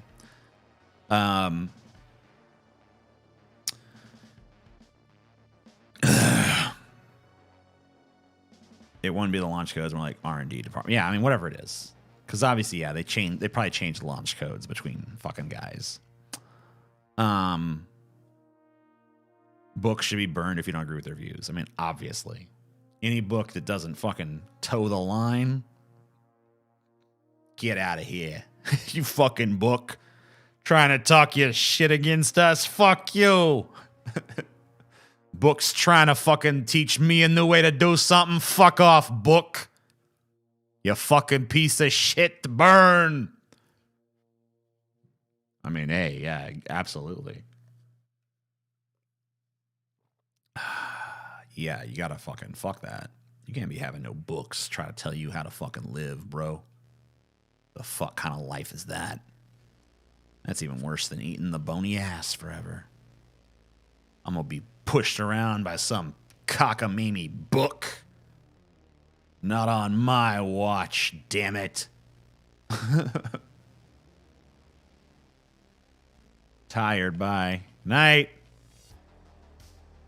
Sleep tight. Don't let the bed bugs bite.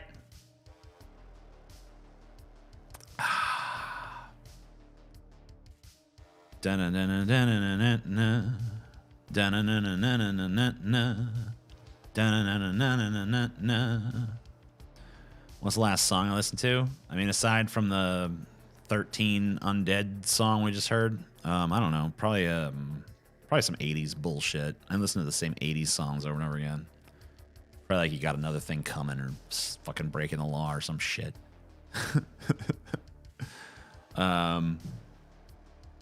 Stargirl by Jerry Spinell. Halo. Reach by Eric Neuland. I don't know that one. What are you personally nostalgic for? I think the nostalgia has left my body.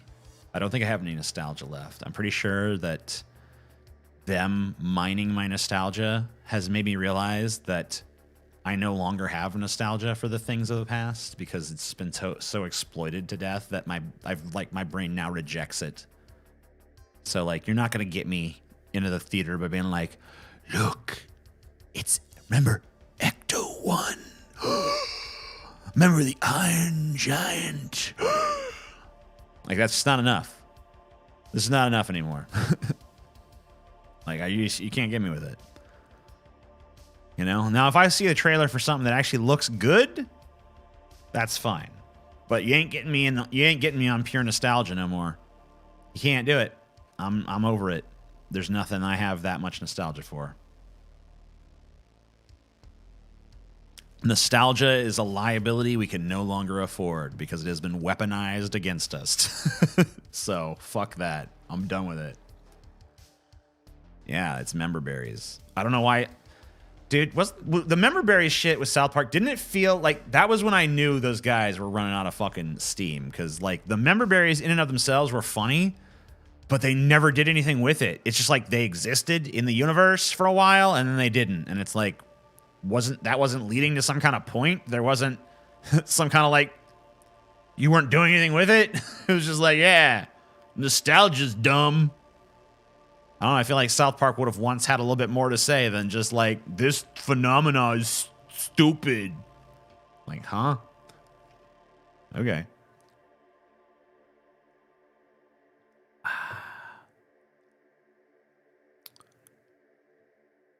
Yeah, I don't fucking have no nostalgia no more. If I get nostalgia, it'll be over something real, not some fucking, remember this show?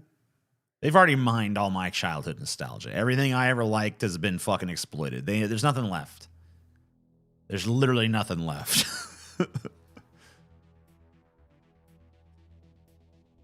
No commentary, only joke. Yeah, I guess.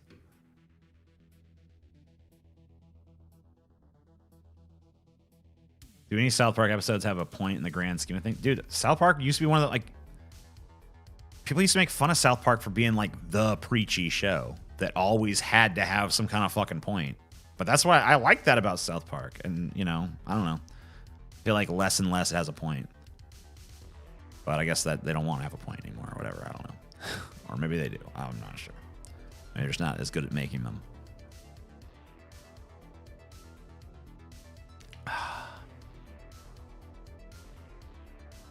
Drawn Together literally spent half their movie shitting on South Park's preachiness. Yeah, but Drawn Together is a very different fucking show. Drawn Together was the show that South Park was always accused of being, right? And South Park was always the show that fucking purists fucking were mad at Drawn Together for not being. It's like, why aren't you making points like South Park? And South Park is getting the shit like, you don't make no points. It's just vulgarity for the sake of vulgarity. It's like, no, you guys got it wrong. Drawn Together is vulgarity for the sake of vulgarity, which, by the way, I still like. I like Drawn Together, but I don't expect no point from it. I'm just like, this is just pure fucking like, we're just making fucking dick and fart jokes. That's what it is. That's all it aspires to be. And you know what? For that, it's fine. It's just a mean-spirited fucking show about a bunch of horrible characters doing horrible things. You know? Cool. All right. I can get with that.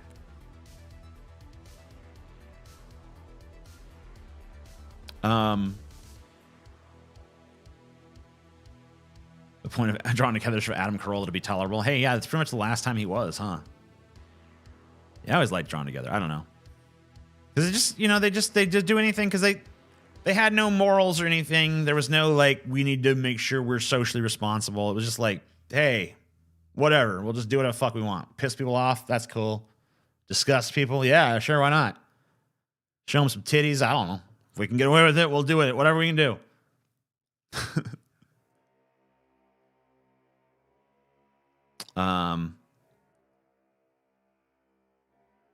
Like how Adam Carolla and Jimmy Kimmel went in opposite directions. Yeah, I wonder what that's like, do they ever fucking like attack each other? Is there ever like a feud, or do they just kind of keep silent about each other? Because I never really thought about that before. Where is Demo? That's concluded. We talked for like 3 hours and some change. Go back to the beginning. Just go watch it from the beginning. There's plenty of that.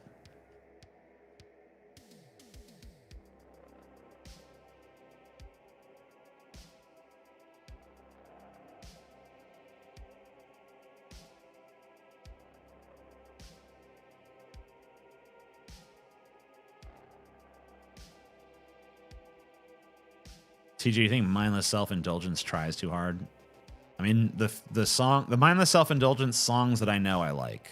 That's all I can say.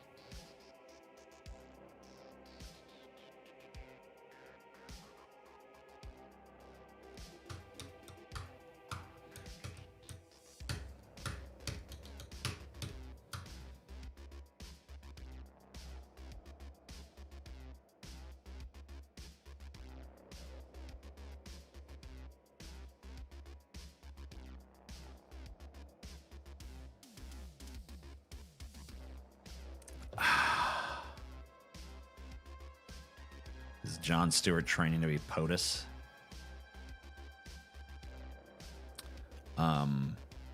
No, probably not. How many Funko Pops you have? I don't know. Is this a Funko Pop? I think this might be one. If it's not, it's like an off-brand rip-off one. I think I have like 3. I think pretty much all of them were gifted to me. I don't think I've ever actually bought one of those things.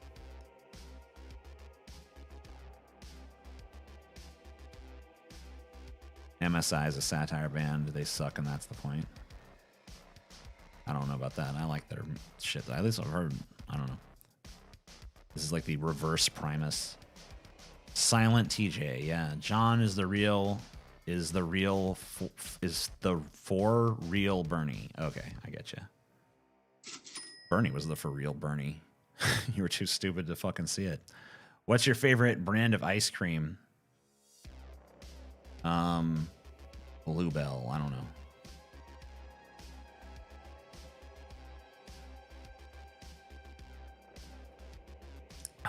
What does a training montage of POTUS look like? Pretty much like the Rocky montage. You gotta be able to fucking eat lightning and crap thunder or whatever the fuck the saying is. Only then can you be president.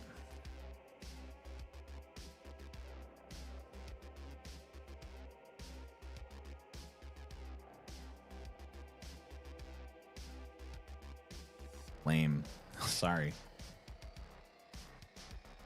I'm gonna pick my nose if that's alright with you guys. Anyway, yeah, I'm probably gonna take a shower and then go to the gym, and then if I have any energy, I don't know what I'll do from there. I'm also fucking hungry as fuck though, so I don't know. I'm not sure what I'm gonna do, but I definitely am gonna start with a shower, which means I have to leave because I can't stream myself showering on YouTube. Sorry, I have to get an OnlyFans. Maybe that'll be my Twitter replacement. I'll just get an OnlyFans.